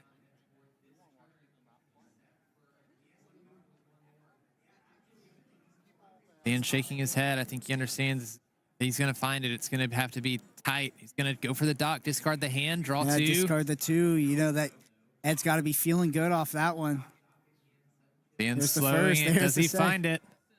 Is he destined to go to the finals of the North American Championship, or is it going to be Ed, our DLC winner from Dallas? 2 DLC winners here. Ed, the Emerald Steel Slayer, is about to take down one more Emerald Steel to make it all the way to the finals. Just a Ruby Amethyst masterclass. And doing some math. Questing with the Curse Merfolk here, going up to 13. Up to 13. Kev. 14 with the go-go. 15, 16. Not going to be enough. We start to see the stress make its way onto Zan's face, I think. Shows the cards, knows he can't do it. Looks like it's going to be Ed. Ed's going to go to your finals. It's going to be Ruby Amethyst versus Ruby Sapphire in the finals. Edmund Chiu, DLC winner, Dallas-Fort Worth, is going to be the finalist. Yeah, and he points to Lady Tremaine. The Lady Tremaine there was so impactful. Yeah, the Lady Tremaine, as you mentioned, being so vital, and like you mentioned, being able to remove a card from play for Zan while also not giving up the quest opportunity for the rest of your characters, you know, pushed Ed far enough along to close that game out. Yeah, what a match. A nail-biter of a Game 3 between 2 champions and 2 dominant archetypes that have existed in Lorcana now throughout the entire competitive season. We saw Emerald Steel sort of rise and fall and rise again. Ruby Amethyst being that sort of rock of the format, always being a viable pick, always being a great deck, and especially in the hands of Edmund, taking it to hostile metagames, and the only Ruby Amethyst to make it to day 2 and now goes all the way on to the finals. Yeah, absolutely. Both players, the only players to bring their specific decks into this top 16. Of course, Ed is going to move on to the finals. Very exciting for him. You know, you and I were talking yesterday about how we thought Ruby Amethyst was going to be the most popular deck, the one to come in and win the tournament. Ruby Sapphire ended up coming in, performing extremely well, much better than it did in Europe. Sort of the table swapped between Ruby Amethyst and Ruby Sapphire here, but we have a finals between the two. And now Ed is facing a matchup that he's teched his deck to beat. He brought that deck ready for Ruby Sapphire. His worst case scenario is to run into the one of Emerald Steel, but takes that down and now is going to be paired into a favorable matchup. Yeah, so I'm very excited to see what Scott has for Ed and what Ed plans to do against this Ruby Sapphire matchup. I know that Ed's deck is playing a little bit more aggressive, playing those Flynn lines. We saw 12-1 drops as well. Yeah, 12-1 drops, you know, could spell trouble for Scott, but Scott is playing a couple tech cards for that. He found those Queen of Hearts we saw in his match against Patrick earlier. You know, it could be a pretty close down to the wire. It's going to be a best of 5, so interesting to see what happens. Yeah, best of 5. I can't wait for it. We're heading into the finals of the North American Championship. That sort of coming to the end of this long competitive circuit. Both players have worked so hard to get here, and I can't believe we have a champion in the finals and a Ruby Amethyst champion at that. The only Ruby Amethyst to make it to day 2. So that being said, everybody, we're going to take a very small break before we go into this best of 5. Use this time to go grab some snacks, your favorite beverage, because this is going to be an exciting match you don't want to miss.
Welcome back, Illumineers, for the Disney Lorcana North American Championship Finals. We have been waiting basically 9-10 months for this moment, going all the way back to Atlanta. I'm very excited for this finals game. My name is Brandon Bolin. I'm here with Tannen Grace. Our first time actually in the booth together. I couldn't be more excited to be doing this. You know what? I'll try to temper that. I'm just joking. I'm excited. I'm excited as well, Brandon. And I can't wait to see this finals. We've got a best of 5 in us, so like you said, if you got your favorite snack, you got your favorite beverage, get really comfortable because we're going to have a hell of a match here for you in this finals as well. Yeah, I mean, I know that the players would probably individually really like this to be for a very quick 3 rounds. One of them's, done. But I mean, I'm for the people. I want a 5-round, stressful game. That's what the EU got. I'm excited to see what happens. So you say that. I actually think there's a decent chance we still only get 3 games of this matchup. It could be when we're looking at both decks. Of course, we have Chiu and Scott Markeson going into the finals. Scott Markeson is playing on the Ruby Sapphire deck. Chiu playing Ruby Amethyst. Ruby Amethyst is typically favored into that Ruby Sapphire matchup. So not only is it typically favored into it, but if you see the deck list that Chiu brought specifically for this event, it's something that I talked about right at the top of the show yesterday, that sometimes when you get into a tournament of this size, right, a lot smaller, it's not 2,000 people playing a bunch of different decks in like an open DLC. This is a much smaller event. If you can predict the metagame correctly, you can target that metagame and you can get rewarded for it. I think Chiu is the perfect example of that here this weekend. I thought Red-Blue was a great deck choice for you this weekend. It's one of the most consistent decks in all of Lorcana. It's extremely powerful. Chiu's version of Red-Purple here is very, very different from everybody else's. It is specifically built for this metagame. He targeted it, he got it, and now he's getting rewarded with a finals chance here and what might possibly be his best matchup here in the finals. So if everybody at home that's seeing his deck list and like, oh, I have to rush to go change 16 cards out of my, my Ruby Amethyst deck to change to go to Edmonds, and then, hey, you might not do as well against your local competitors. That's why. He's doing it for this event here, yes, and he's reaping the rewards. Yeah, it is definitely a meta call for Edmund. I do want to take a look at the bracket real quick, see where these players have come from. We just saw that last game, Chiu versus Syed. Ed had to play against Emerald Steel. Sometimes can be a pretty difficult matchup for Ruby Amethyst, especially if Emerald Steel can get that discard package going. Make sure that Ruby Amethyst doesn't get to that 6-7 ink mark. They can really be in trouble. But Ed, I mean, he's a DLC winner, won Dallas-Fort Worth when Emerald Steel was everywhere, did a very similar thing, played Ruby Amethyst specifically tech for that Emerald Steel matchup and was able to take home the victory. See him doing that again, as you mentioned here, with Ruby Sapphire. And of course, Scott Markeson playing Patrick Côté here, having to go through the Amethyst Steel mid-range game. Scott taking that pretty cleanly. I think it was a 2-0, but interested to see what happens. Yeah, I love that you pointed out there. This isn't the first time Edmund's been in this position for exactly the thing that he's doing, that he's targeting, a deck here. And you have to be willing to do that in some of these events. Like, Edmund is in a position where he's very willing to be wrong. If he's wrong, his tournament is just over before it starts. But he's willing to be wrong, got here. I will actually say this too. I know I'm talking a lot about Edmund. Scott, I have watched a lot of his matches here. I watched his semifinal. I watched him a little bit earlier in the day. We've called some of his games. I've been very impressed by his play. Looks very poised and collected in his games. Looks like the moment isn't getting too much of him, because that is something that can happen to these players. You are in the finals of the NA Championship. You have to arise to this moment. You have to be willing to deal with the stress. There's a lot going on. I mean, I'm nervous sitting in here with you. I can only imagine what they're going through. Yeah, we're not even playing the game, but I mean, these guys are playing for the trophy, right? You're here to be the #1. That's what the competitors are here to do. They want to be the best in the game. They want to prove themselves. The literal best Disney Lorcana players in this region have been here all weekend, and these are the 2 that rose to the top. Yeah, and I don't think that moment's going to be too much for Scott as well. The guy seems like he has a really good head on his shoulders. Seems like he's been willing to arise to the occasion. And I think, I joked we might get a 3-game here. I think he's going to give him a run for his money here in the finals. Oh, yeah. I mean, when we looked at Scott's deck list in the previous matches, he's playing a couple cards that he's teched for more aggressive matchups. I think that's what really helped him beat Patrick in the Amethyst Steel matchup specifically. Even little things like finding the Queen of Hearts early instead of focusing on that turn 2 ramp. The thing that Ruby Sapphire does in the majority of its other matchups, but understanding just how vital it is to slow your opponent down early on in the game, knowing to play the Gramatalas and inking the Hirams, when they're not useful. He definitely understands when he's on the back foot, the opponent is the one pushing the advantage. He definitely knows how to play around those. And like you said, he's been super poised in all of his games. Both of these players have obviously been in these scenarios, are veterans in this space. So I'm very eager to see what happens. Yeah, you talk about that. There's some very intricate spots here between these 2 that could come up. Is is Edmund going to put some of his rabbits in jeopardy in some of the spots, and how much Scott might deviate from whatever plan that he had to make sure that he gets to remove the rabbits from play so they don't get bounced over and over again. Because as the game goes long, if you can contain those rabbits, maybe you might have a little bit of a better shot, because Edmund might not find as many of his tech cards for this matchup. The problem is Edmund's running a 4 of a lot of these cards that are teched into this matchup. And we'll have to see if Scott's up for it. Edmund definitely the favorite here in this matchup, but like you said, could be anyone's game here. It could go anyway. With that being said, let's get on over to the feature table and start the best of 5, the finals of the Disney Lorcana North American Championship. We got a nice little crowd watching it out here too. I can see them from where I'm sitting. They are all in rapture here, waiting to see who's going to take home this trophy. This is a moment that a lot of us have been waiting for if you're a fan of Disney Lorcana, especially in the competitive space. Scott, of course, being the 2nd seed, Ed being the 5th, is going to be able to go on the play. We're going to take a look at their altars. Scott sending back 5, only keeping 2. And I love that you just said that too, because that's another thing we didn't talk about. This is a culmination of a long year for a lot of these guys that have put in a lot of time and effort. Edmund playing a lot of events, Scott playing a lot of events, putting in a lot of blood, sweat, and tears to get to this moment. And this is what we play for. Yeah, right? exactly. You know? I mean, both of these players have gone to multiple DLCs, and they haven't always been super successful. You know, like Edmund won Dallas-Fort Worth, was 20th in Chicago, but he's been to more DLCs than that. Same thing with Scott, was top 15 in Vegas. You know, it takes a lot to get to this point. It takes a lot of hard work, takes many late nights of practice, and it's all coming down to this moment. Yeah, I mean, we forget the human side of this a lot, right? There's sacrifices made on both sides for these people. You know, you have to give up time with your family, time at work, things like that to really put into this. But these guys have devoted some of their life to these TCGs, and here they are kind of getting to that mountaintop. So why don't you kick us off here? So with that being said, we're going to start with Scott inking a Pirate's Life, not finding a 1-drop popsicle. I think we do have the 2-ink ramp, but I don't think we have the 2-ink Queen of Hearts to follow up on Ed being on the play, and it passes over to Edmund. Yeah, and he said that there's no popsicle on turn 1, but very importantly, it looks like there is going to be that ramp on turn 2. If he can't keep up in card quality and quantity with Edmund, maybe he can start playing some more impressive cards, maybe start getting some of those 7, 8, and 9 drops in before Edmund gets to his 5th. Super important to get to those late cards that help you stabilize in the mid to late game. Edmund, of course, playing out the Diablo, Obedient Raven. We're going to see that Sail of the Azurite Seas. It passes back to Scott. He's going to ink a Visions of the Future. But with the Sail of the Azurite Sea, he gets to draw a card, and he gets to ink another card for turn. Going to go with that Maleficent Dragon. Doesn't have anything to follow it up with as we pass back to Edmund. Yeah, a lot of the big expensive cards, and one of the cards that could be pretty impactful here with a Hiram for Scott here. No items just yet, though. We do see the Flynn Rider come into play, though. This could be huge for Edmund here if we have the Sisu to follow up with it, especially since Scott hasn't been able to find any characters to challenge this Flynn and its strength. Yeah, and that's actually a really good point here. Flynn Rider, a card that had kind of fallen not completely out of favor, but we've seen people shaving down to like 3 and 2 in some of their lists. Edmund playing a full amount of them, playing a ton of them here this weekend, and they have been doing wonders for him here, especially in this match in particular. This is one of the nightmare cards for Scott because he doesn't have a way to interact with this just yet and no way to challenge on its power, like you said. So this is going to be some free lore. I apologize. There is a brawl there. I thought that was a different card. For it, but a card that Scott really needed for a scenario just like this. If Ed was able to follow this Flynn Rider up with a Sisu, which he does have in hand, we're going to see him play the Emboldened Warrior here. It does look, you know, it would have been difficult for Scott to come back from this. Edmund could have potentially gained 3 lore per turn due to that Flynn. So Brawl, very important card in this matchup as we come over to Scott. No item picked up just yet either for Scott. So you see that he's got that Hiram in his hand, but it's kind of just stranded there. You don't want to get 0 value off this card when you play it. And a big thing that happens in this matchup is you ever get to quest with the Hiram, that's actually starting to pull you a little far ahead as well. Yeah, we do see the Visions of Future being played. 5 cards off the top, 1 in hand. I did see a Popsicle in that 5. Interested to see what we picked up. It was the Popsicle, so we can utilize this Hiram on the next turn. Yeah, I love this from Scott, picking up Popsicle here. A lot of more expensive, maybe more powerful cards in those 5, but he understands the contexture of his hand. This Hiram here is going to be very important in this game. He's going to need to get a couple of extra cards to keep up with Edmund as this game goes on. Also, he wants to find a couple more inkables as well. You see a couple of the big drops late in his hand that aren't inkable. You don't want to get rid of this Visions if you don't have to just yet, because it'll help you find more things like it is right here. So definitely like this play from Scott. A lot of cheap cards off of this Vision. Popsicle, Ice Block, Sail the Azurite Sea, and 2 Tipo. We're going to take the Popsicle.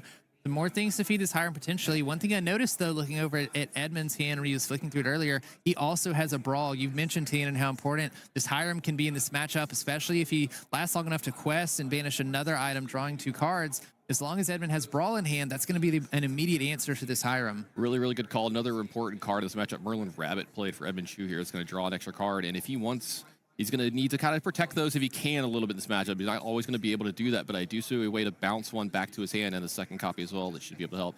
Back over to Scott. We've got a Hiram drawing 2 cards off the Popsicle here.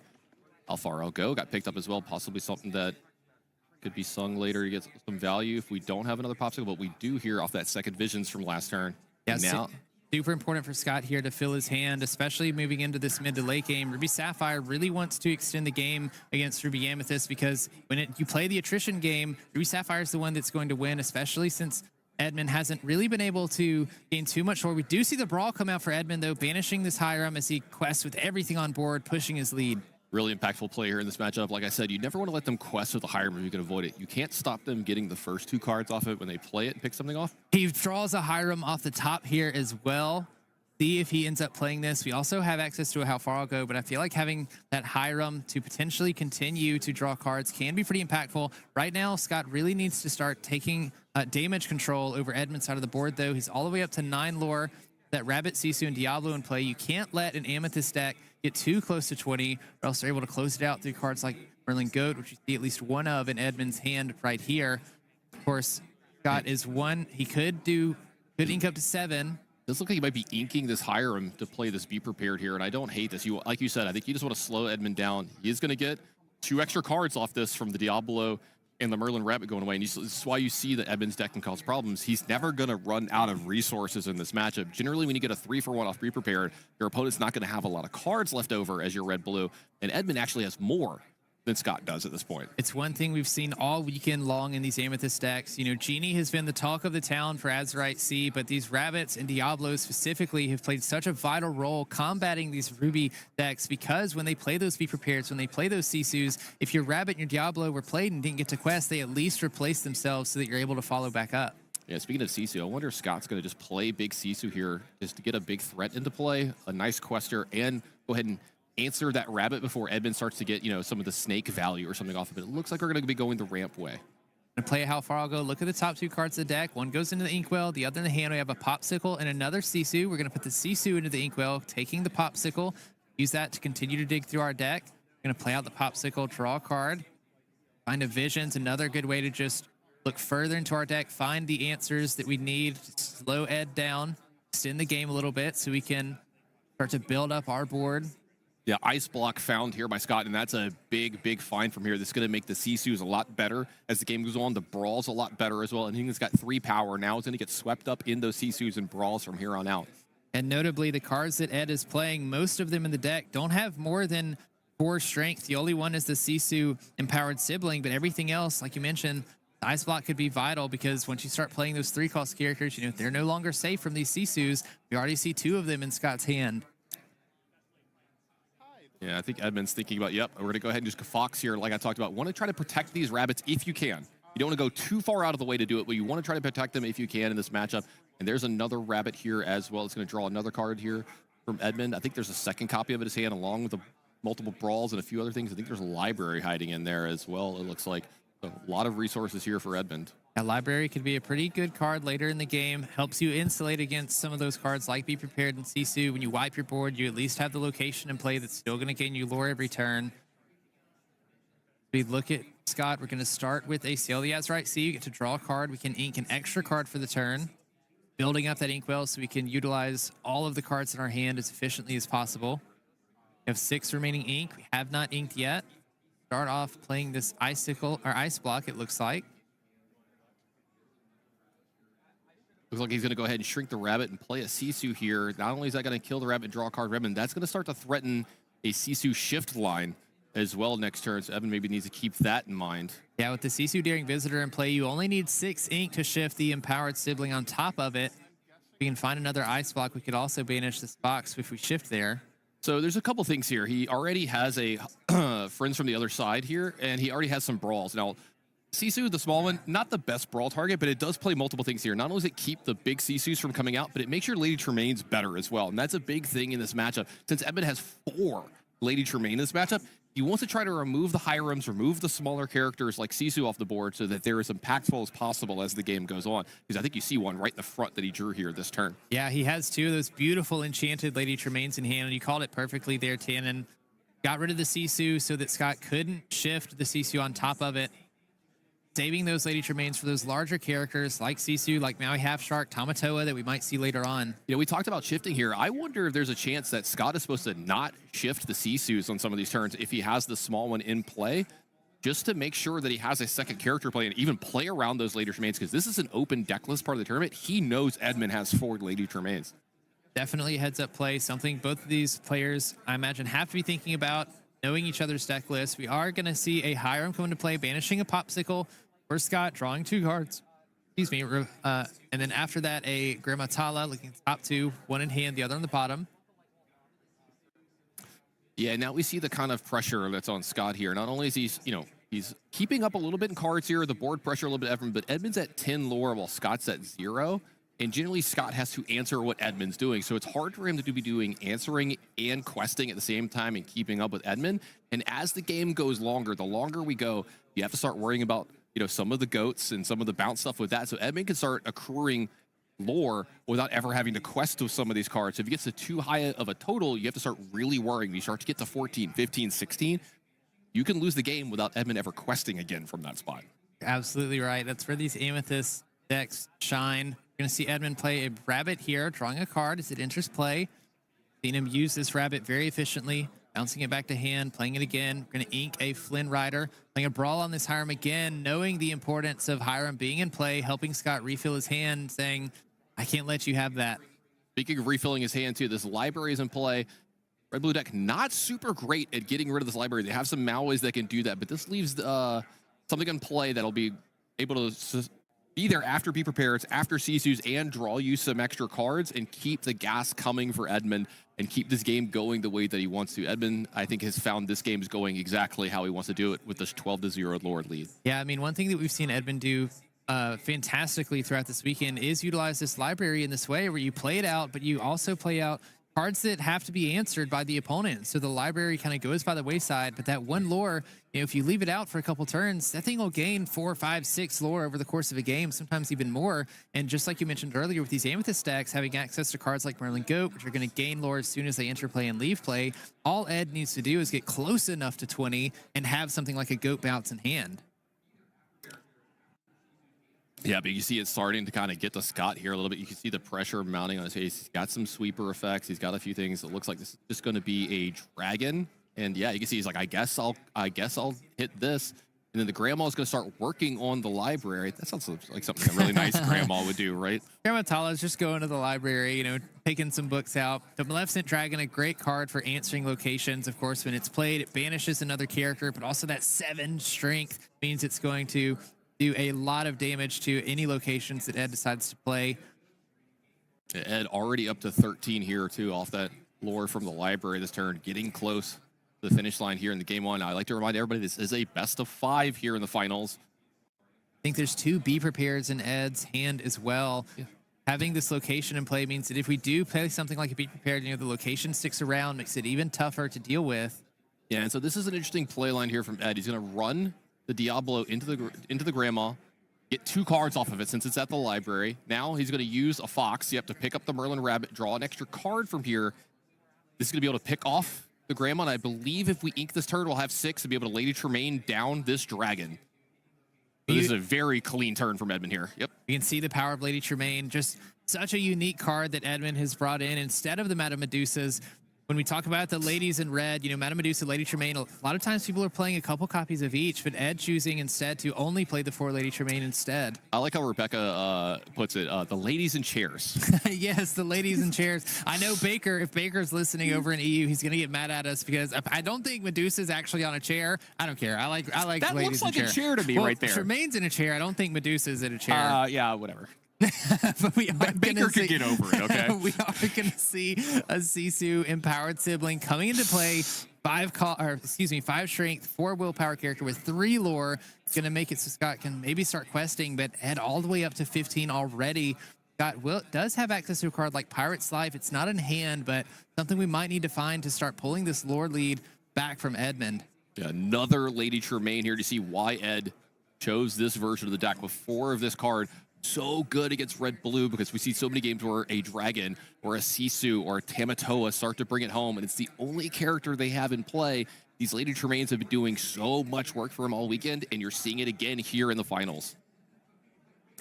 Looks like Scott is going to ice block this Lady Tremaine so that we can play another Sisu empowered sibling, banishing both of those characters. Of course, Sisu banishes all characters on your opponent's side of the board with 2 strength or less.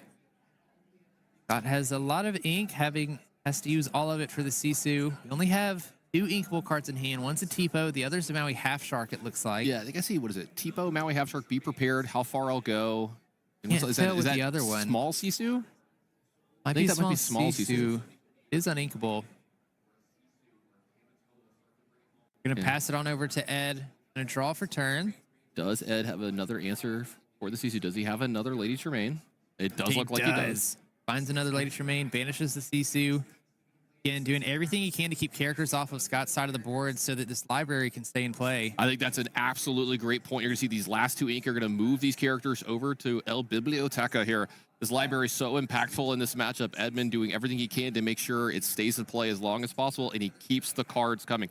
I think Ed's going to go through 40 cards a game here in these. He definitely might. These Amethyst decks are the best of any ink for drawing cards, in my opinion. They replace themselves. A lot of cards like Melon Rabbit when interplay draw you cards. We are going to see a Be Prepared by Scott here, banishing the Lady Tremaine and the Sisu. Edmund shows the goats. Shows a goat, a way to bounce it, and since he's already at 18, that's going to be game 1, a pretty easy victory over to Ed. And I want to point out something that happened in this game, and this is one of the reasons why that I think this is such a good matchup for Edmund, such a rough matchup for everybody. We saw Be Prepared get a 3-for-1 in that matchup. We saw Be Prepared get a 2-for-1 in that matchup. We saw Hiram draw multiple cards multiple times, you know, playing it, questing it, doing all the stuff, getting all these cards, Popsicle replacing itself. We saw Sisu get multiples, you know, 2-for-1s, 3-for-1s. Ed had more cards than his opponent still after all of that. Library drawing extra cards, the rabbits getting to get bounced a bunch of times. He was protecting it just enough, protect the library just enough.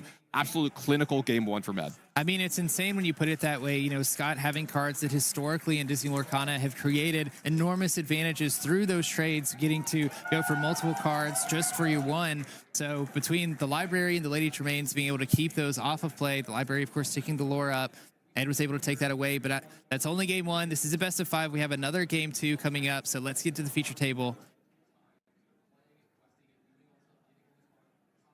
All right, Ed having taken that game means that Scott will be on the play this turn. We're going to take a look at their hands. Scott doesn't have a 1-drop in hand. Yeah, I think this is a He's pure send 7. back a whole yeah. 7. I was supposed to say, we're going to see a 7 from Scott here. Needs to find some early plays.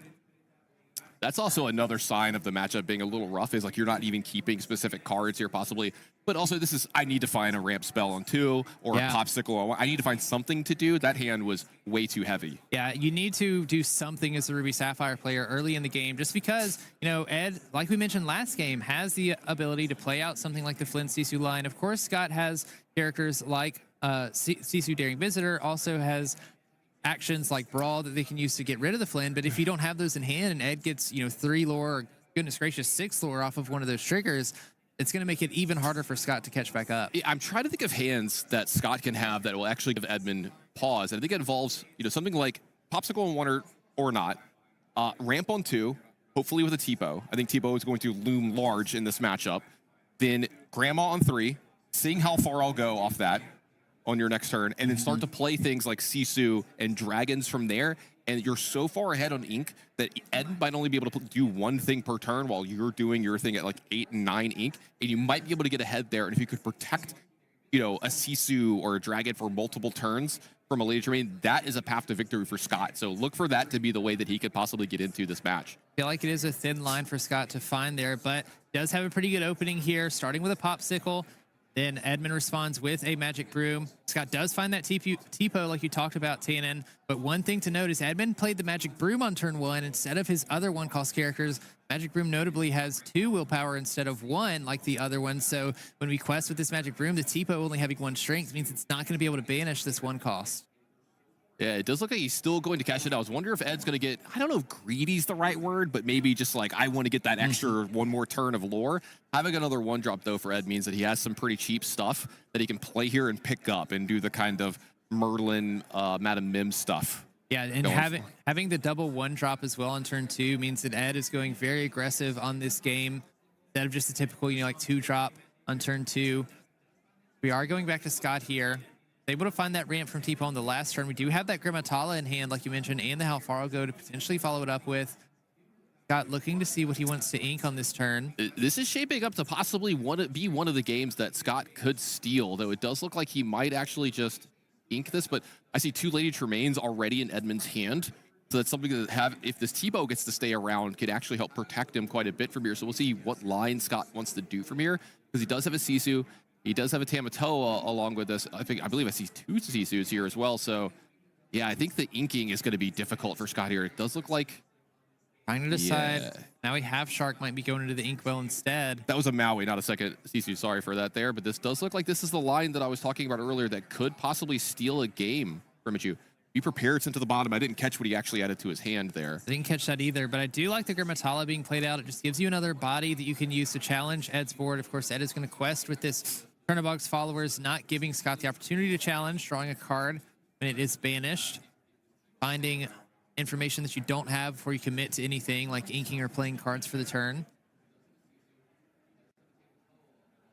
Does have access to a brawl this turn. We're going to put the Merlin Goat into the Inkwell, play out a Magic Broom, quest with the Diablo, and just pass the turn. Pretty slow turn there for Ed. Scott having the Halfargo in hand, I feel like this gives Scott a turn to really do something. He can play this Halfargo, singing it with Grimatala, looking at the top 2 cards, putting one in the Inkwell, the other in his hand. But Ed not presenting anything crazy, gives Scott a little bit of room to work with. Yeah, finding another Popsicle here isn't bad either. This is going to cycle for another card, and then it's going to start to loom a little bit larger on this Tamatoa as well later in the game. This Visions, I wonder if this is going to be going to the Inkwell. Let's say, yeah, we already have a lot of the really expensive cards in our hand, and you just want to make sure that you can ink and keep these. You want the Grandma for more card quality and quantity as the game goes on. You want the Tamatoa to try to end the game, and the Sisu as well can clear up this board as soon as next turn. But it does look like he's going to go ahead and play the small human Sisu here to pick off the Magic Broom as well from Edmund. Not let him get some some extra cards off of that. Yeah, I mean, Scott basically playing out an opening that you mentioned earlier in the game, Tannen, finding that Grimatala, being able to sing with it with the Halfargo, being able to clean up Ed's board here with Sisu, and then challenging the Diablo with the T-Po. Of course, not going to do any damage back to the T-Po, but Scott in a pretty great position. Yeah, I mean, you see we're already going up to, his 7th ink turn, and Edmund just put his 4th into the board here. So this is the kind of game that I think Scott can definitely steal from Edmund in this match, and it's not too much to ask for this to happen multiple times in this finals. No, of course, as we've mentioned earlier, this is a best of 5, so one of these players has to win at least 3 times. Gonna see a Grimatala being played, looking at the top 2 cards, putting a Hiram in hand. Yeah, I like taking the Hiram here. You've already got 2 Popsicles in play. You just want to keep the cards coming. You have an advantage here. You just want to press it really hard. That Brawl going to get added. I think this is where you can really showcase the Ruby Sapphire ink advantage as well. You know, a lot of times they're looking for that turn 2 ramp, but if they can also get an extra turn of ramp through the Halfargo a little bit later, Scott is essentially 2 turns ahead of Ed. Last turn, all Ed could do is play a rabbit. You know, we're going into his turn 5 where he'll be able to ink for 5 and play, but Scott has been able to develop so many characters, build up his hand quite substantially, and has way more ink to work with than Edmund does. Yeah, and Edmund, I like developing these hand Sisus as quickly as possible because you have to do what you have to try to get some characters in play that'll stick around from a big Sisu here. You already see the shift lines available, or just the play it as an 8-drop as well from Scott. You want to have something to try to stick around here between this because you're trying to figure out how do I win the game from here, and I need to start building up a board. I have to start making inroads on Scott's boards here and then have my Lady Tremaines be really impactful because the 5th ink just came down for Edmund. Next turn, the Lady Tremaines can start happening, but you don't want to be playing Lady Tremaine and just getting a T-Po from your opponent's side. Yeah, and one thing to note as well, you know, Ed does have that Be Prepared in hand. We're about 2 turns off of that, but Scott might be put in a weird position where he has such an advantage with so many characters in play. You don't want to overcommit to the board so that once that eventually comes around, Edmund can answer, especially if as Edmund is playing characters like Sisu that he can use to sort of keep your board a little bit more narrow, sort of fight for lore and board space as well. Yeah, I wonder if Scott feels like the advantage he has in play now is good enough, and he can maybe leverage that as the game goes on, or like which one of the big characters do you want to develop here, because you only get it for one more turn before the be prepared happens, like you were saying, which I think is a really good spot. And this Hiram, I think, is a better way to hedge it. We can still go wide here. We can draw some extra cards. You won't lose as much if you get a be prepared, and then Tamatoa after a be prepared is a pretty good revamp, but then that starts to play into the later Tremaines into Edmund's hand. So I don't want to write out Edmund too fast and too much just yet, because that lore is still just at 3 from both of them. So Scott hasn't pulled ahead so far yet that it's insurmountable. Scott building an even further ink advantage as well. Having played this Sail the Azurite Sea allows him to ink twice, so he's going to ink this Tamatoa and Hiram so that he can play out this this Sisu empowered sibling. Yeah, really important that he gets to put 2 more cards. That means only 1 card left over his hand, which made the Sisu small enough to be swept up by the Sisu on Edmund's side, swept up by the Sisu on Scott's side. We are going to see Ed start with a Friends on the other side, paying the 3 ink for it, drawing 2 cards. Hasn't inked for the turn, has quite a few cards in hand, but that Sisu is pretty big for Scott here, so Ed not being able to develop anything. And this is the biggest telegraphed be prepared I've ever seen. Scott immediately is going to quest and probably just pass right back to Edmund. Yep, there we go. And he's going to be ready to pick up all 4 of his characters, but now he's up to 9 lore. He's still ahead of Edmund, and he gets tempo back. He's the first one back to the board. Here's the problem, though. Scott is down to only a few cards left in his head. Edmund has a full grip here, but thankfully, Scott, there is a Hiram here to draw a couple cards off this popsicle. Draw the 2 off of Hiram here. Very important card in this position as well. As you mentioned, Scott was getting pretty low. Cards in hand. Going to play out this Maui. It looks like we are. Love getting this Maui to play. Puts another character to play to help protect from Lady Tremaine. You don't mind if you lose the Maui here. You just want to make sure that you can protect this Hiram. That is your key to victory here, drawing these extra cards over these next couple turns. We talked about this. You can't let Hiram quest in this matchup, so that is going to be a brawl for Edmund to take care of it, just to make sure he gets rid of that problematic character. Yeah, Edmund definitely understands how powerful Hiram can be in this matchup. And not too afraid to take things a little bit slow, keeping cards in hand, not exactly developing the board just yet. And there's the Tamatoa coming in. Big top deck for Scott there. Yeah, huge top deck. Of course, when you play Tamatoa, you can get an item card from the discard, and he has extra lore for every item that's in play. One thing to note, though, a card that people like to really pair with this Tamatoa is Lucky Dimes. Scott is not running any Lucky Dimes in this deck, so don't have to watch out for that. Now, we have some Lady Tremaines in Edmund's hand. He can maybe start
You didn't see that coming. What's this?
Hey, everybody, sorry about that. Small technical difficulties. We're going to go back into the match here in just a second. You won't have missed a thing. We're going to go back to right where we were in the game. So as soon as my director's got that queued up, we'll go right in. Sounds like we're going in right now, so right back to where we were.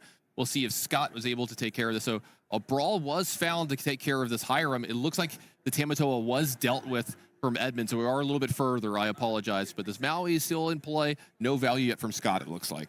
Yeah, and I got a quick glance at Scott's hand. It looks like we have a Sisu in hand. We're going to see that. Oh, no, I think we're a little bit further behind. So this is the Tamatoa that comes into play. Going to bring back that Popsicle. Draw a card for turn when we play the Popsicle. All right, looks like we're about to... This is about right where we were. So this Tamatoa is going to be causing problems for Edmund because one of his main interests is Lady Tremaine. But as you see, that Maui is sitting there and causing problems for that. Yeah, one thing that Scott is doing really well here, as you mentioned before, Tannen, keeping two characters in play, not allowing Edmund to play those Lady Tremaines that he has access to with the Maui in play means we can't very easily get rid of this Tamatoa outside of something like a Maleficent Dragon. Of course, Edmund not playing any of those Maleficent Dragons, and it's going to be difficult for him to answer.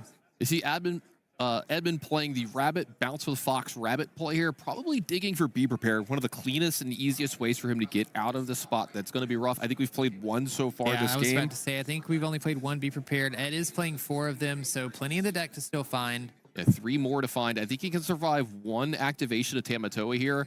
If Scott gets to make a second quest of Tamatoa, I think it's going to be really rough for Edmund to get out of this game. Definitely going to be tough, especially since Tamatoa can bring an item card back from the discard. So I'm not sure if we have any in there yet, but we can always put a Popsicle in there ourselves and then bring it back. We're going to start with Sail the Azurite Sea, just to draw a card, give Scott the opportunity to ink a second card for turn if he wants to. We haven't inked a card for turn yet. Scott has a pretty decent hand size, 4 or 5 cards in hand, it looks like. We have a Maleficent Dragon in there, Sisu. Can't quite tell what some of the others are. That might be a Vitalisphere. Would be good to get more items in play for this Tamatoa. Play Grammatala, look at the top 2, see what we can find. I think I saw Brawl was one of them. I'm not sure on the other one. The Vitalisphere in hand. Not sure what Scott took there. Yeah, it was a brawl, a seed in the back of the hand. We're going to see that Vitalisphere in play. We're going to banish the Popsicle so that we can quest with Tamatoa. He's going to gain 3 lore, bring the Popsicle back in the hand. You can play it and draw another card for turn. This is the power of Tamatoa at play. Yeah, I'm wondering if the lore counts are correct here, because I felt like Scott was lower. I'm not 100%, but we'll just go with what's on the screen. It looks like Scott is at 18, so that means if Edmund can't stop what's in play for him, this would be Scott taking game 2. Yeah, Ed really needs something like Be Prepared here. Gonna ink up Madam and Fox. He does have the Be Prepared, so the Tamatoa is gonna be banished along with everything else, delaying the game an extra turn. Edmund forgot to quest with his Fox there, kind of lamenting that play from himself. Gonna follow it up with a Library. Pretty good play here. He is gonna play the Pirate's Life, and Scott's gonna take game 2. Yeah, so exactly how we kind of drew it up a little bit before the games. We're talking about how does Scott win a match here in this finals, being such at a disadvantage with the build of Ed from here, and this is it. This is how you do it. Turn 2 ramp into a Grandma, hopefully with a Tipo. I think it's very important that we have Tipo and Grandma on a lot of our hands here. How far I'll go, we'll keep the cards coming while still doing the ramp thing, and then you get to play some of your big stuff, and then if you can protect the Tamatoa for more than one turn, easy sailing from there. Yeah, I think as long as Scott can survive that early game, sort of keep Ed off of those very aggressive early plays, then all he has to do is survive into the late game. We saw him use those Ruby removals. Edmund had a little bit of trouble finding some of those cards that replace themselves. Lucky enough to find a couple Be Prepared to get it out, but Scott ultimately was able to take that game. Yep, that's game 2, so we're even up at 1 apiece. Remember, best of 5 here in the finals. Game 3 right now. All right, Ed will be on the play for this turn. We're going to take a quick look at both players' initial hands. Be Prepared in Ed's hand, also a Sisu 1-drop as well. And the Flynn. Might not be the best, though. A couple times he's played through that Flynn. Scott has had the Brawl to answer it. Looks like Ed is only sending 3 cards back. Looks like a full 5 for Scott here. I saw a Sail the Azurite Sea was kept. I didn't see that one. Maybe it was an Ice Block. Maybe an item. I didn't necessarily see it, but that's a really good card in this matchup. Really impactful for Scott. He's going to be able to pick off almost, you talked about this, almost every character is pretty susceptible to Ice Block, making it brawlable. All right, we're going to get into this game 3. Ed's going to start with inking a Magic Broom, going into a Turn Box Followers for turn 1, and then passing the turn to Scott. We'll see if he has turn 1 play. I do see an Ice Block in hand. Going to ink a Maleficent Dragon. We'll see that Ice Block played. Must not have had the Popsicle. Looks like he doesn't. Did see that Seal the Azurite Seed, like you mentioned, Tannen, so he does have the turn 2 ramp, but we do see the Flynn Rider come out, so Scott is going to need to contest this soon. And this is another problem in the matchup, is Edmund can just have these draws on the play, and sometimes even on the draw it might be good enough. Turn 2 Flynn Rider is so problematic for Scott, especially on the play, because Scott is not going to have Brawl at the ready here, anything to answer this Flynn Rider, and generally he can't play a character with high enough strength to answer this here. Edmund, getting that extra card there, kind of important as well. The only thing Scott could play here to stop the Flynn would be the 1-of Queen of Hearts that he's playing in his deck, which I do not see in the hand, unless it's that second to last card. Is it that second to last card? That's the case. He will have the 1-of card he needs to stop this. I think it is. Oh, he's exerting the 2. He does have it. He has it to stop the Flynn for the turn. What a huge play for Scott here. And like you said, I think you talked about this in one of his other matches where he forgoes Sailing the Azurite Sea just to make sure that this extra lore isn't given up that fast. Now, here's the other problem. The hand Sisu is for sure going to have the highest strength going forward. Yeah, luckily Scott does have the Brawl for this situation. Doesn't even need it. He has the Sisu with the Ice Block to reduce the Flynn down to 1 strength so that you can get that Sisu trigger, banishing it. This is another one of the hands that could possibly get it done here, Brandon. We see how far I'll go behind this. We see some Mauis. We see another Ice Block. We see a Brawl. These can probably take care of what Edmund Chiu's got in play enough over the next few turns to possibly get him into the late game here. We are going to see Ed refill his hand a little bit, singing Friends on the other side with the Sisu Emboldened Warrior, then inking for the turn, playing out this Merlin Goat, gaining a lore as it enters play. Move on to Scott's turn. Does have that How Far I'll Go, as you mentioned, Tannen.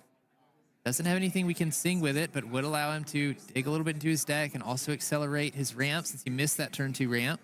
He's already passed the first really big test of this game. The Flynn Rider did not get any lore for Edmund. If that had gotten 3 or 6, it might have been really hard for Scott to win this game. Now he's in a much better position. He's still a little behind on the board, but He's got the how far I'll go, like we were talking about, a few other things, depending on what's on top of his deck here. He's starting to get into this game just a little bit and be okay in the spot against Edmund.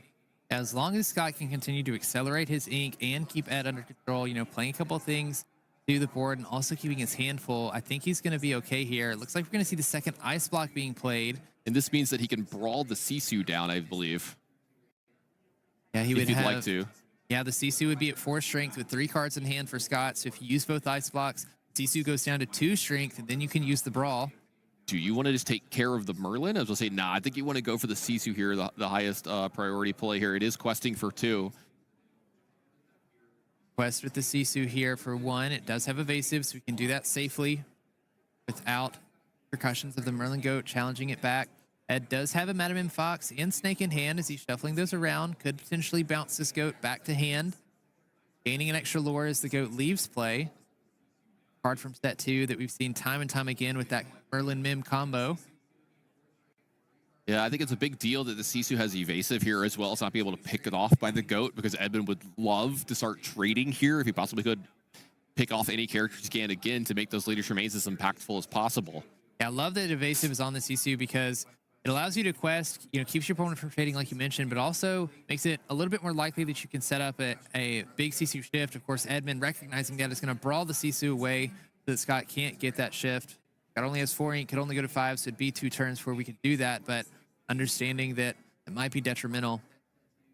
Yeah, it puts the Fox into his ink as well, and this is pretty big for Edmund because this allows him to keep that Snake and the cheaper way to start bouncing some of these characters here, because he lost his Goat here, so he'll be able to bounce the Goat, but if he starts to put Lady Tremaine into play, he's probably going to want to start picking her up as well and trying to play her as often as possible.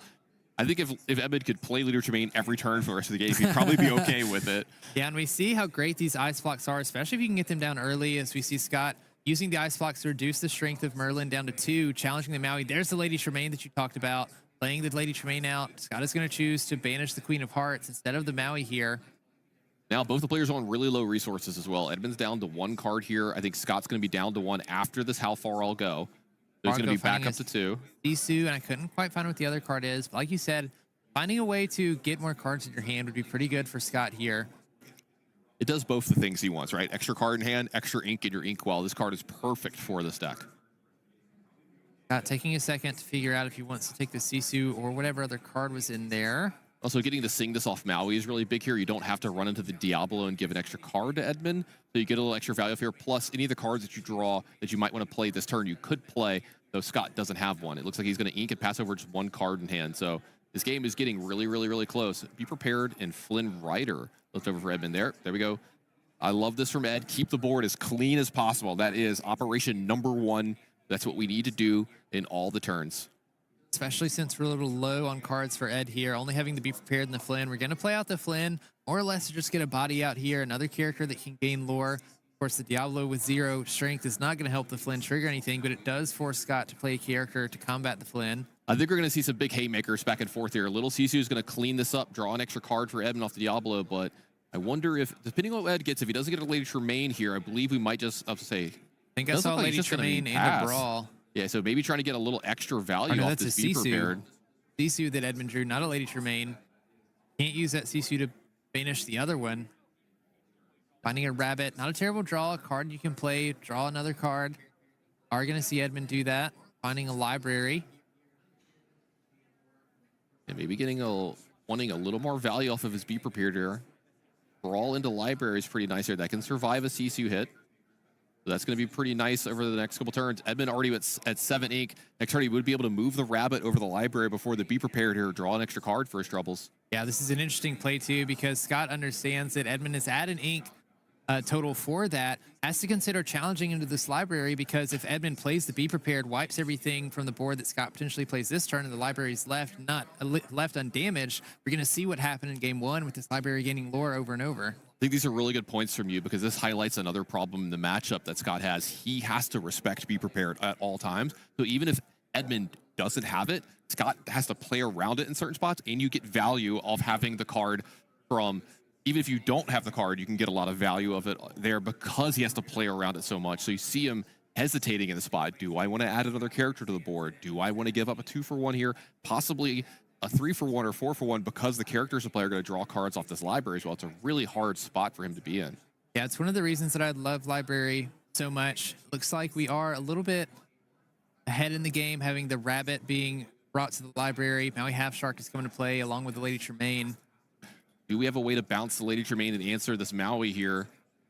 This is a card that is very, very scary to have in play. It means Edmund probably can't quest while this is in play. Also, something to note with that 5 damage on the library, it does look like Scott decided to challenge the library with the Sisu. I think then Edmund, on his next turn, played the Lady Tremaine to banish the Sisu. Now we're here with the Maui Half Shark. Edmund with a big Sisu, be prepared, and I believe a rabbit in his hand here are the cards. How does he want to play it from here? He does have 7, so he could be prepared, draw 2 extra cards here. Does he want to ink and draw the 3rd one by moving the Lady over? We'll see. One of the things that I love about Maui Half Shark is it does put your opponent in an interesting scenario where you don't particularly want to exert your characters to sing or quest or challenge, because Maui Half Shark can get a challenge off and banish a character. Scott can pull an action card back from his discard. All right, so the rabbit drew him an extra card here, which I think was a snake. That's pretty big here. If he wants, he could pick up either one, a rabbit to draw an extra card if that's what he's looking for, or he's going to maybe possibly pick up this Lady Tremaine. With this rabbit leaving, he's going to draw an extra card as well. This is kind of baiting Scott a little bit. Hey, you might need to advance your board here a little bit. You might need to put some more stuff in here. This allows him to quest a little bit, not get challenged by the Maui as well. That can be really important here. You don't want to let the Maui do that too much if you can avoid it. Ed moving the Lady Tremaine to the library and questing with it. That way that at least if it is challenged by the Maui Half Shark and banished, Ed will get a card off of the deal. Do see a Pirate's Life in hand, Tamatoa, and Hiram for Scott here. I think Brawl, how far I'll go is what's in the discard pile for Scott that he could possibly get back here as well. So how far I'll go could be big. Ramping also allowing you to dig through the deck a little. You have these ice blocks in play we could use to play Hiram and draw some cards. We're going to use an ice block to reduce the strength of Lady Tremaine. Play that Hiram, draw 2 cards. Find a Sisu and a dragon. This could be big. Wow, Scott's hand is really, really powerful from this spot. And we also, that Maleficent Dragon could be huge here. Edmund leaves a card like Lady Tremaine in play. Ever gets a Sisu out, we have the answer for it immediately. Yeah, this is interesting. I like being able to quest with the characters that are at the library because it's kind of daring Maui. Like, right, you'll get your action back, but I'm going to get a whole nother card back, and then the library is still here. We see how much Scott respects the potential Be Prepared from Edmund here, because instead of challenging this Lady Tremaine and pulling back an action on that turn, he instead understands that I have to get rid of this location, because if Ed decides to Be Prepared this board, wouldn't be a terrible Be Prepared on his part, then I'm going to be left with an empty board, and he's going to still have the library. Not to mention, with this quest up, Edmund's up to 16. He is now showing I've got enough to win the game from here. Scott, though, like you said, he's got this Maui. He's got a Pirate's Life in his hand. He's got other things in his discard pile. Maybe he can cobble it together here, though. The dragon is the only removal he's got here, so he could maybe take care of 2 characters this turn from Edmund. Yeah, that Sisu Empowered Sibling sitting on Edmund's side of the board. Quest for 3 total, so... Yeah, maybe that's going to be a good target. Maybe you have to use the dragon to take care of the Sisu. Use the Maui to take care of, I guess, Lady Probably the Tremaine, because she has 2 lore. Yeah, Lady so Tremaine. We're going to do the ice block, challenging the Lady Tremaine so that we only do 2. She only does 2 damage to the Maui Half Shark. What are we going to bring back from the discard? Looks like how far I'll go. Yep. Bring back how far I'll go. We're going to ink a Tipo. Yep, and we're going to see the Maleficent Dragon coming in and banishing Sisu Empowered Sibling. 1 dragon for another. Maui having evasive is really big here, too. Edmund isn't able to challenge into this. Though that Be Prepared is still looming. Yeah, we're so close for Ed here. We can get up to 18 lore. At that point, all we need is a goat bounce. Even just a goat in play. Pretty much in this game. A bounce snake with the fox here. 18. Playing the snake, bouncing the rabbit, drawing a card. Yeah, he's just questing here. He's just going to try to end the game as quickly as possible over the next few turns. He's like, it's pretty obvious you don't have a sweeper in this spot. I'm just going to put enough in play to win the game from here, and it's going to be up to you to find it, though we do see a Pirate's Life in Scott's hand. That could possibly be sung this turn by one of his characters and maybe keep him out of this. Edmund's at 18 and is showing 3 in play here. Pirate's Life would reduce Edmund's lore by 2 and gain Scott 2 lore. As you mentioned, we can sing with it, but also we have an Ice Block Sisu combo. We can get rid of the snake and the Rabbit on this turn. If we play the Sisu, we're going to see how far I'll go first, looking at the top 2 cards of the deck. Extra lore added here for Scott as well. Don't forget, he's starting to climb up this lore quite a bit. That is true. With every action that we play with this Maui half shark in play, he gains an extra lore. We can still have the Pirate's Life play if we sing with the Maleficent here. So just trying to see if we can find anything that might give us a more optimal play in this scenario. Looks like we're going to take a Popsicle. Not quite sure what the other card was that went into the Inkwell. I don't know how it works if Maleficent sings a Pirate's Life. A Pirate Dragon might be the scariest thing I've ever heard of. I'd like to have a dragon if I were a pirate, I'll be honest. We're going to play the Popsicle, drawing another card. Scott basically just seeing what options he has before he commits to anything. We are going to see the Ice Block being played, and the Sisu come down, banishing the Rabbit and the Snake. Ed's going to draw a card. And then Pirate's Life is going to get sung off of Maleficent. That's going to gain 3 lore for Scott, take 2 away from Edmonds. Edmonds going to go back down to 16, so Goat doesn't get it done anymore. But this Be Prepared is about to be huge for Edmund Chiu. Yeah, I mean, I'm slamming this Be Prepared if I'm Edmund here. I think he's got 9 ink, can maybe even go up to 10 here this turn, so that means that he's going to be able to advance his board as well. So 17. Great patience from Edmund Chiu. And look, you can see Scott, he's got his hand up already. Yeah, I'm getting ready to get rid of all these cards. Yeah, as soon as you see Ed questing with that Fox immediately, you just assume that the Be Prepared is coming. Okay, so I see at least a 1-drop from Edmund Chiu here. There's a Diablo. There is a Goat in his hand. So this will quest him up to 18. Goat will go up to 19. If there is a bounce in Edmund's hand, he has enough to finish the game next turn from Scott, barring anything happening. That would almost guarantee the win. Scott would have to find his second Pirate's Life or find a way to Maui rush, challenge something, bring the Pirate Lights back and play it. Yeah, I don't think he has it just yet. I got a little bit of a look at the hand. I think it's Rabbit, Goat, and I think a red card. So it looks like he might not have the 20th lore next turn. It's one of the reasons that I love this card like Diablo. It is such a just small play. It's a 1-cost character, not something you want to use your removal on, but Ed is so close to 20 that Scott might be forced to play a removal card here just to get rid of the Diablo, respecting a potential Goat play. Yeah, you might just have to play the Sisu here just to keep him, Edmund, away from just having Goat bounce Goat. It'd Be Prepared and a Sisu in hand. Either of those we can use to get rid of this Diablo if that's what Scott really has to do. Fortunately, we can't really use the Grammatala or the Tamatoa this turn and banish the Diablo unless we find something like a Brawl or a little Sisu off of the Grandma. Yeah, with only 8 ink left, he can't double play something here. So I think, yeah, you just spend the most ink possible, play the Sisu, draw a card off Diablo. Was it a way to bounce the Goat multiple times, maybe? Doesn't look like it just yet, so we're going to be playing a few more turns here. Don't see a bounce card in hand. Looks like a Sisu, Library, Goat, Rabbit. Not quite sure what the other card is.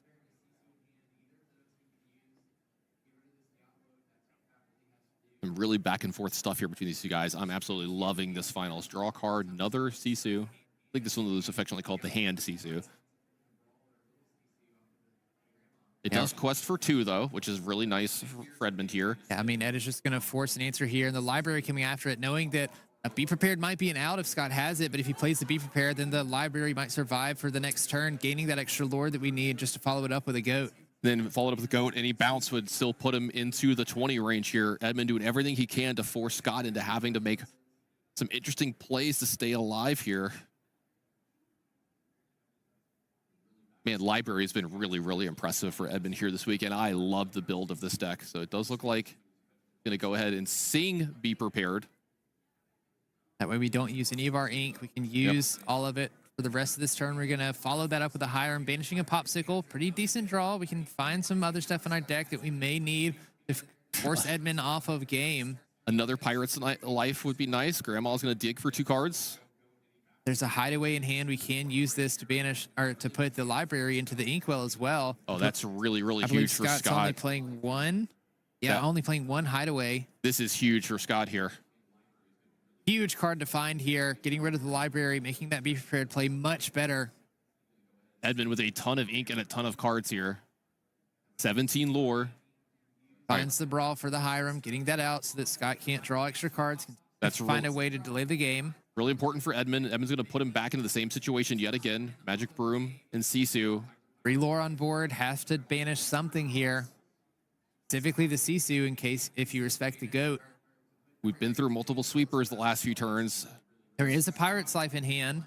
That means we can reduce Edmund's lore by 2. And we can gain 2 this turn if we want to.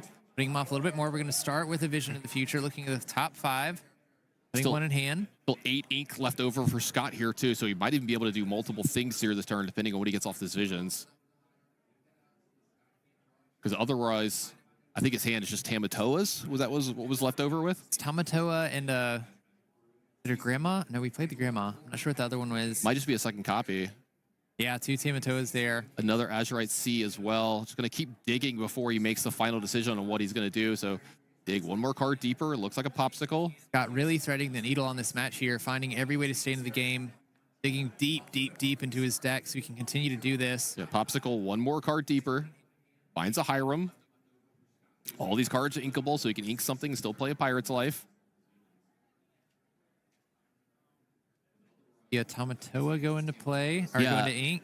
It looks like it's going to be the Tamatoa idea. I was going to say, I don't know if you can get rid of the Hiram. You might need it just to draw the cards so much next turn. So Pirate's Life going to move to 10, down to 15 for Edmund here. Edmund off a little bit. Thing to note, though, Edmund has 3 lore on board, though, so if he quests with these characters, he's going to be 1 lore ahead at the end of his next turn than he was previously. And he's still at the point where we know there's a goat in Edmund's hand as well. So any bounce for the goat here, or a second goat itself, would win the game. Would win the game for Edmund. Could go up to 18. Shows the goat. He's the goat. There's the be prepared. prepared. It's going to get rid of the goat. Edmund's going to win his second game. This game 3, we're going to a 4th game. Wow. What games from these two so far in the finals? This one's playing out a little bit closer than I thought it would in some of the games that have gone a lot longer. And I think that's credit to Scott. He's been playing out of his mind here in this finals. It's been really good. And you've seen him finding the crazy lines in some of the ways that I think are the only ways his deck can actually compete here in this finals. Yeah, I mean, Scott's doing a great job of knowing when he has the ability to dig through his deck, have a little time to find something that might change what he otherwise might play, so he can optimize those lines, keep the cards that he might want to save for later in the game, versus when he just has to play something out in order to delay the game for Ed here. Oh, sounds like we're good to go into the next game. Is ready. These players are ready. I'm ready. Everyone at home watching is ready. Everybody on the crowd is ready. I hope y'all could hear these cheers that have been going on after these games. It's been so much fun. I feel like I'm in like a stadium or something right now. This is awesome. I know there's a huge viewing area out here. I can see tons of people sitting there, a bunch of people standing as well. Brandon, I don't awesome. see an empty seat in the house, and the entire area around it is lined. We've got hundreds of players out here watching this. Like everybody in the crowd to give yourself a round of applause or a shout. Y'all are awesome. Thanks for watching this with us. Yeah, and everybody in the Twitch chat, let's get some hype going for this finals game. If Ed wins this, he will be the champion. Scott has to win 2 matches in a row in order to come back. Of course, this being the 4th game, Scott going to get to go first on this game. We're going to get a quick look at these hand altars before we get into this game 4. No, I know you want that game 5. Edmund would do I do, anything man. he can do to stop that. I want the game 5. Yeah. And I mean, if we keep going, that's the pattern, right? Ed went first game, or sorry, Scott went first game 1. Ed won. Then it has been going back and forth. So definitely could happen here for Scott. We do see the popsicle in the opening hand. We have a brawl in there as well. We do find the ramp. We see that Azurite C in his hand as well for Scott. This is one of the openers that could possibly get it done. I see that how far we'll go as well. We talk about how important it is for him to just do as good as he possibly, all the best plays he could possibly make for the first couple turns. He might be able to keep up. Ed's going to start inking a Sisu, playing a Magic Broom. Not sure that we have the Flynn in there. Going to start with a Sail the Azurite C. Inking a Sail the Azurite C. We can ink another card this turn if we want to. It looks like the Maui Half Shark might be going into the Inkwell. Passing it back to Edmund. Do we have a way to follow this up? Draws a Friends on the other side for this turn. Going to quest with the Magic Broom. I think we had another Turnbox Followers in there. Yep, we're going to play that. Banish the Broom, draw a card from the Broom's ability. There's the Snake. Yeah, maybe trying to high roll there, find another 1 or maybe another good 3 for him to really curve out as hard as possible this game. Does he have? I was supposed to say, is that another? Nope. Okay. Fox. We're just going to ink the Fox, pass it back to Scott. He's really good at hiding some of the cards from us on the screen there. I'm going to have to talk to Edmund after this. Do you have how far it goes so we could play on this turn as well? Pretty good for Scott here. Edmund having such a slow start. You have the ability to play these how far it goes instead of develop towards the board, increasing your ink while also increasing cards in hand. That's what Scott's going to do here. Really, really great point, Brandon, that the fact that, let's say Edmund had played a Flynn Rider here on turn 2. This would be kind of the nightmare scenario because then you would have to use Brawl. You don't get to use how far I'll go. You know, you would have the answer, but this is the best scenario for Scott here. There's only the followers in play. I get to use my entire turn, like how far I'll go, put another card in my inkwell, get another card in my hand. Now I have a humongous ink advantage. I've got almost as many cards as Edmund does, and I'm not under a ton of pressure just yet. This is another game that Scott might be able to steal. Yeah, I mean, already it's only turn 3, and Scott is 2 ink ahead between Sail the Azurite Sea and the How Far I'll Go. Definitely looking good for Scott. Edmund's going to go ahead and quest with the Turner Box Followers, banishing it for its ability, drawing a card, trying to find something to help him get into this game. Do we have a 3-cost card we can play? We do have a library that we could play out this turn for 3. I see a Sisu as well in his hand here, and I think that's what's coming out. That Yeah, okay. I missed the Sisu. That's going to be a good play. He's good at hiding them. Yeah. Yeah, but the foil cards are super pretty. A little bit difficult to see in the hand sometimes, though. We are going to pass it back to Scott, though. Already can play up to 6 ink this turn. We ink a card. Start by inking a Brawl, it looks like. Yeah. Oh, okay. We're getting this is a Maui Half Shark on turn 4. And this is another spot where Scott can really get ahead in the game. If Edmund does not have a way to answer this, and let's be honest, he's only on 4 ink. It's quite a while till he can find a way to answer this Maui Shark. It stops Edmund in his tracks. It's really hard.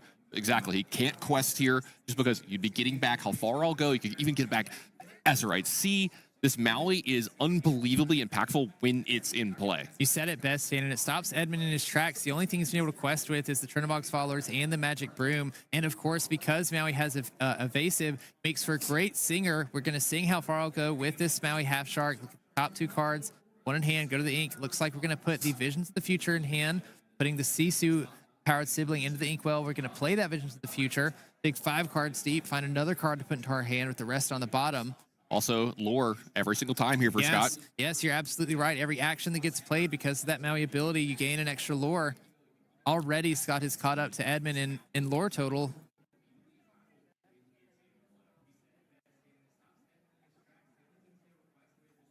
Yeah, a couple of big hitters here for Scott. A couple going to the bottom, but definitely a few in his hand as well. I'll say, I think I see another Maui, a Sisu, a Queen of Hearts, a Popsicle.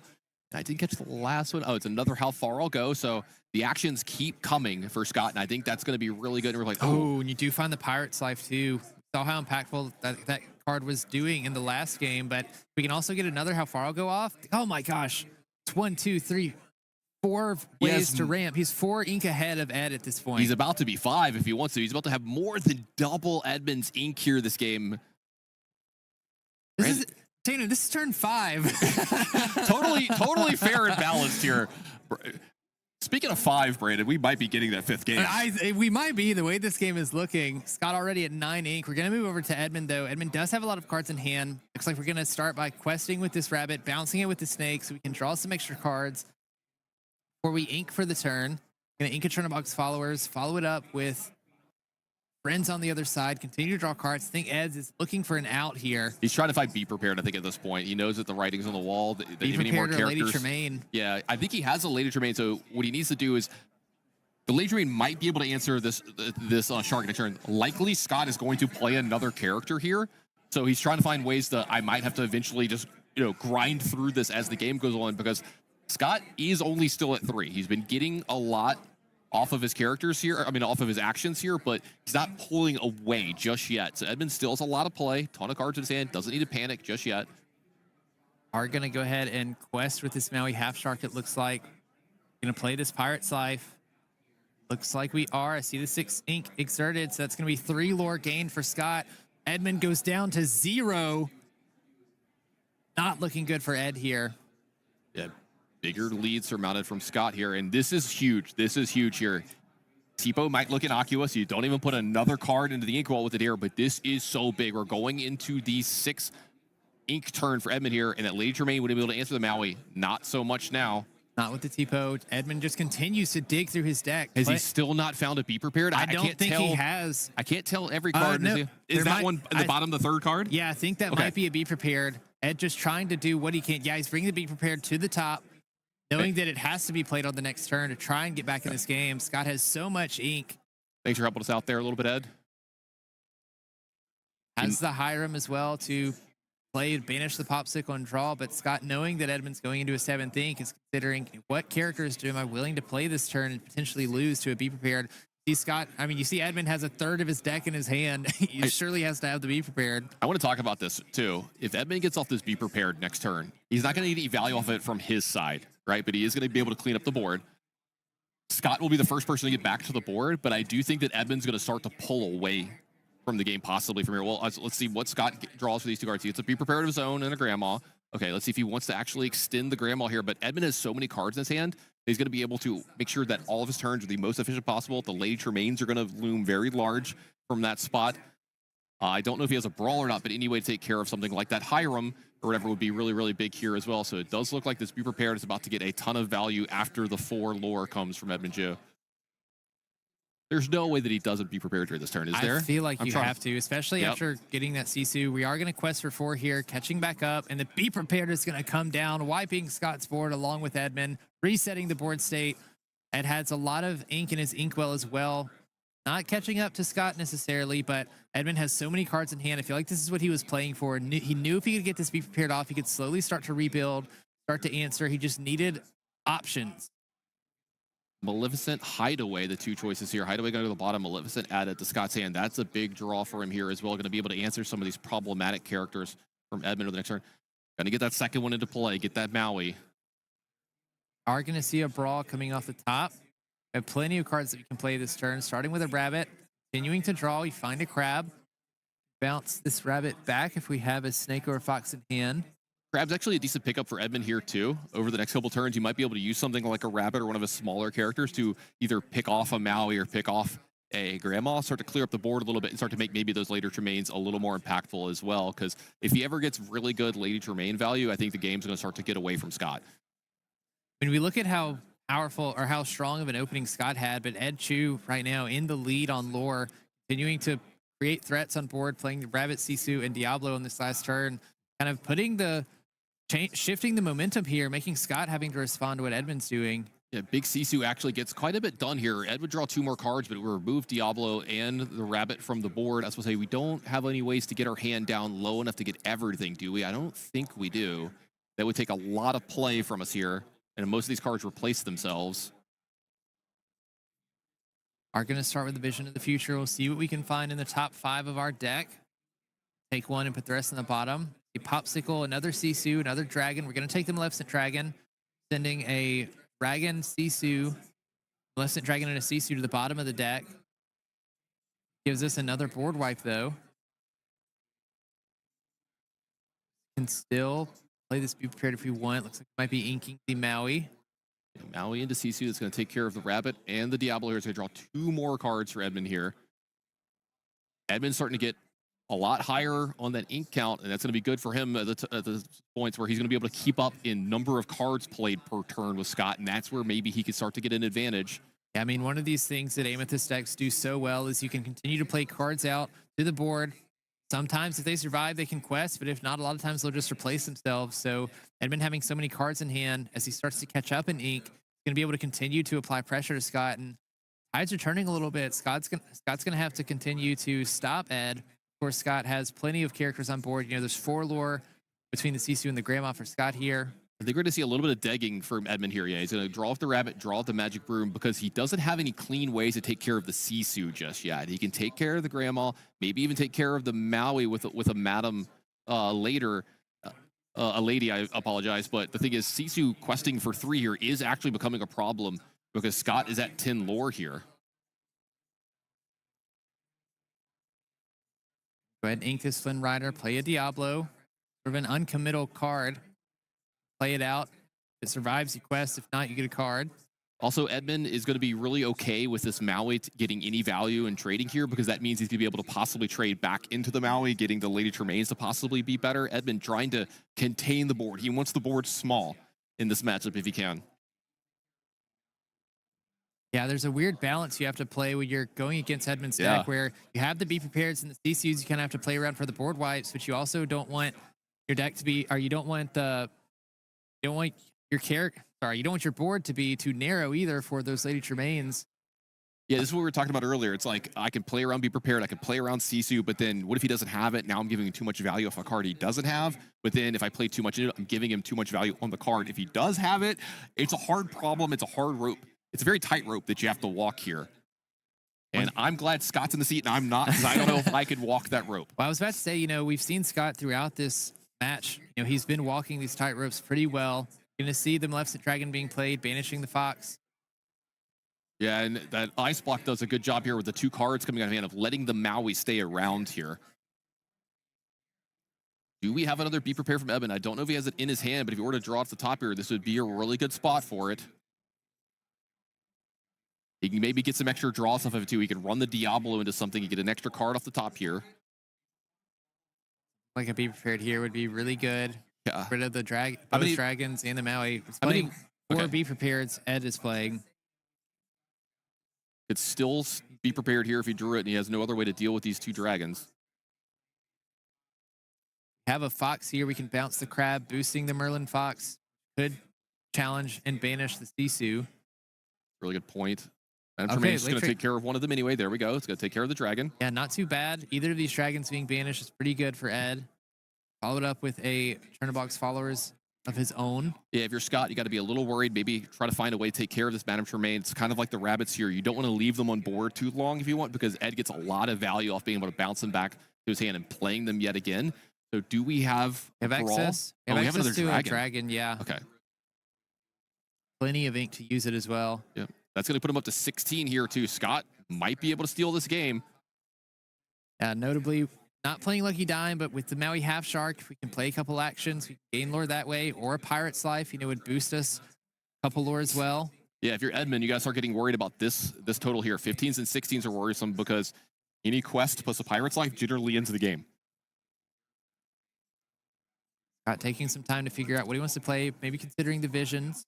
Yeah, I think he can Visions here still have enough to be able to play the dragon behind this as well. So let's see 5 cards. Maybe we find something that changes our mind, because I got to believe the dragon's going to come down this turn. I think we have a Vitalosphere, Popsicle, Grammatala, Visions of the Future, a little Sisu, or human Sisu.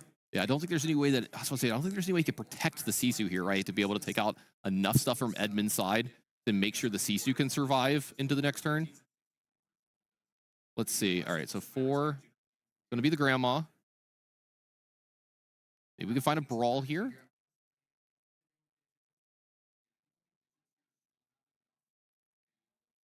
All right, Maui Half Shark. Again, Human Sisu. Maui Half Shark can help close this game out if we can find some action. A really good point.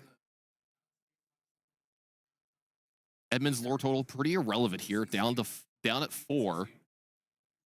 Yeah, he has had to do so much work to take care of Scott's board for the majority of this game. Hasn't quite had the opportunity to gain any lore himself. God, thinking long and hard about this choice. Why these finals matches are untimed. Any mistake could cost these players the game. Like he took the Sisu. Yep. Go ahead and take care of this follower. It's going to take a lore away and a card draw away from Edmund Chiu here. Pass back to Edmund as he's organizing his ink. I believe we have 10 ink available to us. 11 if we ink a card for the turn. Yeah, Fox off the top. Fox pretty good. We could bounce the Lady Tremaine back. Use the Fox to banish the Sisu. Bounce Lady Tremaine, trade into the Sisu. All right, so go ahead and get the 2 cards. There we go. We found a Be Prepared here. If that's what he wants to do, he's got enough here that he can Be Prepared, plus possibly develop his board a little bit after this as well. Be Prepared starts to make the Lady Tremaines in his hand a lot more impactful. He doesn't know that there's a Tipo sitting in Scott's hand to possibly protect from that. And Scott has so much ink, likely going to be able to play pretty much anything plus another card on the next turn. So if these Lady Tremaines get slightly worse as the game goes on and Scott continues to build his ink well.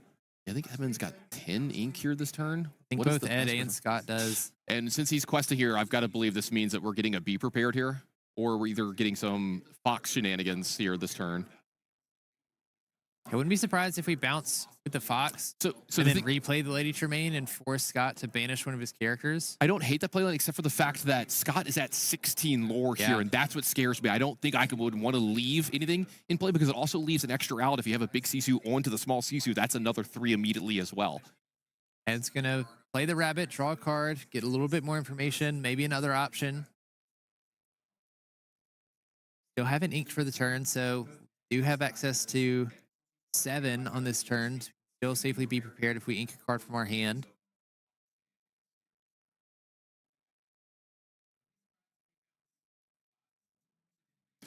So many cards here, so many choices for Edmund. This is one of the problems when you draw too many cards in the game. Like I've got 10 different choices. Yeah, thinking out of all the lines, we are gonna play Madam and Fox, bouncing this rabbit so we can draw another card. Picked up a snake here as well. Use the Fox to rush into that Sisu. Yeah, the Brawl is going to take down the small Sisu. Love that play. It takes away a big Sisu shift line from Scott here. So Scott generally can't win the game from here with a Pirate's Life. It would only go up to 19. I don't know if he has enough for Pirate's Life plus Maui Half Shark. I mean, he has a lot of ink. I don't know if he has that much ink. So let's see. So. I think he has 10 ink available to him, so not quite enough for both of those. All right, a Hiram off the top here can go deeper into the deck.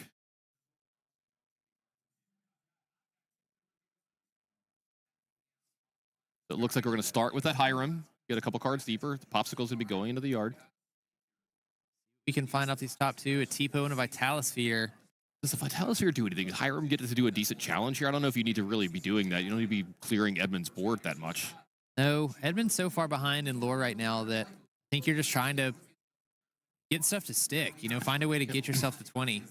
Yeah, I'm wondering, since we got a second Tipo in Scott's hand here, after this quest here, I wonder how many Tipos he's going to be deploying to the board. I think one is okay because it helps protect against the latest remain that we have in play. We know there's got to be some kind of bounce in Edmund's hand. He's got 10 cards in his hand. He's probably got a snake. He's probably got another fox at this point. So I think at least one Tipo really makes sense here from Scott. The second one, maybe not. Maybe you can play the Vitalosphere here, or that's something you might want to keep away from Edmund knowing. But yeah, I was supposed to say, might as well just use the ink while you've got it. And it just puts Edmund into a really tough spot. I love just playing one of the Tipos here from Scott. Yeah, it puts Ed in a position where you know that Scott don't do anything with this board, can go up to 19 on this next turn. All you would need is a Maui Half Shark and a action like we mentioned. Of course, Scott has the Be Prepared in hand, so you'd need a cheaper action than that. So Edmund might not even have to use the Be Prepared here this turn. He has a big Sisu that's going to clean up the Tipo and the Hiram here. Plus, he can challenge into the Grandma, and this way, this keeps a lot of stuff in play for him, and he can maybe start questing very quickly. Though we do see the Be Prepared in Scott's hand that's going to be able to answer this. So we're going to see a lot of back and forth here over the next few turns. Tipo going away when the Sisu is played. Don't forget the Magic Broom went to the library and then got to draw 2 cards here because of playing another character. Got to banish the Magic Broom, draw the card off that, and the library as well. Edmund keeping his hand as flush as possible for the rest of this game. Scott's at 17, does have a few ways to get lore out of nowhere, but 17 is a number that Ed can maybe manage from here. He's not immediately going to lose to a Pirate's Life. Also, Edmund insulating himself against something like a Be Prepared, knowing that he's going to be committing some big characters to the board with this library, that if Scott has to be prepared, we know he does. Yeah, it looks like the library stays around. Scott is going to go with that Be Prepared line, banishing all characters. Yeah, you can see Scott wasn't super happy about using Be Prepared here, but what other line does he really have? You don't really want to put just a dragon into play. You don't want to put just a Tamatoa into play here, and you definitely don't want to play this Tipo just yet. You want that to be one of the turns where you play one of your big things. You get to play the Tipo and pass over to Edmund, so he has to he's thinking about it. Maybe he does want to play the Tipo here, but there are some things to be said about maybe choking down some of the ink from Edmund if you wait to play it later alongside another character. Go back to Ed. Draw a card for turn. Start off with a rabbit. Draw another. See what we can find. Still has a handful of cards. I mean, Ed might get through almost his entire deck this game. Another library. This is going to be tough for Scott to answer. We know he's only playing one Hideaway. He's only playing at the bottom of his deck. To the bottom of his deck. He's only playing 2 Mauis. You know, they can come in and rush. Of course, the Vitalosphere can be used to give a character rush. A third library. Oh my gosh. This might put Ed back into the game. If he can survive long enough, keep Scott off of game win. I heard you like books, Brandon. I think Ed likes books. Who doesn't really? The books are great. Back over to Scott. You can see kind of a little frown on his face. This isn't working out the way he wants to. So here comes a dragon, or a Tamatoa, I apologize. It's going to get back a Popsicle. Popsicle's going to get a card deeper into the deck. Edmund, do you have a way to take care of this Tamatoa? Yeah, you need to answer this Tamatoa with a number of items in play. And he did draw another Tipo here, but this is what I was talking about last turn. So important that he has the Tipo left over in his hand because he's going to be able to play another Tipo here. So Lady Tremaine by itself is not an out. But as we know, Edmund has so many cards in his hand. And look, the body language from Edmund here, I believe he might have this wrapped up. Has a way to get rid of the Tamatoa at least. Yeah, 3 more lore for Edmund here. This game. Oh, he's moving quickly. Questing with the rabbit. We're going to see the Be Prepared. Be Prepared. Yeah, Be Prepared comes down, getting rid of that Tamatoa. Draw 2 more cards. Going to draw cards. These libraries are going to stay in play, likely get another 3 lore at the start of Ed's next turn. I think we might be getting close to having a champion here, Brandon. We might. Ed is getting very, very close. Of course, Ed would go up to 15 lore on the next turn, putting him dangerously close to 20. This would be a feat by Edmund coming back from the start that Scott had. Yeah. How does Edmund progress here? It looks like a goat. Oh, he has a goat. That's going to be another immediate lore. That's going to put him up to 13 here, technically into 14. Bouncing the goat back. That's another. Yeah, I've got to believe Edmund's got this wrapped up next turn here. Over to Scott. He's got these 2 dragons. The goat was saved too. That's a big play by Edmund. He's making sure the goat doesn't get exposed here. This is such a close game, Tannen. Next turn, Ed likely gets up to 17. If we have goat, bounce, goat, would pretty much be it. Scott's going to hire him, draw a card here. I don't know what he can find to possibly keep him out Scott's of this. Looking for anything. We know the hideaways at the bottom of the deck, so that's not going to be able to find that. Only finds Tamatoa, Dragon, and Brawl. That's not going to be particularly helpful. We're going to Ice Block and banish the Snake to get Edmund off of any lore possible. Edmund's ready to show a card. It's a bounce. He has it. Edmund has found his way. He has gone the distance. He is the Disney Lorcana North American champion. As the crowd goes nuts, sees the victory screen come up, Edmund Chiu is your victor. What an amazing weekend here. What amazing play. Unbelievable from both of the players here. A lot of respect to Scott in the finals. You were up against it. You had a really, really, really hard matchup. Unbelievable stuff from these 2. I cannot believe that Edmund came back from that game. I mean, on turn 5, we had a Maui Shark. Scott had like 9 or 10 ink in the inkwell, and he was able to come back. I hope everybody can hear the crowd that's going on now. They just caught up. We're about 1 or 2 minutes away. I wish we could pan over for y'all to see this. We've got a huge crowd going on here. We've got a lot of people. They're standing on their feet. Come on, crowd. Yeah, everybody's standing on their Edmund. feet. Edmund is your Disney Lorcana North American champion, the first ever. This will go down into history books. I want to clap so loud, too. We've got a huge crowd here. At least 150, maybe 200 people here are going crazy. Hearing some chants. Ed's got a nice little cheering section here in the front going absolutely crazy for him. You'd love to see it. You know, in all of the DLCs that I've gone to, there's been a little posse that Ed has had around him. So you know that all these players, they have their testing partners, they have their testing teams that are backing them up. Ed, he won a Disney Lorcana Challenge in Fort Worth. Now he's come and won the national championship. He's going to Worlds. You know, we could have somebody that is both the world, national, and DLC champion. So I talked about this earlier in the day, not taking anything away from Ed. We were talking about Zan, the results he's put up. He had won a DLC. He had top 8 in another one, and he top 4'd this tournament here this weekend. And I was talking about just on pure results and how he plays. Is Zan Syed the best player in the world? I think Edmund Chiu just answered that question emphatically. Ed may have just taken that spot because I agree with you on that one. You know, Zan has performed very well in previous DLCs, but you can't argue Edmund has done the exact same thing, coming in, taking the championship for this weekend. Phenomenal job for him. He was the only Ruby Amethyst player in the top 16 playing a very unorthodox version of Ruby Amethyst. Genie has been the talk of the town for the entire Azurite Sea. No genies. No genies. No Ed genies. doesn't need them. He doesn't need Maui's either. Library was the tech. I feel like those did great. I love the idea of playing the rabbits instead of the genies. We see all weekend how the rabbits have done well. Play out the rabbit against these Ruby decks. If it gets banished, you still get to draw a card versus the genie, in which it would just be banished. You know, Ed did a phenomenal job predicting the meta, teching his deck for it, and this obviously shows. Yeah, I think it's really important that you point that out. You know, if anybody had just tuned in for, like, say, the back half of the finals, you know, we talked about it prepping into the finals. I know you and Brendan were talking about this all weekend long, that this deck was teched to win exactly this matchup here this weekend. It's good enough to win some of the other ones. And, you know, kudos to Edmund here this weekend. Correctly getting the metagame That's one of the hardest things to do, get the metagame card. Because like a lot of us thought, oh yeah, the red blue deck, probably the most played deck. I was thinking 21%, maybe 22%. It was over 30% here this weekend. Over 30% and converted even more into the top 16. That was the other thing too. That deck is so consistent, so powerful. You're like, I'm going to have to get through this deck this weekend. That is something that is going to happen. I'm going to have to beat it, and I'm going to have to beat it numerous times. I didn't want to say this to jinx him. Before the finals was going on, Ed was sitting in the crowd, watching and waiting and ready to go. And I walked up to him and talked to him a little bit. Like, hey, how are you feeling? How are you feeling about the finals? Are you ready to go?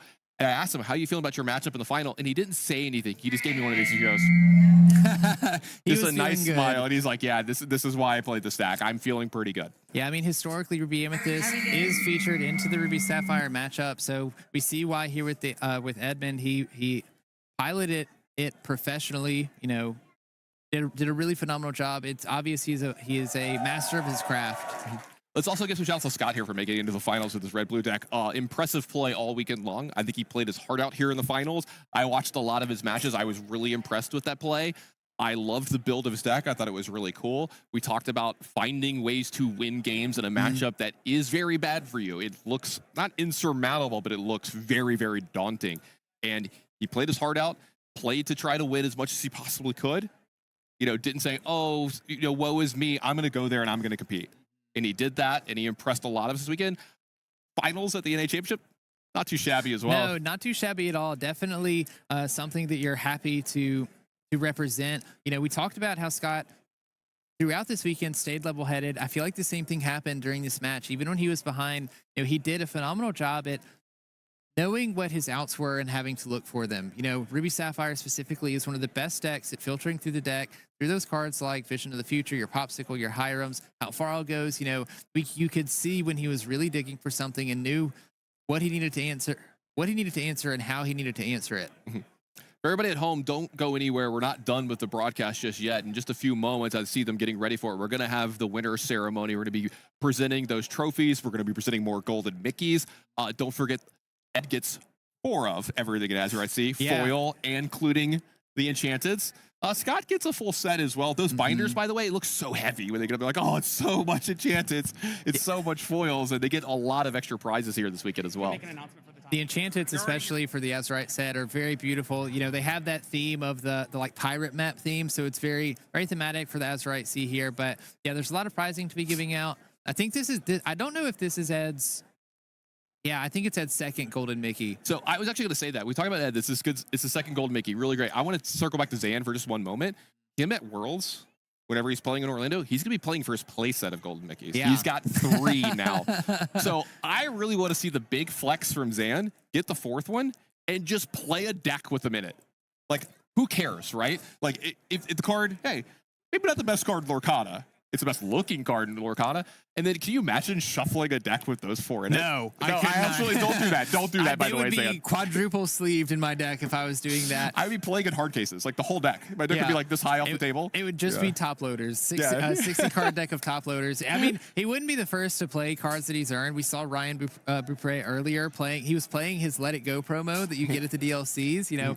Pretty cool to see. Very beautiful foiling on all those cards. I do it with the ones as well. Any of the promos that I get, I use them in my decks if I can. I mean, this was the shiny one though. Gotta one up me. I use the ones that you can get from the prize wall. The Rapunzels and the Cinderellas as well. But it's another thing to kind of show off, like, oh yeah, like I earned this. I'm a top player in Disney Lorcana.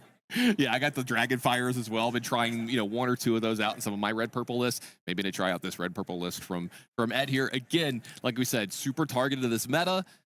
You're definitely going to want to try this deck out.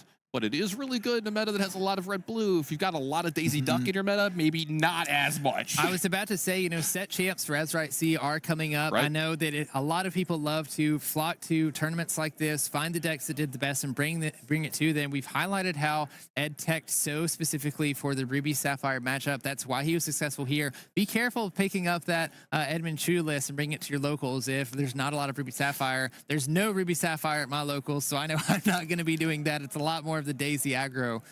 Speaking of locals, I'm going to put you on the spot a few times here. Okay. All right, so you're going to your locals for at least 1 championship. At least 1. I'll be going for at least 1. Okay. We'll make some kind of, we'll figure it out later. We'll make some kind of friendly bet on who does better. Okay. Right. Maybe the loser owes the one dinner.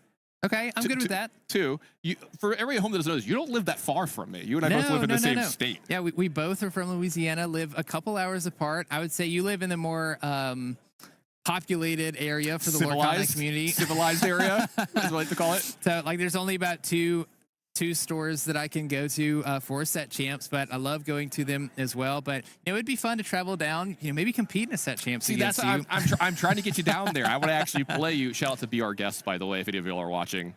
I love you guys. I miss you guys. That's my local group. Be Our Guest kind of works with Baton Rouge.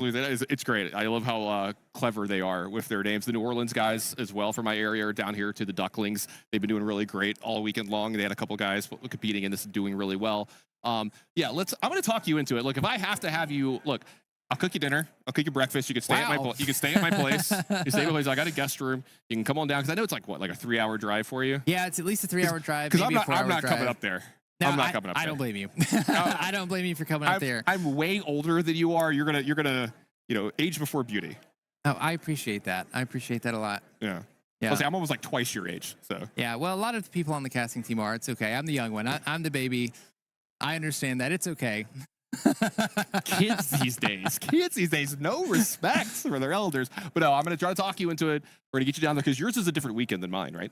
I actually have no idea. I think mine is on the 18th. I have two stores that are close to me. I actually don't even know what I'm playing for store champs, to be honest with you. So that was the other thing. For this. That's the other thing. I was going to put you on the spot. Your store champs is tomorrow. What you playing? Hey, well, that's a hard one. If I'm playing tomorrow, I'm playing something that beats aggro because I know there's a ton of aggro in my store. A lot of people like those Daisy Ducks. There's a unique body Amber Steel bodyguard aggro deck that has sort of made rounds in my locals as well. There's Amber Steel song player that does pretty good as well. So, nobody plays Ruby Sapphire in my locals. Maybe I have to do it to get rid of all this Amber Steel. Who knows? Would that make you the bad guy? I think it would make you the bad guy, right? Well, so I did play discard. I did play Emerald Steel discard in the last set champ. So did I. So I'm pretty sure I'm the bad guy already. So I was going to say, if you think aggro is going to be really popular, and I think aggro is going to be really popular where I live, maybe I just play Zan's list. Seems like it's a pretty good deck to play in that kind of meta. Yeah. Yeah, I mean, we've seen how the Muses specifically can counter some of those more aggressive lists with the lower strength characters. Like I keep bringing up Daisy Duck, one of the strongest one-drop characters in the game for those aggressive lines. You can find a way to bounce them back to hand, discard them, sort of take over control of the board. Yeah, you could do pretty well. Yeah, everybody at home, we're still setting up for this ceremony. Should be very, very. I see the players lining up. It shouldn't be much longer. Sorry that you're having to keep listening to us talk about all this stuff. But yeah, I was going to say there's that. I still think Brendan DeCandio's deck is a really, really good choice. The Amber Steel decks, I call it his deck. He won a tournament with it. Generally, you're the first person to win with the deck. We kind of name it after you. Right. He got to revolutionize the Seven Dwarfs Mine version of the deck. Diggy Hole, I believe, is what he likes to call it. God, he's so for everybody home who doesn't know, Brendan and I go way back. He can be so cheesy sometimes. It's unreal. But I let it slide now. He became a dad a few years ago. So, once you become a dad, it's why I give Liam so much slack. He's also a dad. Liam is a new dad. I've seen their little one walking around with Aaron, his wife as well, all weekend. Very, very beautiful little girl. We have our award ceremony But happening in about 2 that being said, minutes. sorry, I completely lost train of thought there listening to Rebecca. Well, we just hear Rebecca say the ceremony's going to start in just a minute. And I think you make a good point here about family. We have a lot of people bringing their families, but also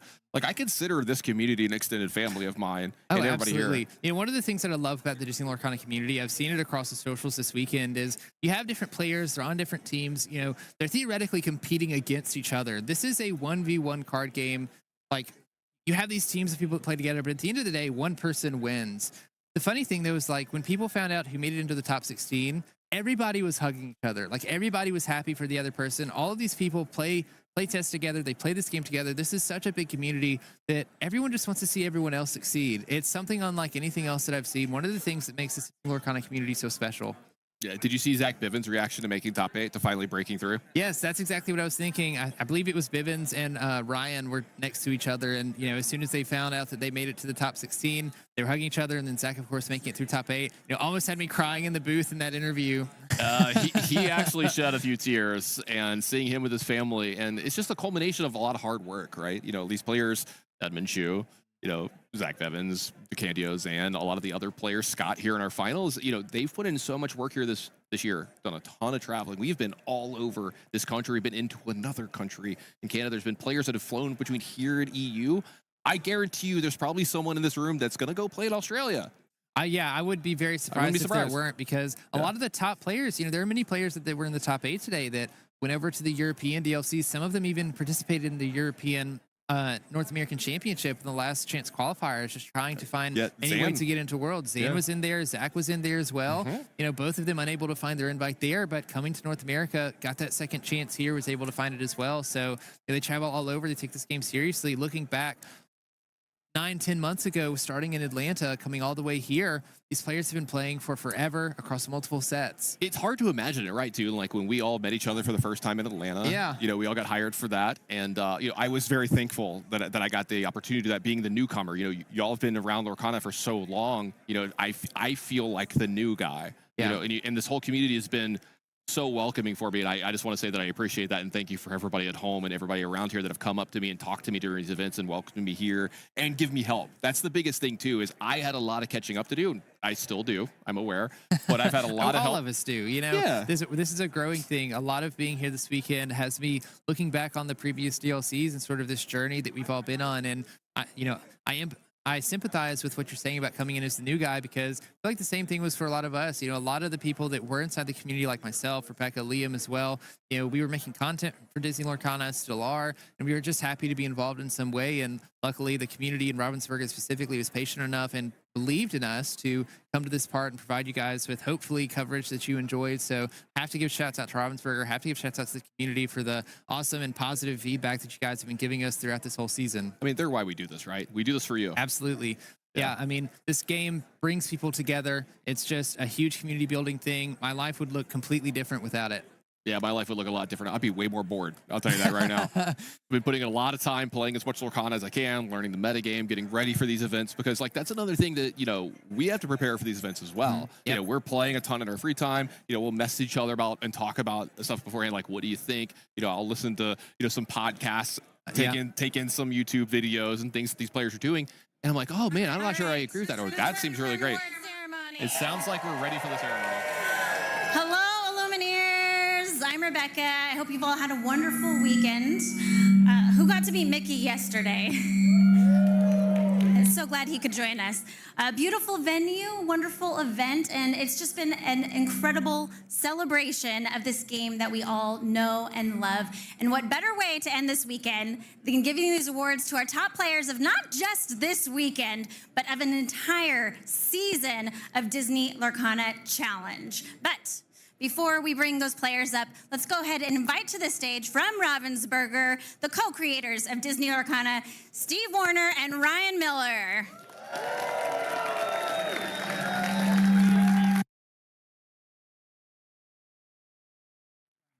Hello, everybody. Thank you so much for coming out. It's so nice to see you all. It's been a lot of fun. I know we've been playing Pack Rush and all sorts of stuff over there all weekend, and so it's really nice to come out. I did want to say, I've said this to a few of you that have been over there with me, that we made a pretty great game, Steve and I. But what makes it amazing is the community, you guys. So I want to say I'm so grateful for you all for being a part of the best community I have ever been a part of in my 25 years in this industry. So thank you guys. A couple of specific thank yous. Let's hear it for our judges. Let's hear it for them. That is a tough job. I know I was a judge. It was my first job in the industry, was a judge. It's a tough job. They've done an amazing job creating a great experience for you guys. And in general, let's hear for PPG. Pro Play Games has done a great job making a whole series of North American events. They've been amazing. I was there at the first one. I'm here at the last, quote unquote. And it's just gotten, every time it gets better and better and better. The experience is amazing. And there's a couple of other folks that are in this community that I want to give a special shout out. Where are my content creators?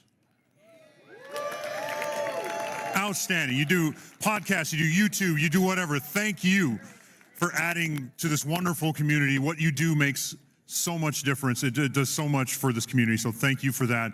Where are my store folks? Anybody that runs a store, works at a store, raise your hands. Outstanding. That's where Steve and I both got started, was in retail.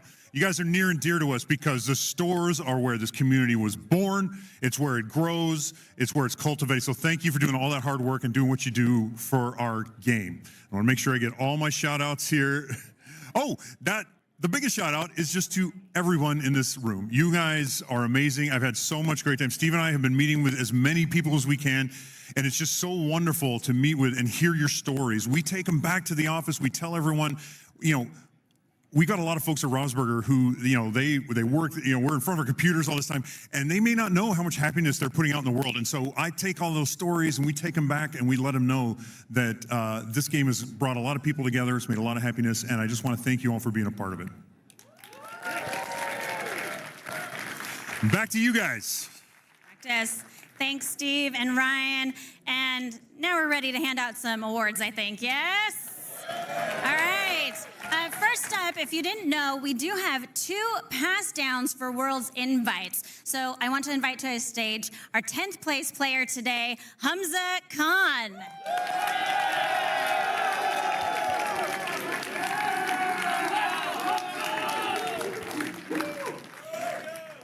And coming in 9th this weekend, we have Kurt Spice.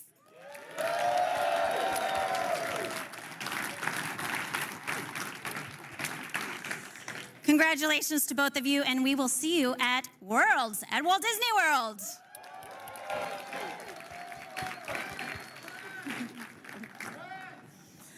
All right, now on to our top 8, our Worlds qualifiers. Coming in 8th place this weekend, we have Pierre-Marc Duguay.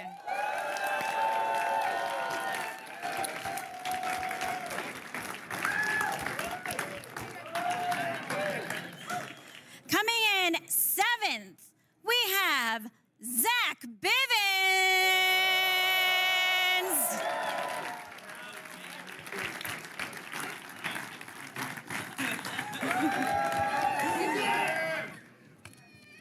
All right, 6th place, Sean Leung.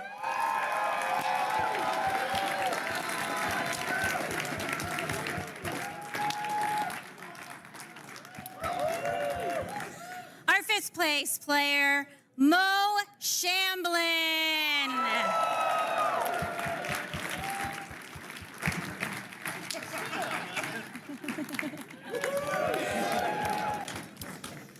And now we're getting to our top 4. Not only qualified for Worlds, but also earning themselves a golden Mickey. We have coming in 4th place, Patrick Côté. Please welcome him to the stage. Patrick, congratulations. How do you feel that all of your preparation helped you get to this point today? It was great. A bit last minute though, because I was thinking about coming with red, blue, or red, purple. But at the end of the day, I did try a bit of purple still. A shout out to JDRR that kind of worked a lot to tune this deck. And then I had a very good run training locally, so I just did, okay, let's try it out and have some fun, because the deck is just so fun to play. Well, you had lots of fun and it worked out well for you. Go get that golden Mickey.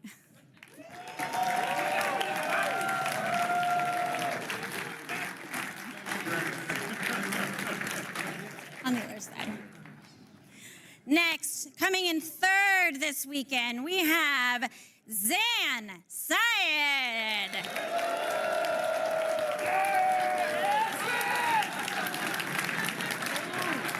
Zan, come on over, come on over. Look at this little Diablo hanging out with you. I love this.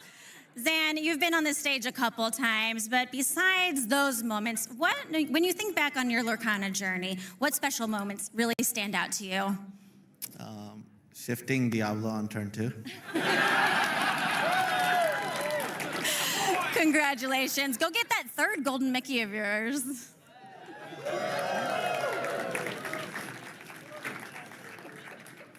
Go ahead. Second place. Man, you guys, that final match was something. It was something. Played so well this weekend. Let's welcome to the stage, Scott Markeson.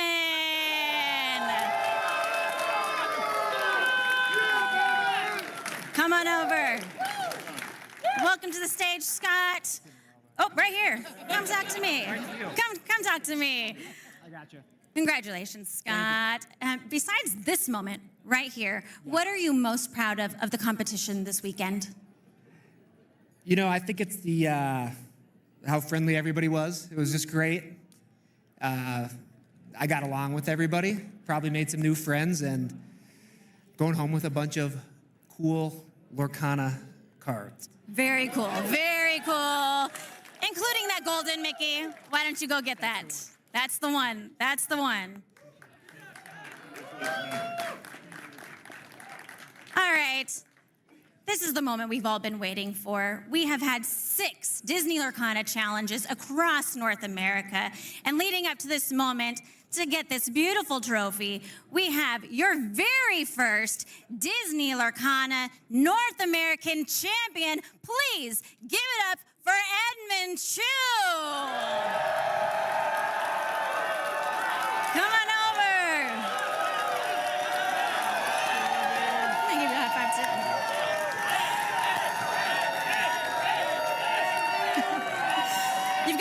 You got some friends here. You've got a whole crew. I love it. Tell us how you felt in that moment when you had that win. That game was pretty close, honestly. Like, he was at 17 lore, and I had to kind of pick it up, right? So I did my, signature triple location play. And yeah, it turned out to work out for me. He didn't have the answers to those cards, and picked up the win. Yeah, I remember those Queen's Castles from before. Would you say that was the most pivotal moment for you this weekend, or was there something else that stands out to you that brought you to this point?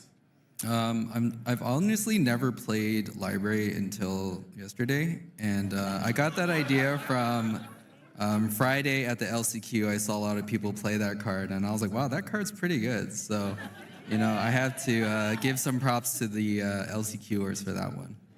Amazing. Well, congratulations. The last thing is there anyone that you would like to thank? Oh yeah, of course. My team, Team Tianhu. And SLTC, and I'm really happy my girlfriend Emily was able to come today. She wasn't at Dallas, but it was nice to win in front of her. Well, congratulations. Why don't you head on over there, get those beautiful prizes. Let's hear it for Ed.